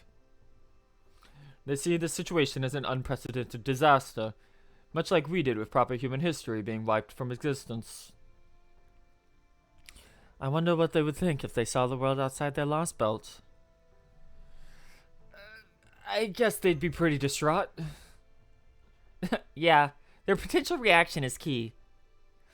There are several Lostbelts, but only one Earth. It's the recipe for the biggest, crappiest game of musical chairs ever. Since there's no way for all these different civilizations to coexist. Instead of existing in parallel worlds, they all have to fight to exist on the same Earth. So, the Lostbelts aren't preoccupied with just scraping by, are eventually going to have to fight others if they want to expand their territory further. Didn't Kristarius say everyone's trees would be fighting? So, the Cryptors... Team A are competing with each other at the same time they're fighting proper human history. Why would Krishtaria choose this? We have insufficient evidence to come by any conclusion about his motives, so let us leave that aside for now. The salient point at the moment is that all the Lostbelts will eventually be competing with each other for survival. Right. And while proper human history may be at a disadvantage with all its territory gone, there's still one thing we have that the Lostbelts don't. Of course, the shadow border. And because of that, we're still the only ones with the ability to zero sail between Lostbelts as we please. But if one of the Lostbelts had the border, they'd have a serious leg up on the others, huh? Damn, I can't believe this Qin Shi Huang is that much far ahead. Indeed. Though all of this assumes that China does indeed have all of the other nations under its rule. Then once Qin Shi Han ventures outside this Lost Belt, the first move will be to go on attack against the other Lost Belts rather than Chaldea. This could be our big chance to swoop in while the other sides are weak from fighting each other and take the prize for ourselves. I'm afraid not, Mr. Goldolf. The outcome we need to be concerned about is Qin Shi Han gaining an overwhelming advantage thanks to the Shadow Border's technology, and going on to claim the entire planet as their own. Right. If that happens, we'll be responsible for creating the biggest threat to restoring proper human history ourselves. And there's no way to tell how it'll play out until we open the lid on this figurative Pandora's box. So no matter what we do, we're taking a big risk. There is also the possibility that we may have become collateral damage when the Lost Belts battle one another in earnest. Still, we cannot rule that outcome out definitively. It's far enough away that we can worry about it later. In the meantime, our most pressing concern by far is finding an antidote for Director Goldolf and Mr. Oz. Yes, exactly, Holmes. I always knew you had a kind heart deep down beneath your gruff detective exterior. Well, I guess we can't deny that Tubby here is in trouble. If they really do hand Koya and Skya over as promised, that does mean we'll have one less thing to worry about. Well, in one sense, yes. But having Koya and Skya as a prisoner will create other very serious problems. If anything, it only further raises the question of how we will go about settling matters in this Lost Belt. And then there's the fact that we still can't find its Tree of Emptiness. Indeed. I was surprised to learn that even Qin Shi Huang knew nothing about it. Does this mean that Hanako doesn't know either? What am I saying? Of course she does. I mean, it's her job as a cryptor to protect this world Tree of Emptiness with her life. Quite so. Her behaviors have been most peculiar from the beginning. Both Kadok and Ophelia had formed alliances with the Lost Belt's rulers, and shared a goal to expand their territory in the future. But here in China, the only one who seems interested in territory expansion is Qin Shi Huang. It even seemed as though Akuta was trying to hold Qin Shi Huang back. Yeah, the only thing that that seemed interested to her was wiping us out. That's true. I got the sense that she wanted to dispose of us before Qin Shi Huang started paying attention to the outside world. I can't tell if she's being reactive or proactive. So, hey, this might seem a little too late now, but are we sure it's okay to talk about this stuff in here? I mean, Qin Shi Huang keeps an eye on all of China, right? How do we know the Emperor's not listening in right now? True. The thought of the Emperor peeping on us from low orbit is a little more than creepy. But I just skipped. But the flip side is that that's all the Emperor can do. We should assume our heat signatures are visible even with a roof in the way. But as far as audio is concerned, the Emperor mentioned that the quality isn't good, and we can only be heard when we're looking directly up and raising our voices. I know, because I tried yelling a bunch of obscenities at the Emperor while I was in the cockpit. So that's what all that stuff about old geezers, cyberpunk ripoffs, and 80s leftovers was. Anyway, having the Emperor constantly watching us all the time will get annoying, so I made this. What is it? A stealth module for your new Mystic Code. I tried modeling it off Robin Hood's No Face May King. Just think of it as a streamlined portable bounded field. That's amazing. When did you even have the time to make that? Thanks, but it's really not quite as impressive as it sounds. There are a lot of stability issues and other kinks I gotta work out. If the mana levels in the atmosphere are too dense, or it's like really hot or really cold, it falls apart like a house of cards. So, that means it would be pretty useless in the other two Lostbelts we've seen. I see. But when one considers how stable this Lostbelt's environment is, it becomes clear how useful such a module would be here. Oh, it focuses on precision over an area of effect, so it won't hide you from someone else close by. But since we only have to worry about long-range spying here, it should work perfectly in this case. What the? Did Xi-Yang just launch something at us? Let's go check it out, Master.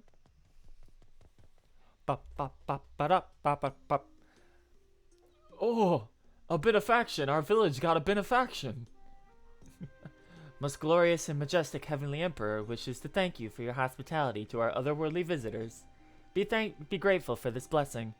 Oh, thank you, most glorious and majestic Heavenly Emperor. Thank you.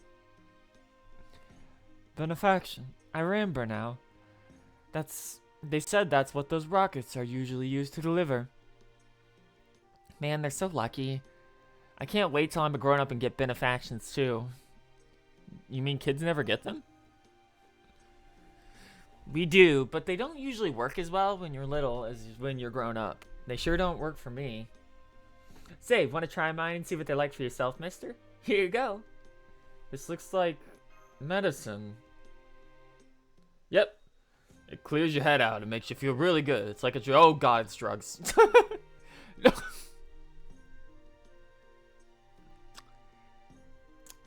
Well, Di, you were asking about Holmes being a crackhead.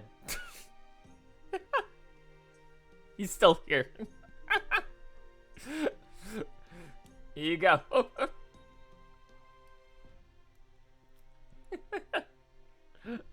Hold on. Let's just go over here. Turn this on. Print screen this. Hold on, I can just send it to him.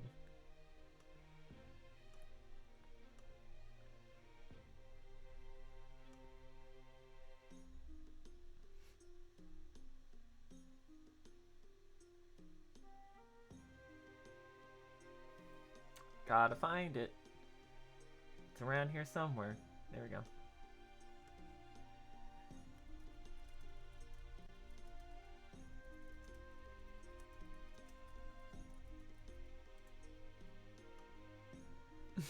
I sent it to him.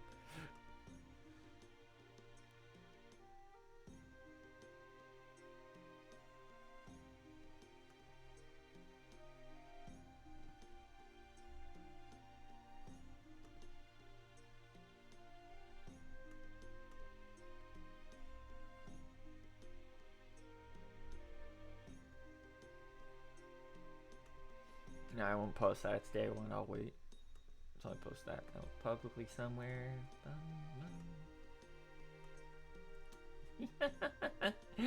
Drugs. Is that? Yep. Really clears your head out and makes you feel really good. It's like a dream come true. Is that so? Give it here. Hey, Hey, Holmes! Holmes! Down! Down! Rest assured, I am not speaking solely out of personal desire. Don't you think such a drug is worth analyzing? This could be some sort of technology unique to this Lostbelt that has no counterpart in proper human history. I see. So this benefaction isn't money, then? Of course not. I doubt this farming village even has a monetary economy. Then again, the fact that we've seen so much agriculture would suggest some economic activity. What if their crops yield tremendous surplus every year without fail? Is that even possible?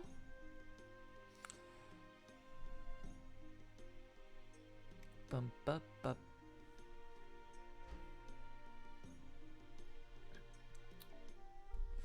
In our world, using methods of agriculture with which we are familiar, no. But things may work differently in this world. I took a look at the wheat they are growing, and it seemed like nothing I've ever seen. In fact, I can't even be certain it is wheat. All I can say for certain is that it has been heavily modified. Perhaps this seemingly primitive form of agriculture is actually a far more advanced than we have been giving it credit for. Even though these farmers don't have so much as a single tractor. Perhaps their methods are so advanced, they have no need for machines. Why don't you analyze the wheat along with that shady drug, then? You might just learn something. I cannot say that the wheat is nearly as interesting as the drug. But, now that we no longer have a need to look for Koyanskaya, I suppose I could spare the time. It's been months, Mash. I need some crack. Hey, isn't that Chen Shui Hong's? Hi there. Our engineers just went on break. That vehicle is like your home away from home, right? I'm so sorry you can't use it during our investigation. You find everything to your liking in our camp in the meantime. Oh yes, it's very pleasant here. The air is so clean and fresh too. It's nice to have a place outside of our vehicle when we can relax. We didn't really have like this in the other places we've been to.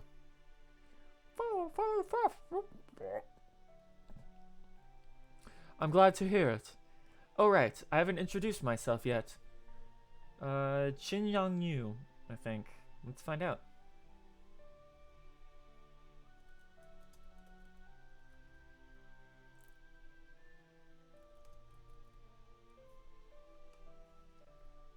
Bum bum. Howtopronounce.com. Chin Lian Jiao. That was not proper at all. Let's try this again.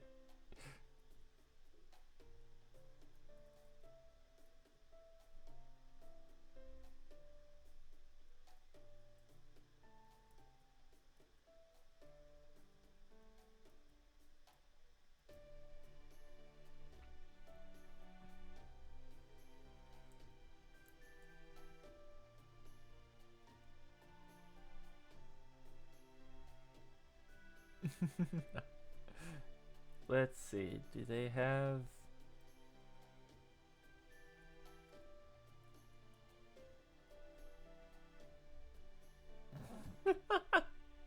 Okay, apparently she's too obscure for her own good. I'm glad to hear it. Oh right, I haven't introduced myself yet. Qinlang Yu, a general of the Empire. Xinlang Yu, You're from the Ming period, right? Ming? Oh, right. The history of your own world is different from ours, isn't it? I think they said Qin's reign ended quickly there, and that numerous other dynasties sprung up in its place. Here in this world, the only emperor I know is Qin Shi Huang, who has reigned for the past 2200 years. That aside, the fact that you are still alive in this day and age is of great surprise to us. Did Qin Shui Hong make you immortal too, by any chance? Of course not. I was merely permitted to sleep in Mount Li after my accomplishments in the Bozu Rebellion. Here in the temple, any warrior who makes a name for themselves is put to rest in times of peace. It is only awakened again when they are needed. Lang Yu. Chen Lang Yu's name. It's the only one I haven't been able to find an actual pronunciation video for.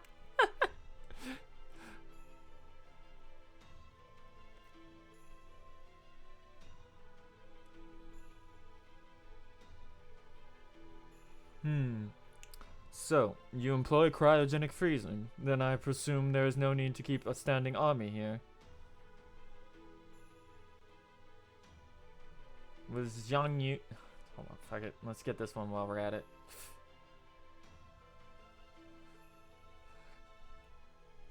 Might as well just get all these out of the way. Although I think this one might just be Xiang Yu.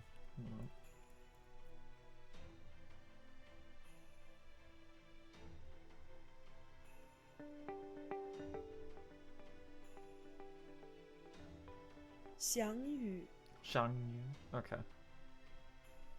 Xiangyu,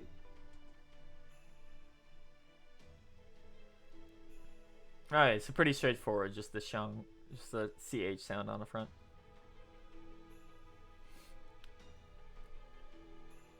Oh, we've looked up Quinn multiple times. It's like Shin.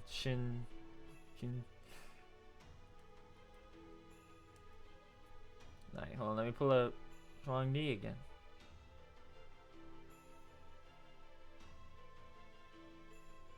Shin Shi Huang. Shin, okay, yeah, it's Shin.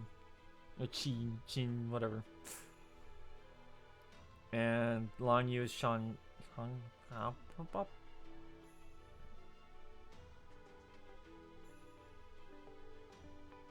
Xiangyu, Okay. So it's Zhang Yu,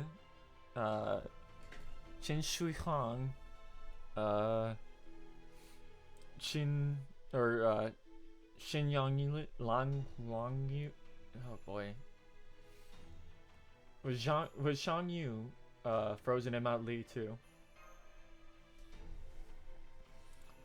Zhang Yu. Okay, so it's Xin Yang Yu. Xin Adam. Yeah, I know. The names. This is fun.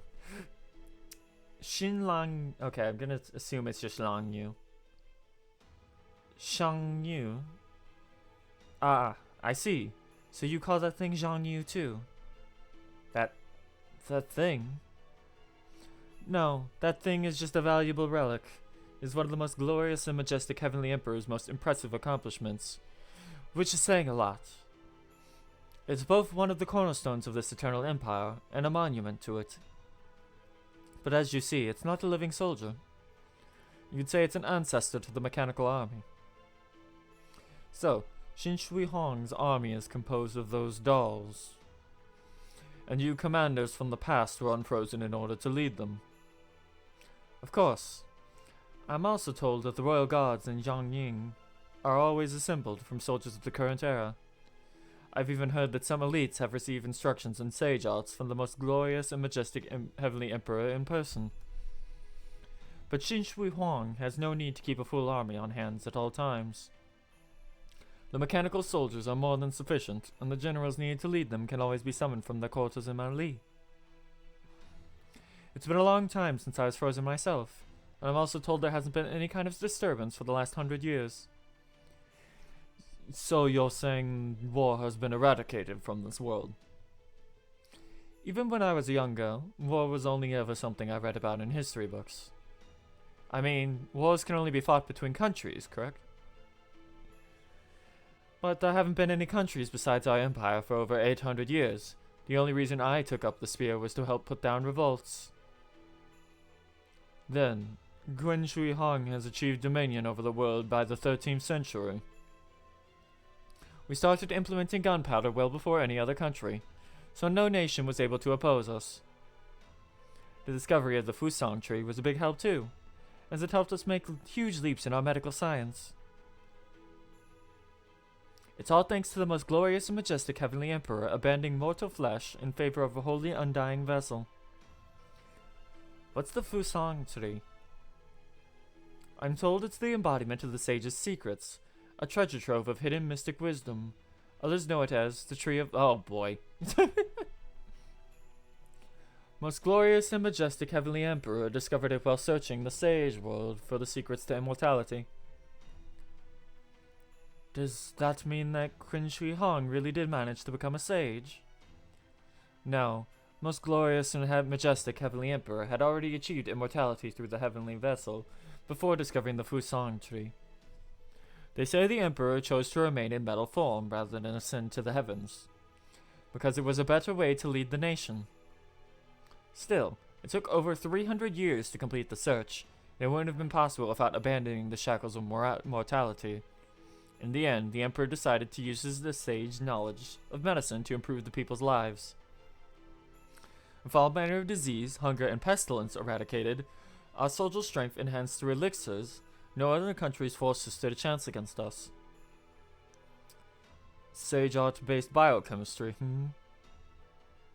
That reminds me, isn't this a rather unnecessarily large part of farmland for this number of residents? You think? I suppose everyone does have their hands full during the harvest. But the wheat grows on its own the rest of the time, so it doesn't seem like much work to me. Is that so? I do beg your pardon. I merely thought that all this wheat might result in quite a surplus, given how many people live here. Perhaps you take more than half of the harvest as a form of taxation. Of course, everything the village can't eat is taken to Jiangyu. Or Zhangyang. I see, then I suppose Xiangyang must be an immensely populous city. No, not especially. Now I see. I take it wheat is still only grown for food in your world. Is that not the case here? Wheat is the key ingredient for ethanol. Oh my god! Earl Butcher, you mad genius. Oh, the Empire's most valuable source of energy. Well, don't I look like a proper fool? I was completely taken in by appearances, so this rather mundane-looking wheat field is actually used primarily for growing your fuel source. I did hear that the world you all come from has a completely different history from ours. I can only speculate, but I gather the world you come from must be a cruel and unforgiving place. What makes you say that? Both you and that young lady are, I hope this doesn't offend you, but neither of you look as though you enjoy fighting. You have such kind eyes, so much that I can scarcely imagine you any quarrels to begin with. And yet, that weapon the young lady carries looks to be so heavy and dense that even the most seasoned of our warriors would have difficulty handling it. What's more, I can tell she wields it as naturally as if it were an extension of her own body. That people such as yourselves have been forced to become adept at combat at such a young age. Well, that says a great deal about how harsh your world must be. Damn. Fucking ethanol. The world runs on ethanol. Damn, looks like they're gonna party all night, huh? That benefaction stuff must be some real good shit. Indeed. What's going on, man? This isn't like you. I thought you'd be all in arms up about, oh, these poor people dance to get the meager blessings of their oppressors, denying to bestow upon them or something. Yes, perhaps under other circumstances I would. But seeing as how happy they are right now, it is difficult to find fault in this. So that's how it is, huh? It was the pain of starvation I saw so many forced to endure that first moved me to rebellion. They were treated like animals more than people.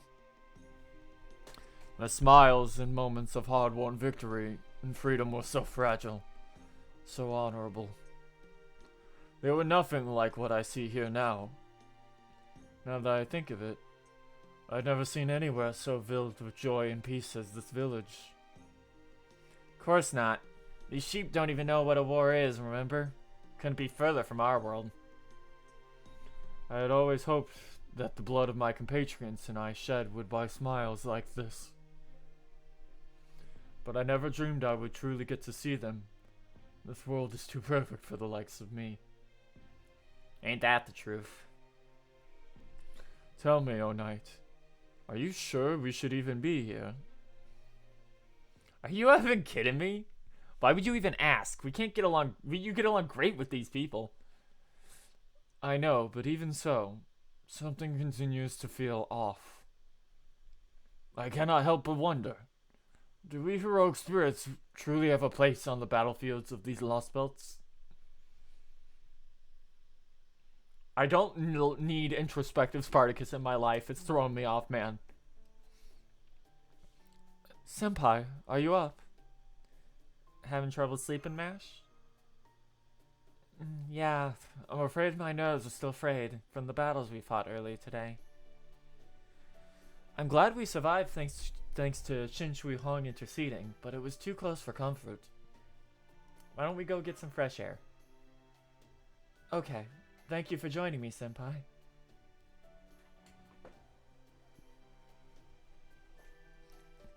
I see the villagers are still enjoying their festival. I guess these benefactions must be a huge cause for celebration. Yeah, it's hard drugs.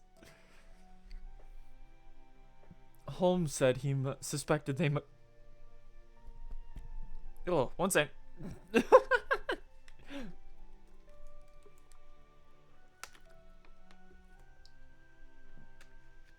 Holmes said he suspected they might be a luxury good, much like alcohol in our own world. The fact that it's like a drug makes me a little nervous, though. Maybe our perspective is a bit off there since we're used to Holmes's habits.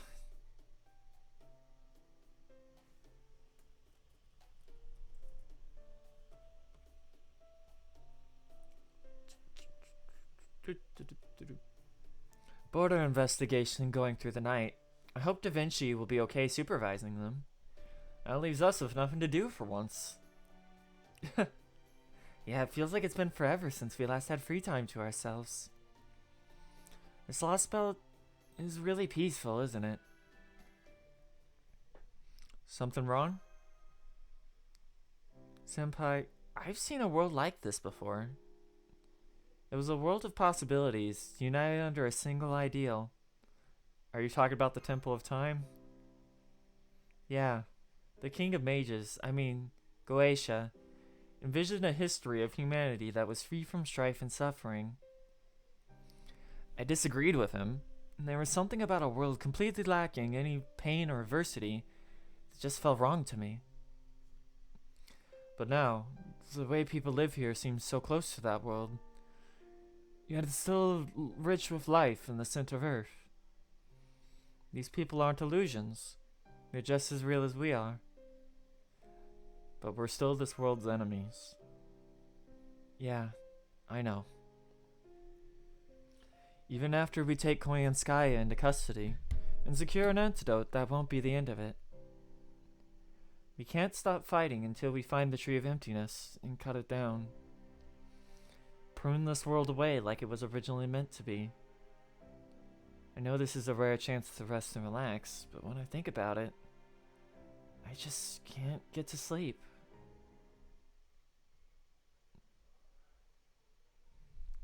It's been so long since we've seen such a beautiful night sky.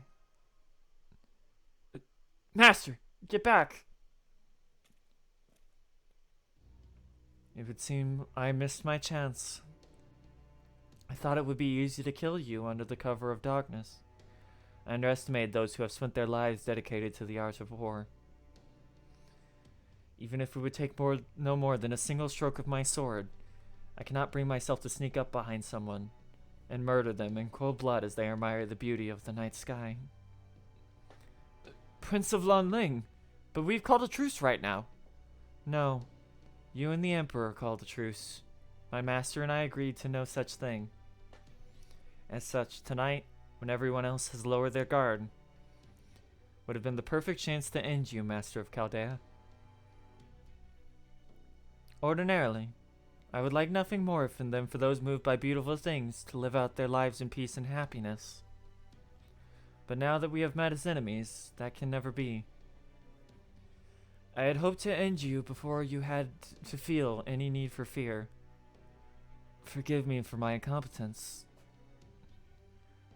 Did you really think it would be that easy, servant? Xinlang Yu? Did you honestly believe that I would fail to protect our allies in a moment perfect for assassination? Perhaps a true assassin would have been able to elude me, but you, not a chance. Warriors like you are meant to cross swords on the field of battle, not skulk around in the dead of night. Your master must be grossly ignorant of war to send you on a mission so badly suited to your abilities. Silence. I will not suffer any insult to my master. Still, now that I have heard such insolent remarks, I feel nil guilt for drawing my sword. For that you have my thanks, General. And now we fight. That was a long one. Oh my god. we were in that for a while. Bum bum bum bum bum bum ba-da. Ba-ba-ba-ba-ba-ba.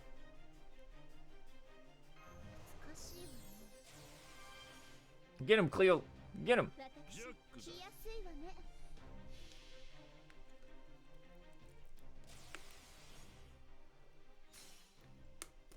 That cutscene was so long, I forgot what my team composition was. Araya and Strappy.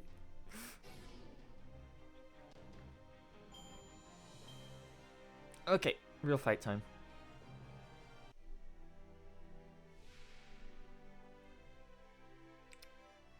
Bum ba da da dum. Gotta wait 2 turns.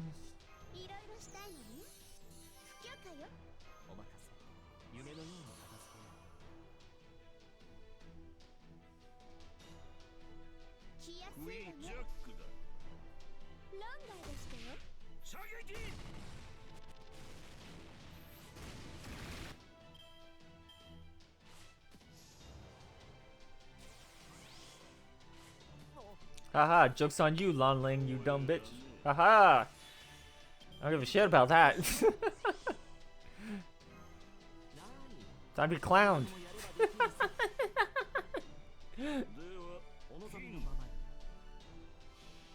You fool. You fought Moriarty.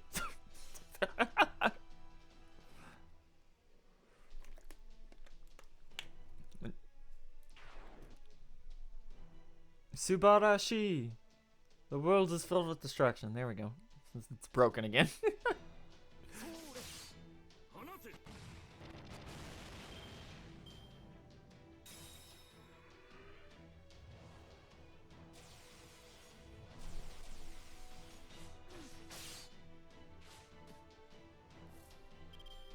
Pop.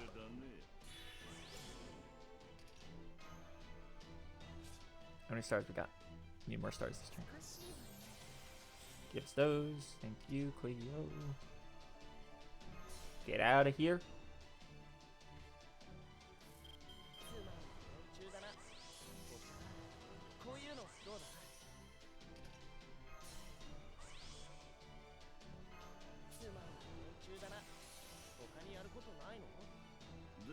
Remember, you guys, Moriarty is one of the worst 5-star archers in the game. Remember. And his dialogue broke again. Subarashi, the world is filled with destruction. There we go.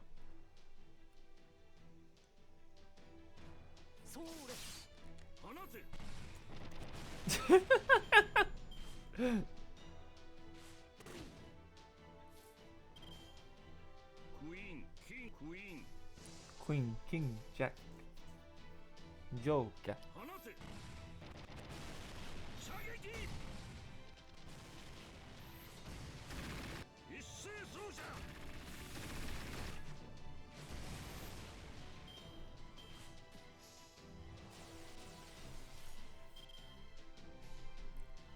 Get him.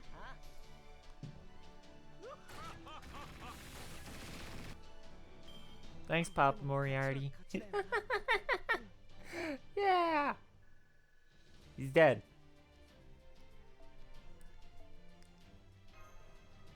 Ba-da-dum, ba-da-dum, ba-da-dum, ba-da-da-dum. Oh. I've stalled long enough. Any chance you had of victory is gone, Prince of Lonling.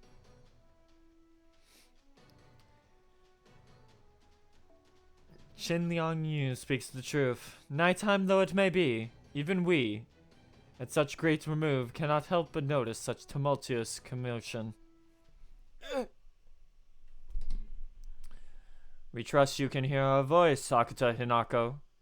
What do you have to say for yourself? Akuta. I know you may not understand right now, Your Imperial Majesty, but I promise that everything I've done has been for the prosperity of your empire. Is that so? Then it would seem you indeed have no intention of honoring our wishes. Now then, what to do if you... We doubt the threat of beheading would be enough to cow you. No. If we are to punish you, then we must take something else away. Ah yes, I know. Come here, Kuaiji Zero. You summoned me. You summoned me. You summoned me, Your Imperial Majesty. Zhang Yu. We did. Rip your core out of your chest and smash it to pieces, immediately. As you wish, Your Imperial Majesty. Wait! Please wait! I'm sorry, please. Anything but that. Ah, so you are able to plead for forgiveness. You must be quite attached to that machine indeed. Akuta? Please have mercy. I swear, I'll serve you faithfully from this moment forward. I'll do anything you ask. Anything at all, just please spare his life. We will hold you to your word, Akuta Hinako. Know that your only reward for defying our fear is fear far worse than any mere death. Yes, Your Imperial Majesty, I swear. I'll never go against your wishes again. Well done, Queen Long Yu. You need not concern yourself with that woman any longer. Understood, Your Imperial Majesty. Lord Oz, I suggest you return to the camp and retire for the night. Senpai? Let's go, Mash. Okay. First Emperor does not play around. I must ask you once again. Yeah. Who is this Zhong Yu you speak of? To answer that, I'll need to tell you another very different story first. The one where the Emperor died before obtaining the Holy Vessel. That's right. After the Emperor passed, the quest for immortality was seemingly buried with him. You were no exception, as you were kept hidden away in the secret Kuaiji laboratory. But someone found and reactivated you. A man by the name of Qiang Long. He went on to become one of many people attempting to rule China for himself after the decline of Qin. Then, in this history, I fell into rebel hands. Qiang Long wanted to use your superhuman abilities to further his own ambitions. So, he gave you the surname of Zhang, the first name Ji, and the courtesy name of Yu, and presented you as his nephew, despite knowing you were not actually human. True. I was only given my current combat frame long after I was first activated. My original chassis was entirely humanoid. Welcome back. No one ever suspected Zhang of lying. The thought simply never occurred to them. The Emperor had based you on Taiyazeren's creation. A machine as advanced as you was well beyond anyone's imagination at the time. Then, I was treated as a person, rather than a device. Given your appearance, no one had any reason to suspect you were anything other than human, regardless of how exceptionally skilled you may have been. In time, future generations would come to know Zhang Yu as one of China's greatest warriors. Welcome back from your walk. Yet none of them would ever know your true identity, nor how you were made. Something is amiss with your claims. This Zhang person kept my origins and the truth of my creation a secret. How did you come to learn the truth? Who are you really? I am just a drifter. One who came to this Lostbelt solely to be reunited with you, my beloved Lord Zhang Yu. Gasp!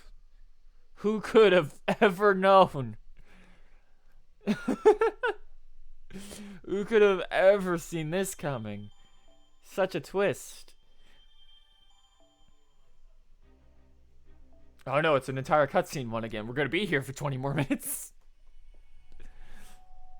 The land of peace. We're halfway through.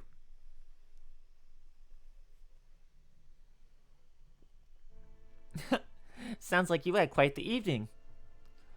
Peculiar though this may be, it does present another piece of the puzzle. Unfortunately, it does nothing to make the larger picture any easier to see. We know that the Crypto's first priority is defending their tree of emptiness. And yet Akata has not told this Losbelt's king of the tree's importance. Furthermore, she moved to eliminate us entirely on her own discretion, only to end up swearing allegiance to Shi Huangdi. It's gonna take a while to get used to not calling him that. To Qin Shui Hong, the instant Zhang Yu's life was threatened. I was taken aback to see Akata acting so aggressively when we first came to this Lostbelt. But seeing her so scared and flustered was just painful, more than it was surprising. I guess I really didn't know anything about her back when we were both at Chaldea. Oh yes, about who she was at Chaldea. Holmes and I did a little poking around in the data we managed to back up from the server. And her entire background reeks of falsified records. Indeed, I had to practically hold back my nose as we picked apart her disguise. Disguise? Even though she was a member of Chaldea's staff. Let's see. Imagine her profile is like a painting that's been thoroughly, methodically airbrushed to erase any trace of the original painter. Correct. There is not a single errant brushstroke, so to speak, to be found anywhere. Anyone who has lived an ordinary life will inevitably leave behind a bit of useless information about him or herself along the way. And yet, there is nothing of the sort to be found in Akata Hinako's data. It was as though her entire life story was designed to pull the wool over someone's eyes. You mean, like the perfect alibi? Precisely! That is just the sort of interjection I was looking for, my dear Watson. So, the fact that nothing in her personal information is strange means nothing in it is real. Yep. That's basically nothing even remotely human about her entire background. And even that's not the only obviously suspicious thing that we ran across. According to her profile, Marisbury Amnisphere brought her to Chaldea, supervised her aptitude test, and oversaw her periodic health exams and interviews personally. So none of it's on public record. Okay. Seems every bit about her data was submitted with his authorization codes. No one else's. The first director? Just the fact that he handled it all alone is a hell of a red flag for security. It'd be easier for him to falsify any data he wanted, considering his position. Be that as it may, If Chaldea's original director was the one manipulating her profile. Yeah, if a guy that high up on the food chain had something he wanted to keep secret, we're pretty much SOL. How did Akita end up at Chaldea in the first place? Did she actually have enough race shift aptitude to be chosen for Team A? For that matter, who the hell is she, really? At this point, I don't even know what to believe. Indeed, everything we thought we knew about Akita Hinako's personal information is suspect at best. So it wouldn't really be a real stretch to imagine she might have a different goal from the other cryptors. Obviously not. What's more, this goal is evidently more important to her than protecting her Lostbelt, or preserving her relationship with its king. One might think eliminating us would be her first priority, but as you've seen, even that is secondary compared to her concern for Zhang Yu, another figure for whom we know next to nothing. Looks like that name only means anything to those of us from proper human history. In this Lostbelt, he appears to go by something else. Kuaiji Zero, I think it was called. Kuaiji, Well, a Clip database suggests that that area has some significance for Zhang Yu. It's where his uncle, Jian Lang, started his revolt against the Qin Emperor after his...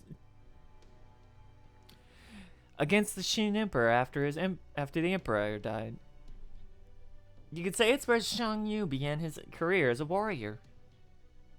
Regardless of who Zhang Yu may be in this world, the fact remains that he belongs to this Lostbelt. So I cannot fathom why Akita Hinako, who, though nothing else about her is certain, comes from proper human history, would care so deeply about him as to abandon her other goals. That one's pretty straightforward. She must have fallen in love with him at first sight. Ironically, yes. The more foolish the woman, the more likely she is to chuck everything away its silly notions. Careful, Gordy. You're gonna lose any goodwill you may have built up with your female staff. I don't even know if there's any of them left. Yeah, that was good. I do it. Bach, the only woman here is mash, you borderline Lolita. Well, I was certainly disappointed by what you said. Wait, really? Now, do try to stay on topic. We still have a mountain of problems that need solving. Oh, right. We need to talk to people about who are going to be, less than pleased about this. Even if it is only temporary, I can't believe... Oh, yeah. Even if it's only temporary, I can't believe I have to pretend to be nice with that emperor. Just the thought makes me sick. Yep, we figured. Negotiate? Out of the question. That tactic plays right into the oppressor's hands. Do not be fooled, detective. They will tell you whatever the weak wish to hear, and pressure you into swearing allegiance with only the pretense of your consent at best. Given the urgency of Mr. Oz and Goldof's condition, I'm afraid we have no alternative. But at minimum, I would like to maintain our truce with Qin Shi Huang until Koyanskaya is securely in our custody. If we could prolong it until Akita Hinako is out of the picture, so much the better. Whatever her reasons for doing so may be, Akita Hinako remains fiercely determined to eradicate us. So much so that she tried to assassinate Mr. Oz in the dead of night against Qin Shi Huang's wishes. Obviously, Akita and Qin Shi Huang aren't exactly BFFs at the moment. But we can't be sure that will last, since there's still a lot we don't know about their relationship. There's every possibility that she may yet convince Qin Shi Huang to take her side in all of this. What about defeating Qin Shi Huang and cutting down the Tree of Emptiness before Music and the Master can fall victim to this accursed poison? Then we will die. Just flat out. You can't get rid of the Lostbelt until the poison's gone. Should that not be our first priority? Listen closely, Spartacus. At the moment, making an enemy out of this empire will only lead to disaster. Right now, Koyanskaya is a wild card which could wreak havoc no matter who she is or whose side she is on. Hello, welcome to the stream, XGaming552. Pleasure to see ya. If we don't have an antidote on hand by the time we face up against Shin Shui Hong, it'll all be over before it begins. All the Emperor would have to do is kill Koyanskaya, and Mr. Oz would be saddled with the poisonous delicious effects for the rest of his life. Let's not forget my own life would be tragically shortened. Yes, ultimately we need to destroy the Tree of Emptiness and erase this Losbelt. And to do so, we will inevitably need to face and defeat Shin Shui Hong. So bear in mind that any amicable relations we appear to have now are a strictly temporary state of affairs. So, you want us to pretend to be friends until we can attack when the Emperor least expects it, right? Yeah, that's fine. Hell, I used to ask Agravain for advice with all this sort of sneaky shit all the time. I refuse. Acquiescence is the first step to allegiance, and allegiance inevitably leads to subservience. My master must never side with oppression, but always rebel against it. He should rebel against pain, rebel against suffering, and ultimately triumph by rebelling against destiny. It's a goddamn stick out of your ass, would ya? We're playing the long game here, lunkhead. The important part is that we get to destroy the Empire in the end. So why don't you just think of all the rebelling you're gonna get to do later as a prize for the restraint you gotta show now? I mean, you love repressing your own shit, right? Are you all truly willing to go along with this? When I tried to assassinate the Emperor before, I lost the moment I focused on something other than the killing itself. But I'm not the one leading the attack this time. I get that ours has his own way of fighting. I'm sorry. I know it's a lot to ask. Well, there's nothing I can do if you're going to plead at me with that helpless look on your face. I mean, you're just now realizing how helpless your chances are against Zhang Yu, right? ... It's getting stuffy in here with so many of us present. I think I'll step out for a bit of fresh air. Oh, that was crafty. Holmes just winked at me, senpai. And Zhang King. What's going on?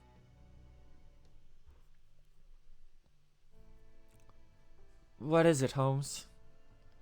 Is there something else you wanted to talk to us about? I thought it would be best if Spartacus were absent for this next part. I trust you to retain your cool, Miss Jinkei, but let me remind you to refrain from raising your voice.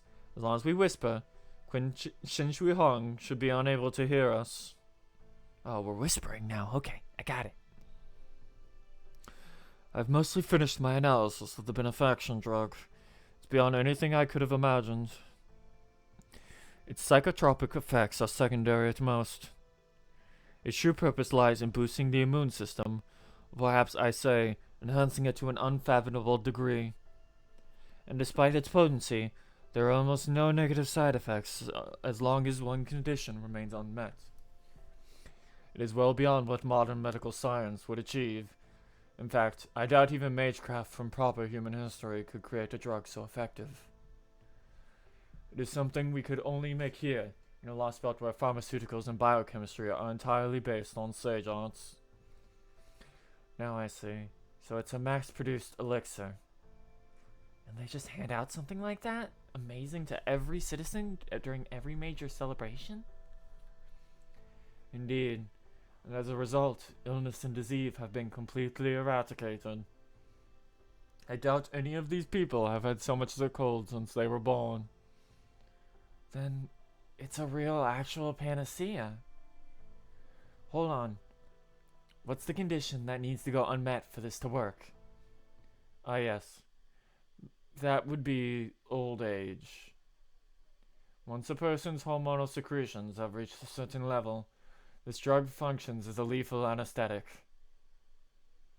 I estimate it to be at least several thousand times more potent than pentobarbital. What? Hang on. Wouldn't that mean... Now I see. Now... Now I see. I thought it was strange that we had not seen a single elderly person here. There is no unintended side effect. It's quite clear that the medicine was designed to work this way. Designed? Then it really is poisoning everyone who takes it. So when somebody's body secretes a certain amount of hormones, in other words, when their body has aged to a certain point, they just die? Correct. From our perspective, distributing a drug like this is no better than mass murder. Still, a case can be made from a Buddhist perspective, and how it views the four inevitabilities of human life, namely birth, aging, disease, and death. If one considered both old age and illness equally undesirable, one can say this medicine protects you from the pain of the former and the latter at once. I cannot say if every world under possible conditions would eventually arrive at these ethics of pharmaceutical science. But the wheat grown here has been extensively genetically modified into something extraordinary. Its resistance to disease, its yield, everything about it stands leagues above its natural counterpart in proper human history. For a crop like this, one could live their entire life without ever knowing hunger. And if you never had to worry about food, you probably never have to think about taking it from someone else. There is no economy here, no division between rich and poor exists, and we have seen for ourselves how ignorant they are of war and violence. It seems that life here is as far removed from suffering as one might expect in our world as is possible to imagine. And when their life has run its course, this drug puts them to sleep permanently, well before they begin to feel the pain of old age. I dare say that if nothing else, this world has done a frighteningly effective job at removing pain and suffering from people's lives. But that's no way for people to live. They're practically being kept alive as livestock. So, this is how Qin Shi Huang, the dictator that decided to solve humanity's suffering, makes sense. No way a leader who abandoned their own humanity would in turn treat their subjects like people. As far as making a decision between this Lostbelt and proper human history, Spartacus claimed that we should fight to determine which should be allowed to survive. If hearing that gave you pause, I would urge you to give the matter more thought, keeping what you know now about this benefaction in mind. In this world, the definition of a happy human life is exceedingly simple. Seeing as you will need to make this choice sooner or later, I think it best I suspend my usual behavior in favor of full disclosure. Allow me to share with you some speculation. Do keep in mind this is not a deduction, but rather a bit of conjecture on my part. Holmes.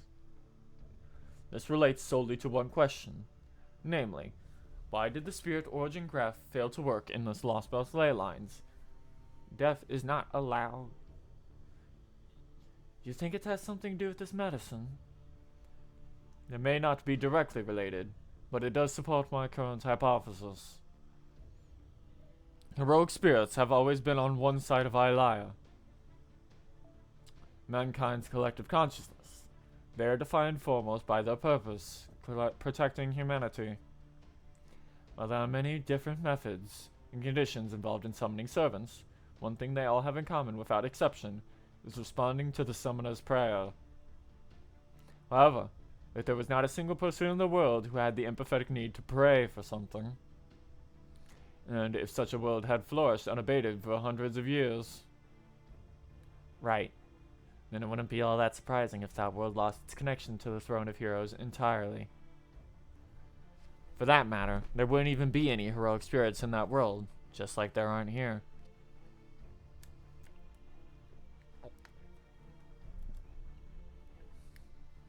After all, every hero who might be needed to fight someday, like Qin Long Yu, is still alive.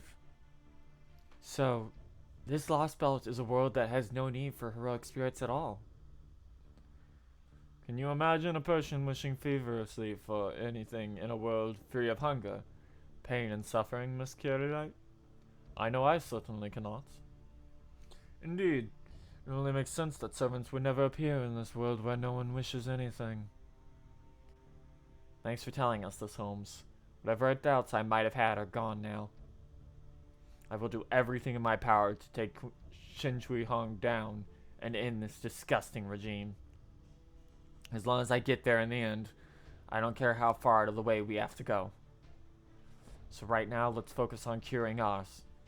Now that I know what I'm doing, I can wait as long as it takes. Thank you, Jin K. Okay. I can talk normally again. Speaking quietly like that was messing me up.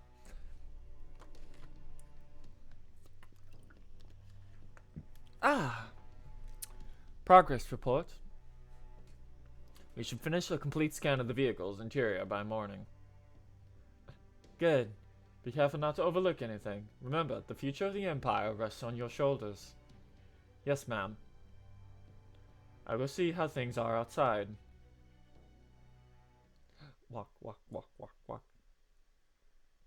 The Shadow Border. Not British. Stop it. The Shadow Border. A product of a world entirely different from ours, huh? Because the moon does not know how to drink. But my shadow merely follows the movements of my body. The moon has brought the shadow to keep me company a while. The practice of mirth should keep pace with spring. What was that, young man? Oh, that's called a poem. She does, in fact, have incredibly tight boob socks. Oh, that's called a poem. A guy named Lee Bai wrote it a long time ago. Who taught you that? Well, do not say Jin K's name out loud. You are not allowed to say Jin K out loud.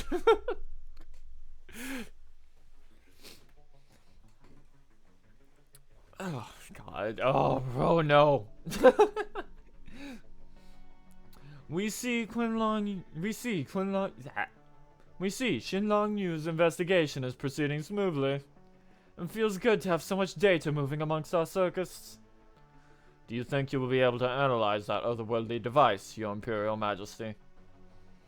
Who do you think we are? This holy vessel's full calculation capabilities could easily handle a single vehicle. Or, so we thought. This is amazing. How could they fit so much functionality into these dimensions? It's hard to believe what we are seeing. Forgive the intrusion, Your Imperial Majesty. But there's something you should know. What is this about? The children in this village are reciting poems. You're kidding. When I asked them about it, they said they learned from Chaldea. We see. Then Chaldea are Confucians. Yes, Your Imperial Majesty. This is undoubtedly the work of Confucianism. Oh no, this is bad. That's not the twist I was expecting them to go with that.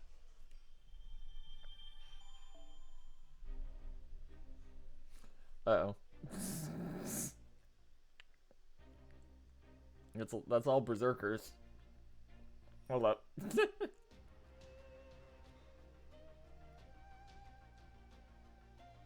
Oh no. Yep. Okay.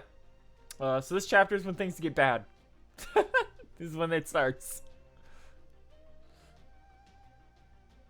Ba-da-dum-bum.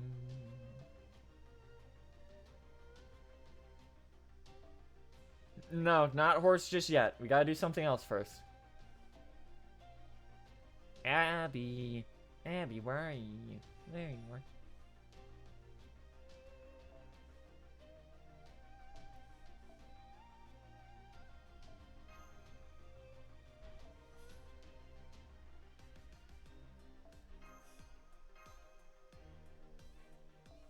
Ba-da-da-da-dum, bum, bum, bum, bum, bum. This first fight isn't a big deal. It's the one. It's right after this that we're gonna start getting screwed.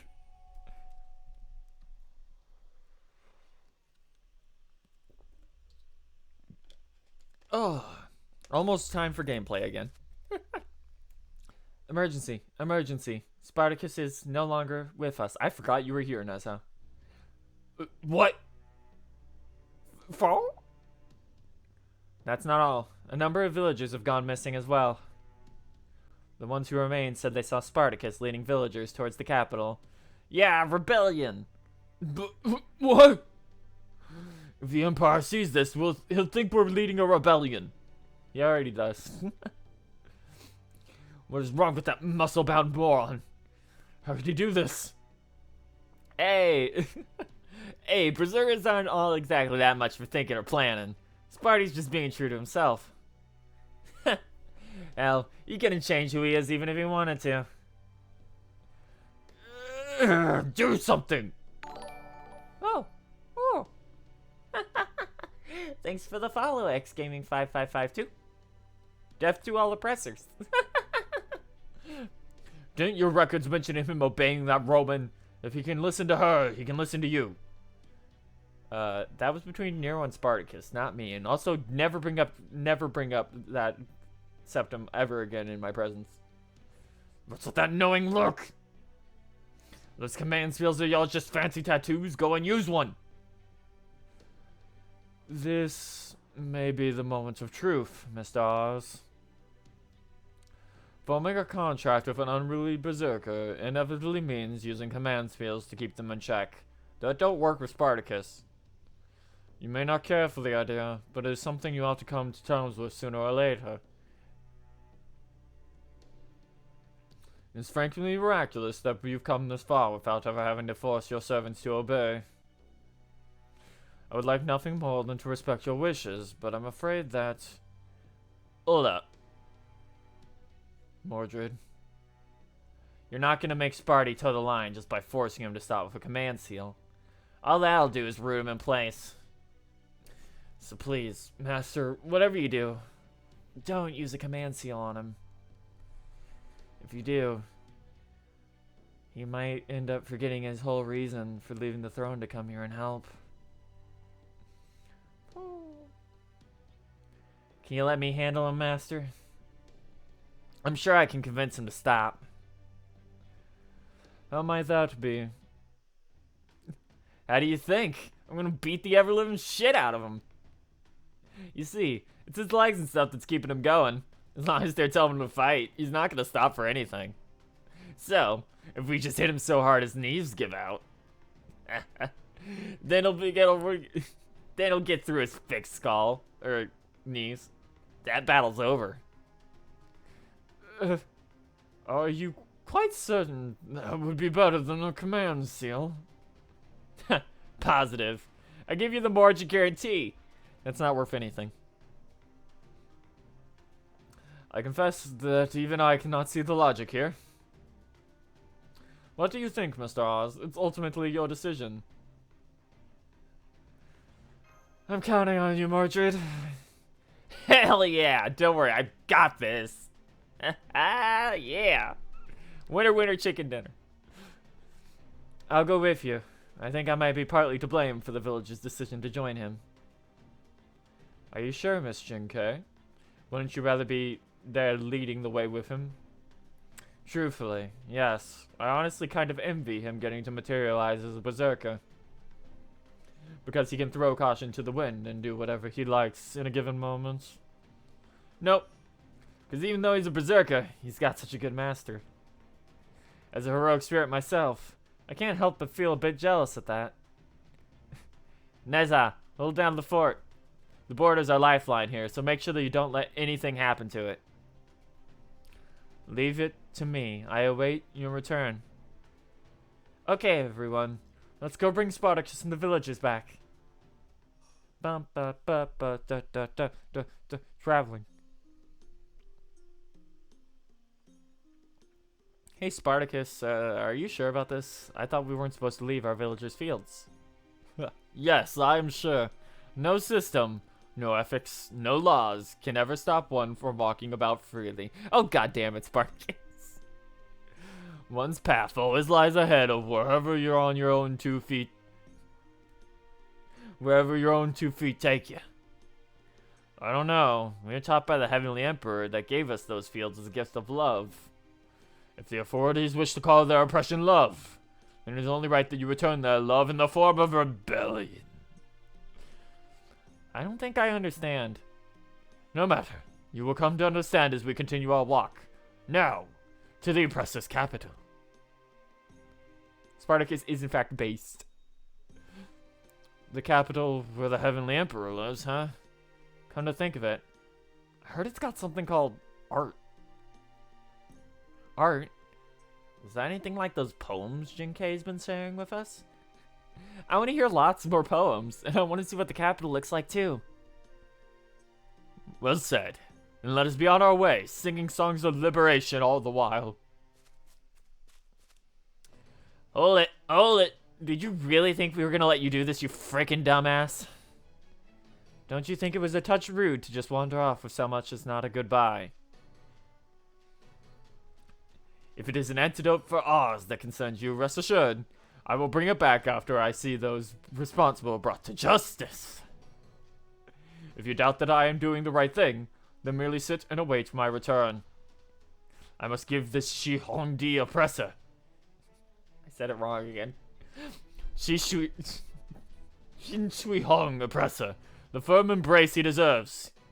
I already know the Emperor is at Xiyang. All that remains now is to continue onward till I reach this great oppressor. Please stop, Spartacus. I can understand why you have doubts, Master. After all, you have yet to attain real strength for yourself. All the more reason why I must go, to show an example of what true justice is. As such, I will not hesitate to crush anything that stands in my true rebellious love. Yeah, I knew it. He's not gonna listen to a word we say. Time for my genius plan. If he won't listen to reason, let's have to beat it into him. Come on, Spartacus. Let you and me hash things out. And then we kicked Spartacus really hard.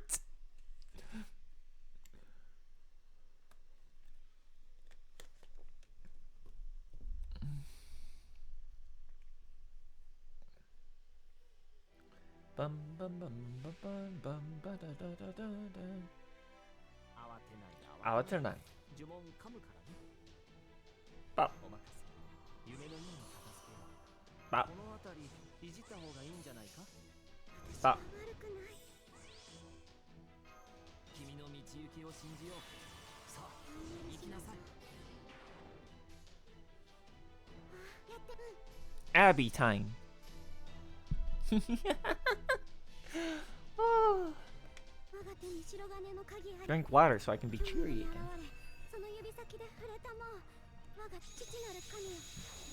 Oh. Okay, there we go. I'm back to full energy, even though I look sleepy. That's just me. Yeah, get him, Addy. Get him. Yeah.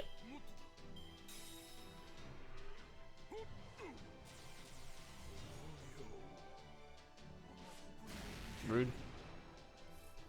Okay.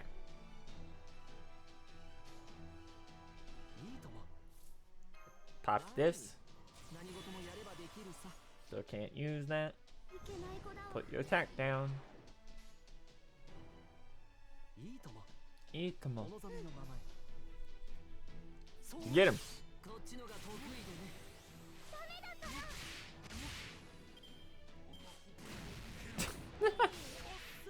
Oh, Spartacus's animations are something.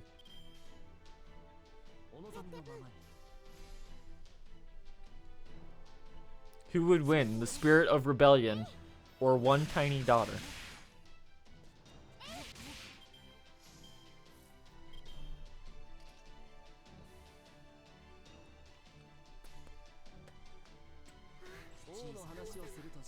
The answer is one tiny daughter.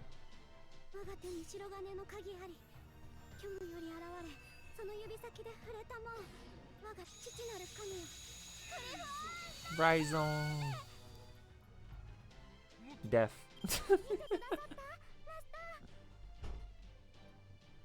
Abby is a good girl. No bad Abby here. It is banned. I keep forgetting Mothman's there laughing at me. Look at him. Look at him over there. You. Yeah, he just dive bombs you. He does the it's literally a cannonball. Okay. Here's where things actually start.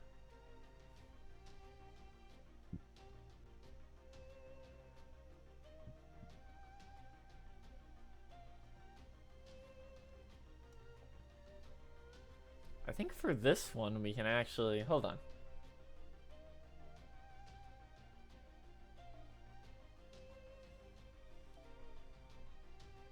Let's see if we can just do this, because it'll be funny if we can.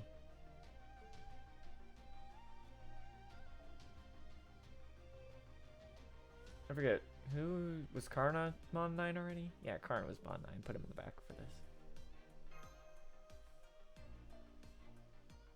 Let's be disgusting.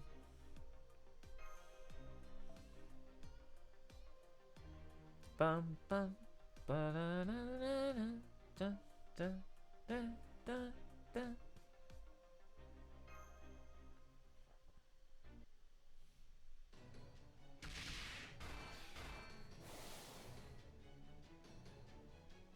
Yoizo. Mordred, I thought you said you were going to make his knees give out or some such. Yeah? What of it? His knees aren't giving out at all. If anything, hitting him's only getting him more fired up. It's kind of creeping me out. Now what? I know, this is so much fun, right? He's got will to fight out the wazoo. Ugh, I knew it. You're actually a berserker too, aren't you? Oh, what a thrill! This adversity, this pain. I can feel indomitable strength welling up within me. You can do it, Spartacus! Why are Spartacus and the others arguing again? Beats me. If this keeps up, you won't match much longer, Master. Honestly, it's already pretty rough. I'm starting to get feverish. It's no use. They don't even remember they're draining Master's magical energy. This way they're going, ours is gonna collapse before either of them. Damn it! Stop! Stop! This is no time for fighting. We have an emergency. Nezha. Info, what are you two doing here? What's going on? You're supposed to be keeping watch. Quinlong Yu betrayed us. She stole the border. Holmes told me to keep this thing safe. It's the paper moon, right? No, it's spiritual origin. Oh. The spiritual origin graph. Then they really did take the border. What the hell? You just let them waltz in and steal our home base? How could that happen? Stop it, Mordred. Nezha wanted to stay and fight just as much as you would have. But Holmes decided it was more important to make sure the spirit origin graph stayed with Oz.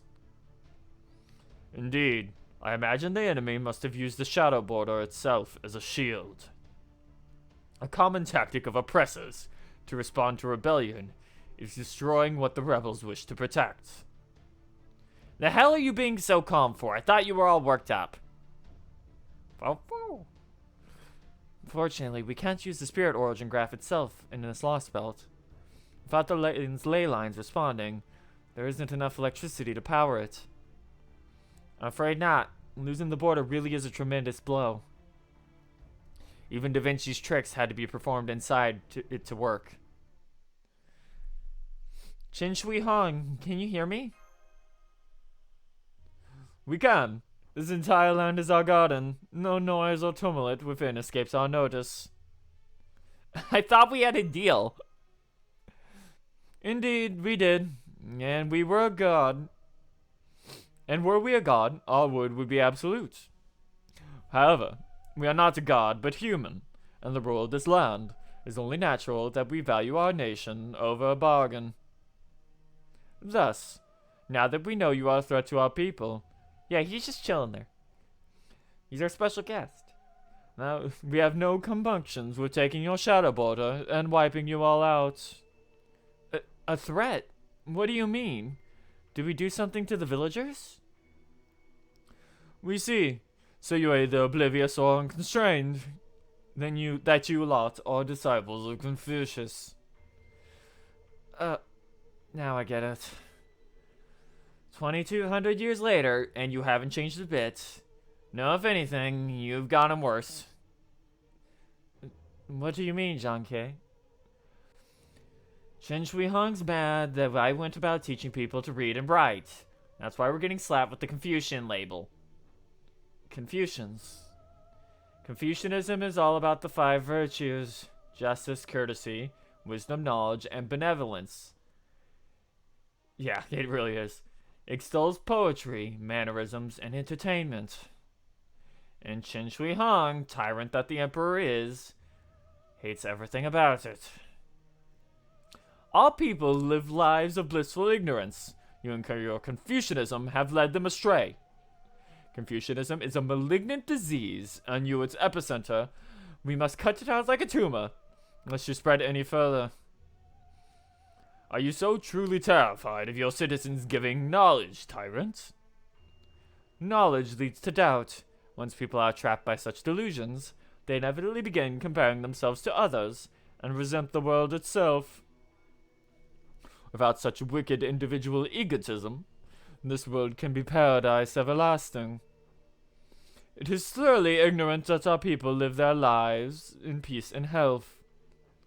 And your arrogant Confucianisms would knowingly go about ruining it. So, you want to keep people from learning anything so it's easier to rule them? Why should we give two shits about that? Confucianism's run rampant in your world. How long has it ever remained peaceful? It's really weird hearing the fucking, like, Extella Velber theme go right now in the background. Your arrogant Confucianism. Humans who gain knowledge inevitably come to believe they are better than everyone else, which leads them to war, and all that creates is grief and sorrow. That is why such worlds cry out in agony as to create a counterforce in the form of heroic spirits. We shiver just imagining such a hell. Do you disagree? Go on then. Tell us how your world is so wonderful in the way that people of all walks of life can share the mutual bonds of misery.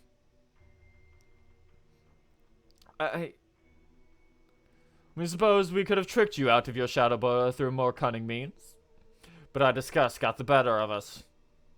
We must obliterate you, and ensure that no trace is left behind.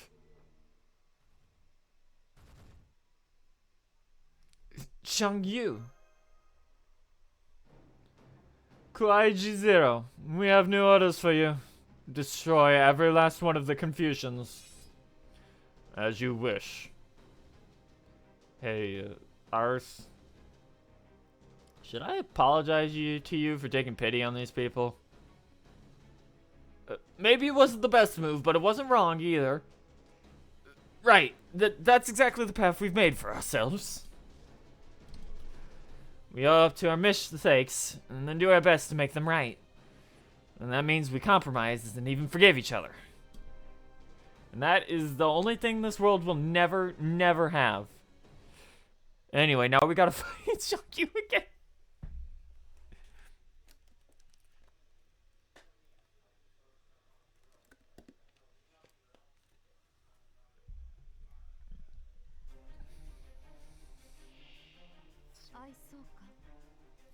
Soka.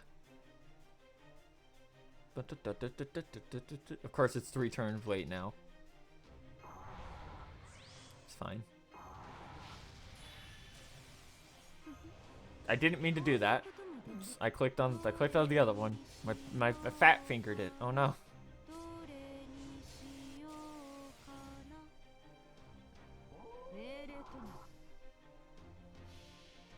Bum bum bum.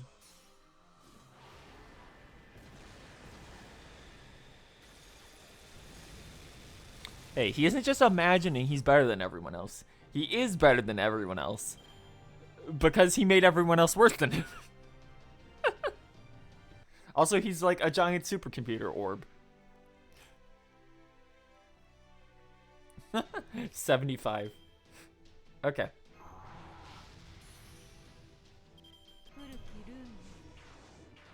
This could fall about very quickly.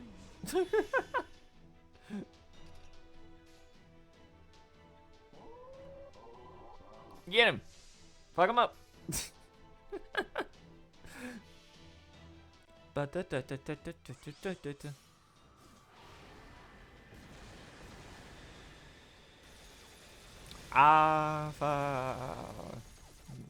The audio broke again.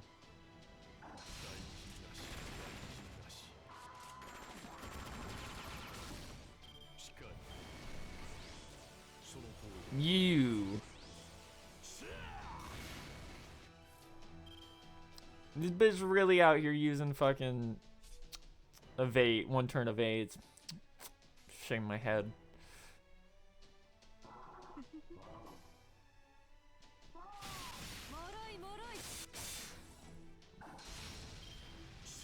There, that's why Karn is in the back row.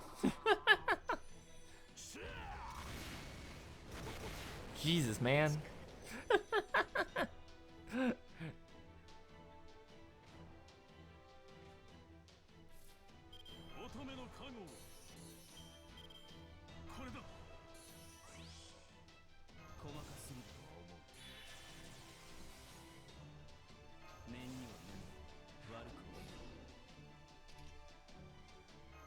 It's fine. We got this. Hold on.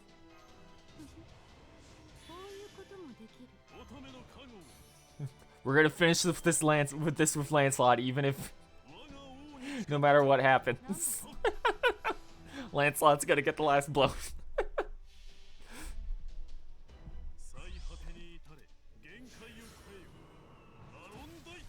Backup Lancelot.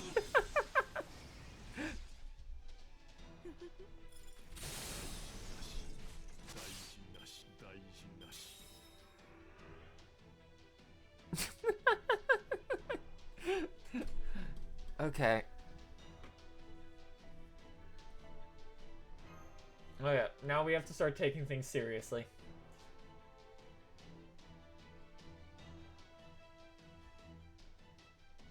Here's the big this is the big halfway fight.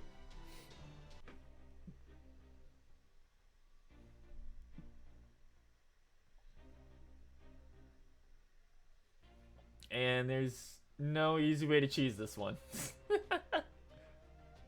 Thanks, Moff, you little bastard. Oh, okay, there's two ways we can go about this.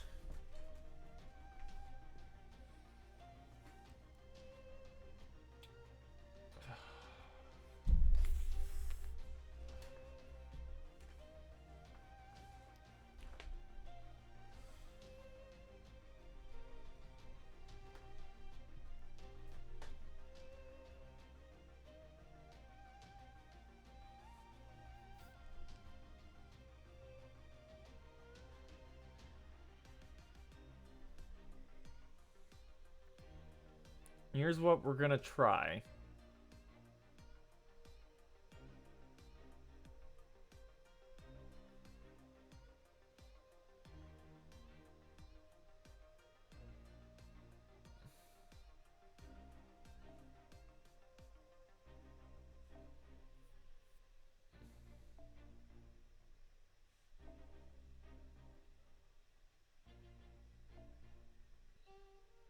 Yep.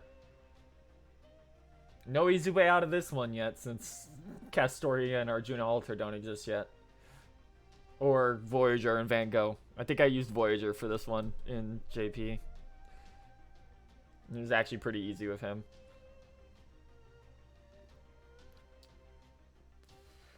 Okay, Merlin. In the back row, put Abby.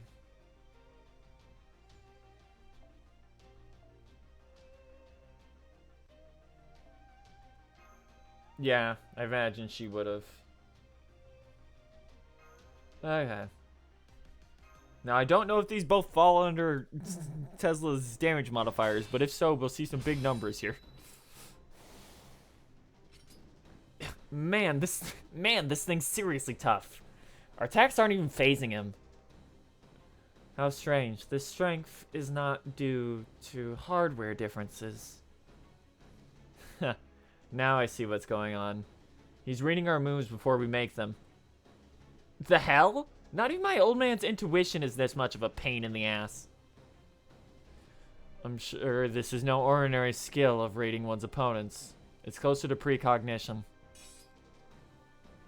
I calculated that your destruction is inevitable.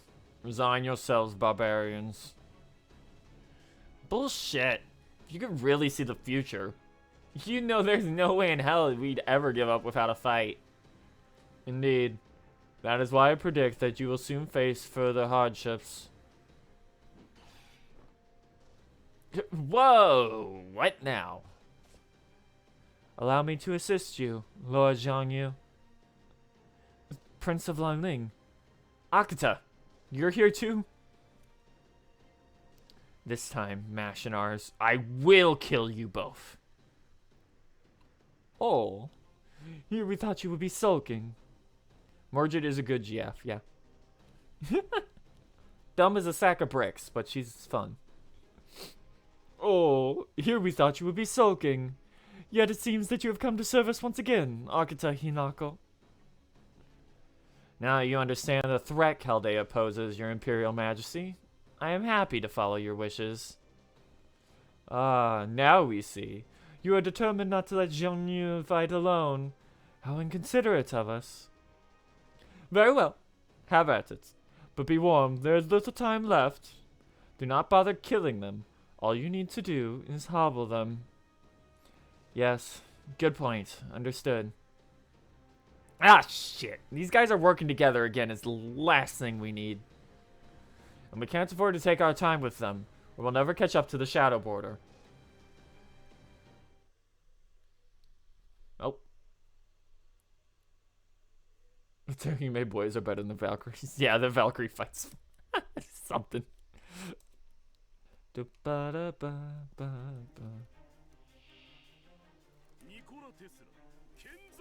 Oh, I forgot they make you fight through fucking riders first. Oh, this is a problem.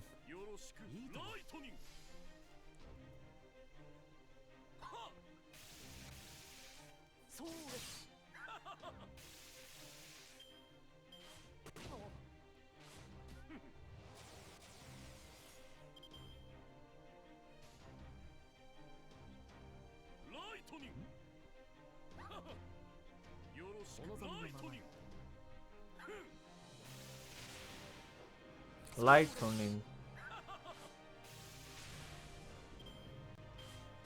Stop that.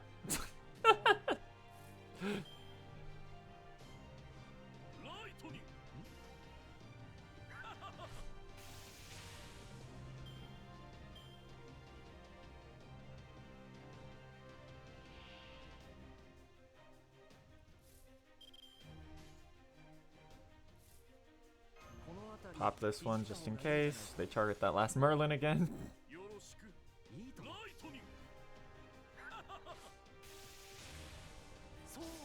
Oh my god.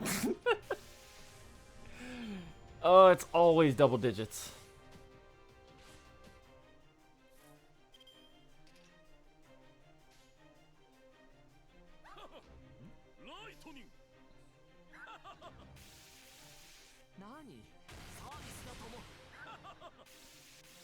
Really, Tesla? You couldn't crit on any of them?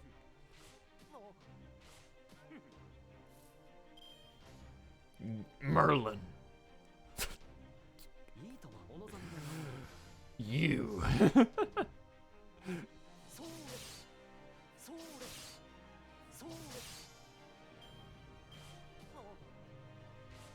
Okay, just leave the two Merlins in the back row alone for now.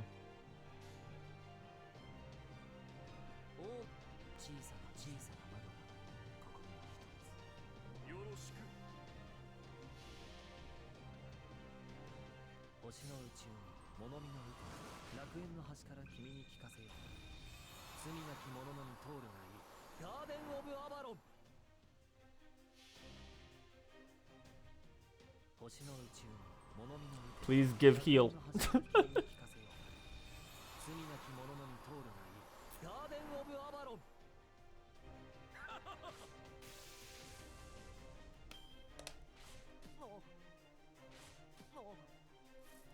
Seriously, cut that out.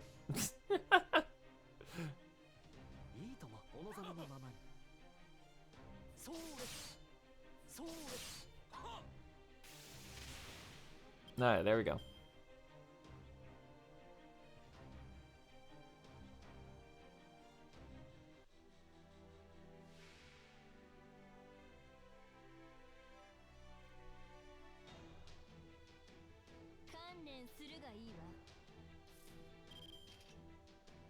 君の道行きを信じようさあ行きなさいこの辺りいじった方がいいんじゃないかさよ星の開拓者 Ba-da-da-dum, dum-dum-dum. コツモスよろしく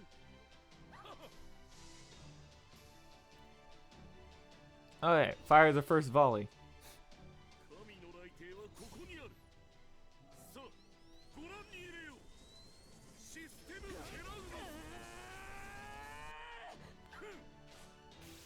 大事なし大事なししびれるぞ耐えてみよ大事なし大事なしその通りだここぞ正気シャーシャーお任せ夢のように片付けようこの辺りいじった方がいいんじゃないか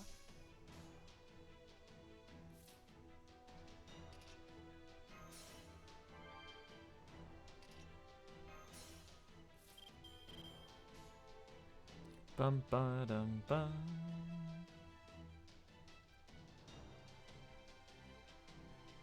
小さな小さな王の話をするとしよう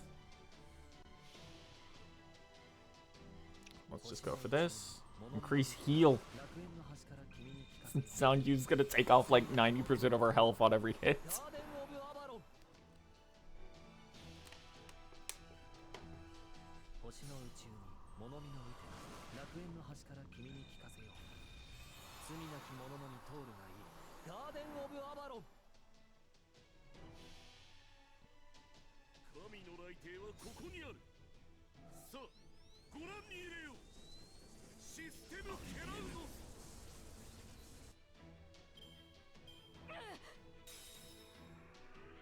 行きます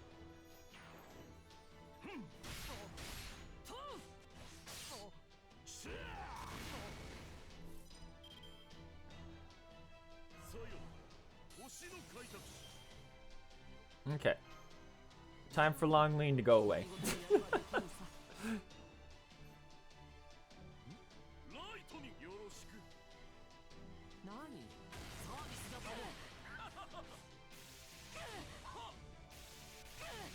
Oh my god. その通りだ Long Ling. You. いいともいいともん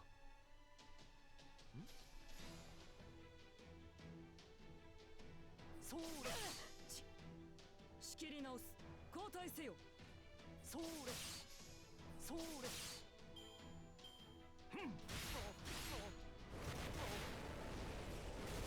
Oh, there goes our Merlin. Fine. Abby's here to save the day. 悪くないいけない子だわ Slow you down. 人はどなた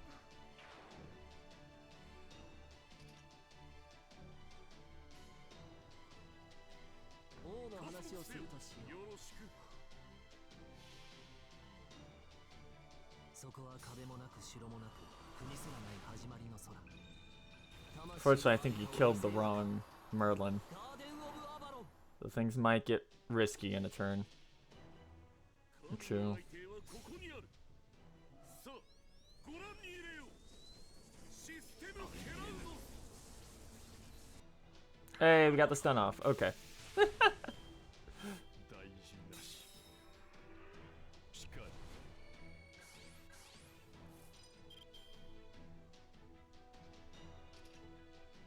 り And cleared all of his buffs, of course he did.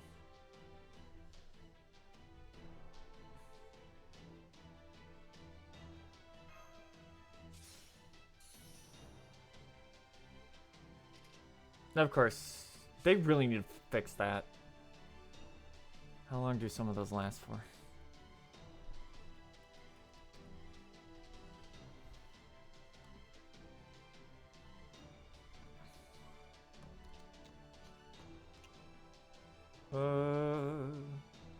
The MP damage is only for 1. The defense is for 3. The guts is for 3. Okay. やってみる。ライトニング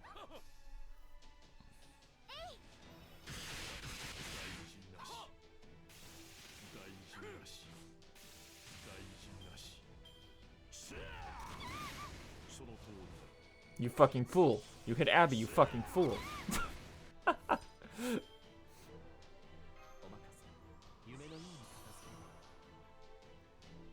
You fucking fool. You absolute buffoon. You moron. You've doomed yourself. Pop this just in case. さよ星の開拓者 Begone. Begone, you foolish man. 我が手に Get him, Abby. Get him. Get him. Get him. Get him. 虚無より現れその指先に触れたもん我が父なる神よ There he goes. Into the keyhole. 大事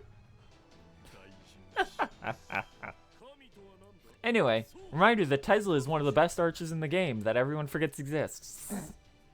Hey! Yo! Hold on. Hella. That's both of my Lancelots now. They're both done.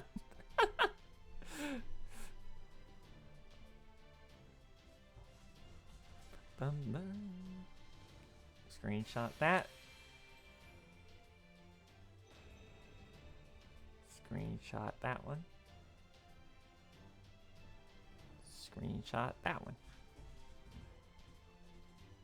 Hell yeah, gamers. That was good timing. Increase all allies' MP gain by 10% and critical strength by 10%. Only if Lancelot's saber is equipped with this craft essence when he is on the field. That would actually be really good if he, you know, had stats on it. Everything began here. My life was filled with sorrow, love, hatred, and joy. I grieved that I could not be with the ones I loved. And I was hoping it was going to be like Berserker in the Shadow, but oh well. And I loved developing stronger bonds from the bottom of my heart. I felt both respect and hatred towards my inhuman king, but even so, I was filled with joy. There's so much I lost, so much I did wrong, so many people I hurt, and there were things I gained, things I believed were right, and things I protected. But there's been enough of all that. The time has come to leave it all behind. I'm a little tired. I'll take off my armor, take off my helmet, throw down my sword, and I'll sleep for a while. Here in this lake, where it's so peaceful. Just for a little while. Lancelot.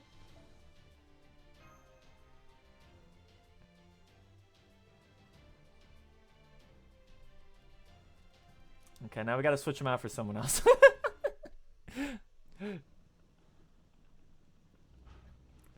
Hurry. Get as far away as you can while Kawaji Zero keeps the enemy busy. Yes, ma'am. I must say, it's humiliating to find our hands so firmly tied. Well, what can we do? As advanced as it might be, the Shadowbird is still basically just a car with a bunch of tires. We can't really stop him from towing it. I suppose we should be content with the fact that Nezha was able to escape. It's fortunate for us that they are apparently completely ignorant of the spirit origin graph's importance. Whatever you might be up to, don't bother. Try anything funny, and I'll cut you down where you stand. And here I thought you were a proud warrior. I'm disappointed to see you resorting to such underhanded deception and skullduggery. Say what you want, Confucian. Your words are no more than wind to me. Now that I know you're Confucians, I also know better than to trust anything that comes out of your mouths. We're not Confucians. I don't know what you call it in your world, but here, anyone who tries to enlighten our people is a Confucian. Oh, come on. What good could there possibly be in giving people knowledge? Making them read books that only confuse, deceive, and delude, causing them to lose sight of what they're meant to be. You do the devil's own work. You rebels should be ashamed of yourself, spouting ideals you don't really believe. Agitating people merely to further your own ambitions. I can't stand people like you. We don't actually have ambitions like that, though. We just shared some things we knew while we were making conversation. And you did it on a lark? That's even worse. You have no idea what will happen to the people you've tainted with your Confucianism. What was that? Uh-oh. Is it time for a old orbital bombardment? Since that seems to be everyone's solution to things that need to go away in this game. Enough. It is time. All of you, leave at once. But we still have yet to kill the Chaldeans. We will not punish you for your incompetence in failing to kill them. You need merely wait for your next opportunity. Now go, or you will be caught up in it. Let's go, Prince of Lanling. You too, Lord Zhang Yu. Very well. As you wish. Whoop. Runs away. Fall? What the hell? Why'd they all run off like that? I don't like this. The oppressor is up to something. Reviewing communications. There is little time left. I wonder. There's only one reason for the Emperor to order retreat now. Chen Shui Hong is about to unleash an indiscriminate attack. I bet it'll wipe the entire area. Very good. Since you have figured out this much, we shall tell you what is about to happen. We have just released a payload from our Great Wall and altered its trajectory. It will strike your location in approximately 3 minutes. Are you frickin' nuts, you overgrown tin can?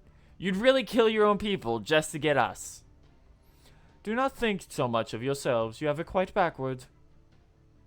We only ordered our soldiers to cripple you, that you may be caught in the blast radius as an added bonus of sorts.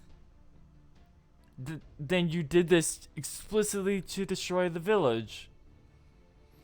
It is what must be done to rid our land of Confucianism.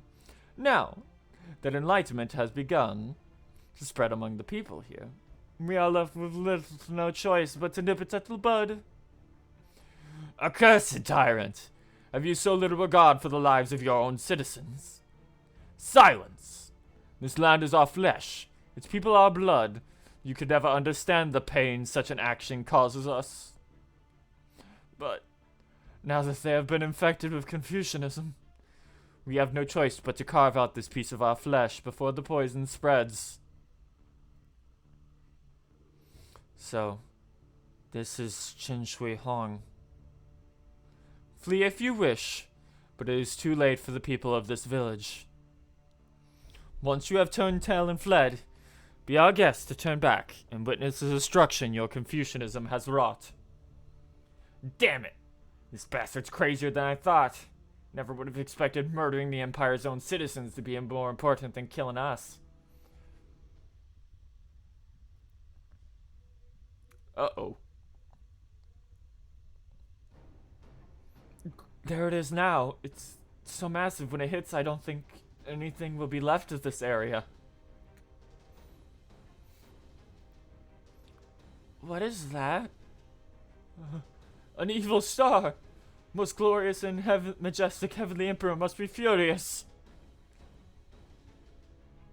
So the rumors about stars falling on villages that reject the emperor's blessings were true? This can't be happening. Why would heavenly emperor be so furious? Was it wrong of us to recite poems? Was it wrong for us to try to go to the capital? No, none of you did anything wrong. You followed your dreams in search of freedom, as anyone would. I see. Now I understand. This is why I was summoned to this land. It was also I could strike back against this great oppression. Spartacus? Us, you have yet to become an oppressor. Now is the time for you to demonstrate your authority. What do you want me to do? Use a command seal on me. Use it and say only one word. Jump. Now I get it, crying warmonger. What did you just say? We normally have no way to defend against or destroy something as utterly destructive as a meteor strike. But Spartacus's noble phantasm changes to match what he's up against. The more powerful the attack, the stronger his resulting counterattack will be. If he can do that in the air, before the meteor has a chance to strike, he might just be able to destroy it before it hits the ground. Whoa, whoa, whoa, whoa, wait a damn minute. Are you suggesting he fly up there and let it hit him? Not to worry. Such tremendous adversity is perfect for showing off the strength of my rebellion. You can't! That'll completely annihilate your spirit origin. We won't know until we've tried. Regardless, there's no such time to debate the matter. British is the response. We don't know how much long before the wicked star arrives. We do actually know exactly how much time. Senpai! By my command seal. Jump, Spartacus.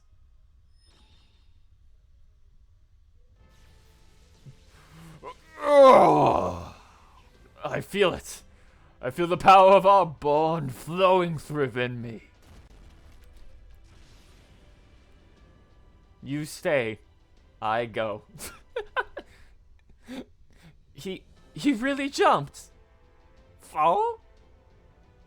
Neza was so surprised she forgot how she speaks. That's no ordinary leap. He's being propelled by a truly massive eruption of magical energy.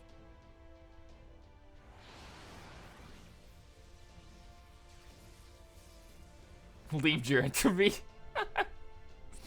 Now it is the time for my legs to rebel against gravity. Humans, open your eyes and turn your gaze upwards. This leap is the very pinnacle of liberation. It is the irrational act which will triumph over this adversity.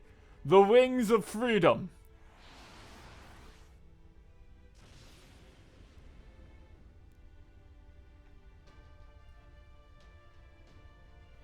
If this star means to oppress the sky itself, then I too shall become a star. A rebellious morning star that lights the world below. Ah! He really did take it head on. No. Damn it, why'd he crash right into it? He could have deflected it or something so he wouldn't get so hurt. No, he was prepared for this. For his noble phantasm to be at its most powerful, he would need to be at his most gravely injured.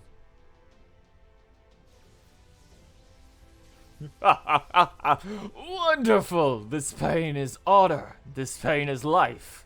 I can feel my love about to explode. War cry, Overlord! There he goes. He's gonna blow up. This can't be right. Where did these people get a surface-to-air weapon? No, they have no such weapon. This must be a work of one of their heroic spirits. Remember this sight well, Hanshin. This is the true face of our army's new enemy.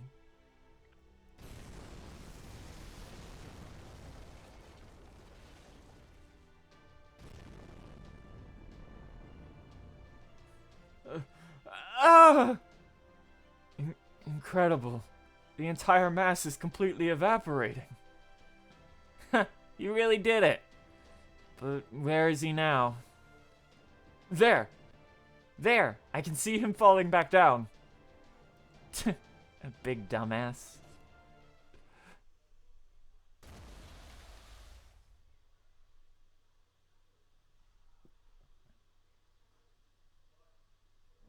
Oh.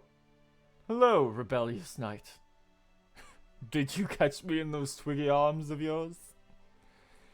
Cut the crap. All the people you stirred up like a jackass were watching, you know.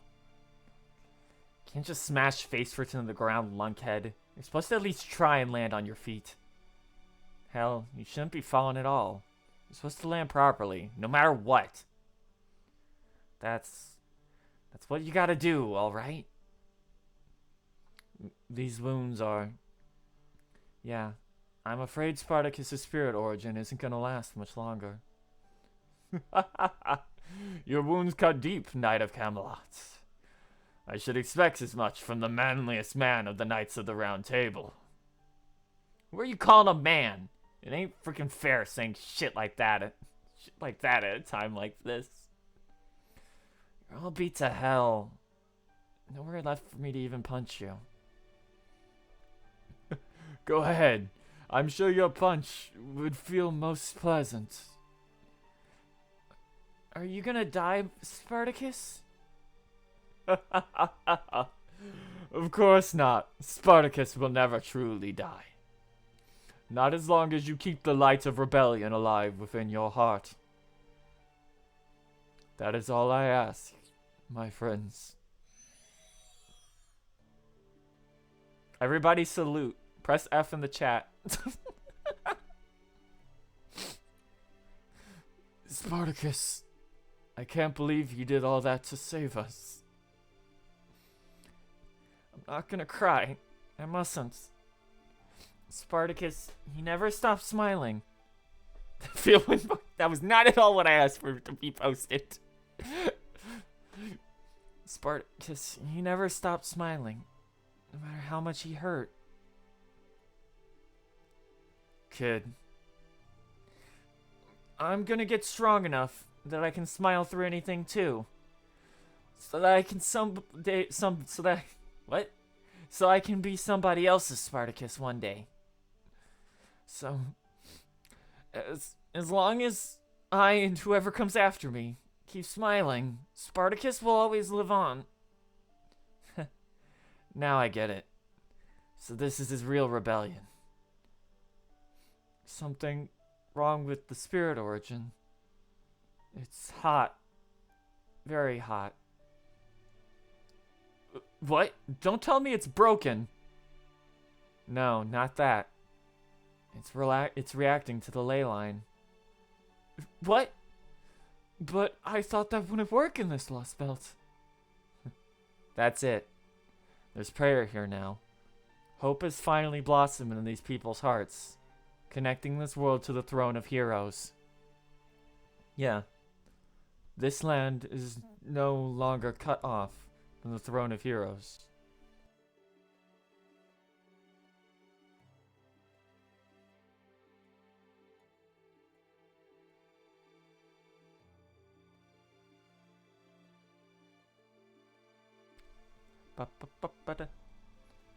Yes, this land is no longer cut off from the throne of heroes.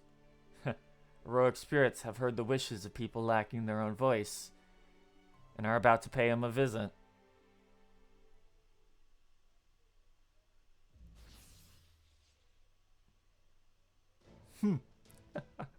This air feels some familiar, and I think I recognize those far-off mountains as well.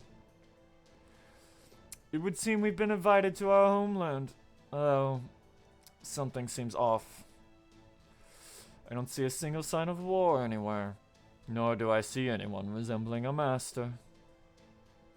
I suppose this means we've gone rogue, so to speak. Pity.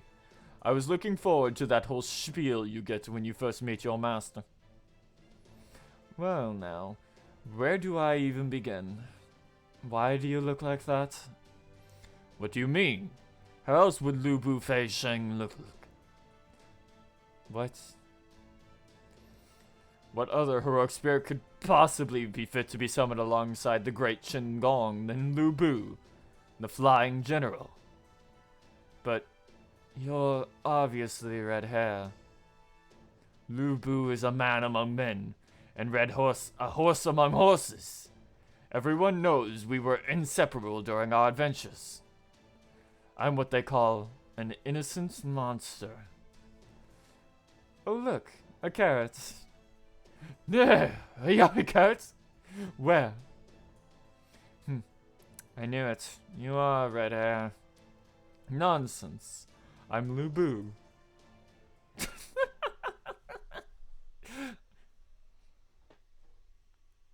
Yes, red hair. The only reverse gender bent servant in the entire Fate franchise.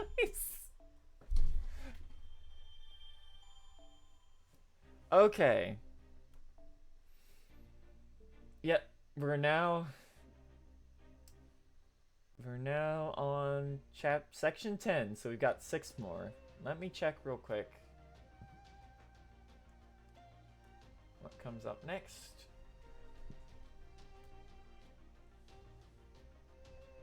Real quick, just let me check if I know where we are properly. Okay, yeah, I know where we are. Okay, we'll be fine.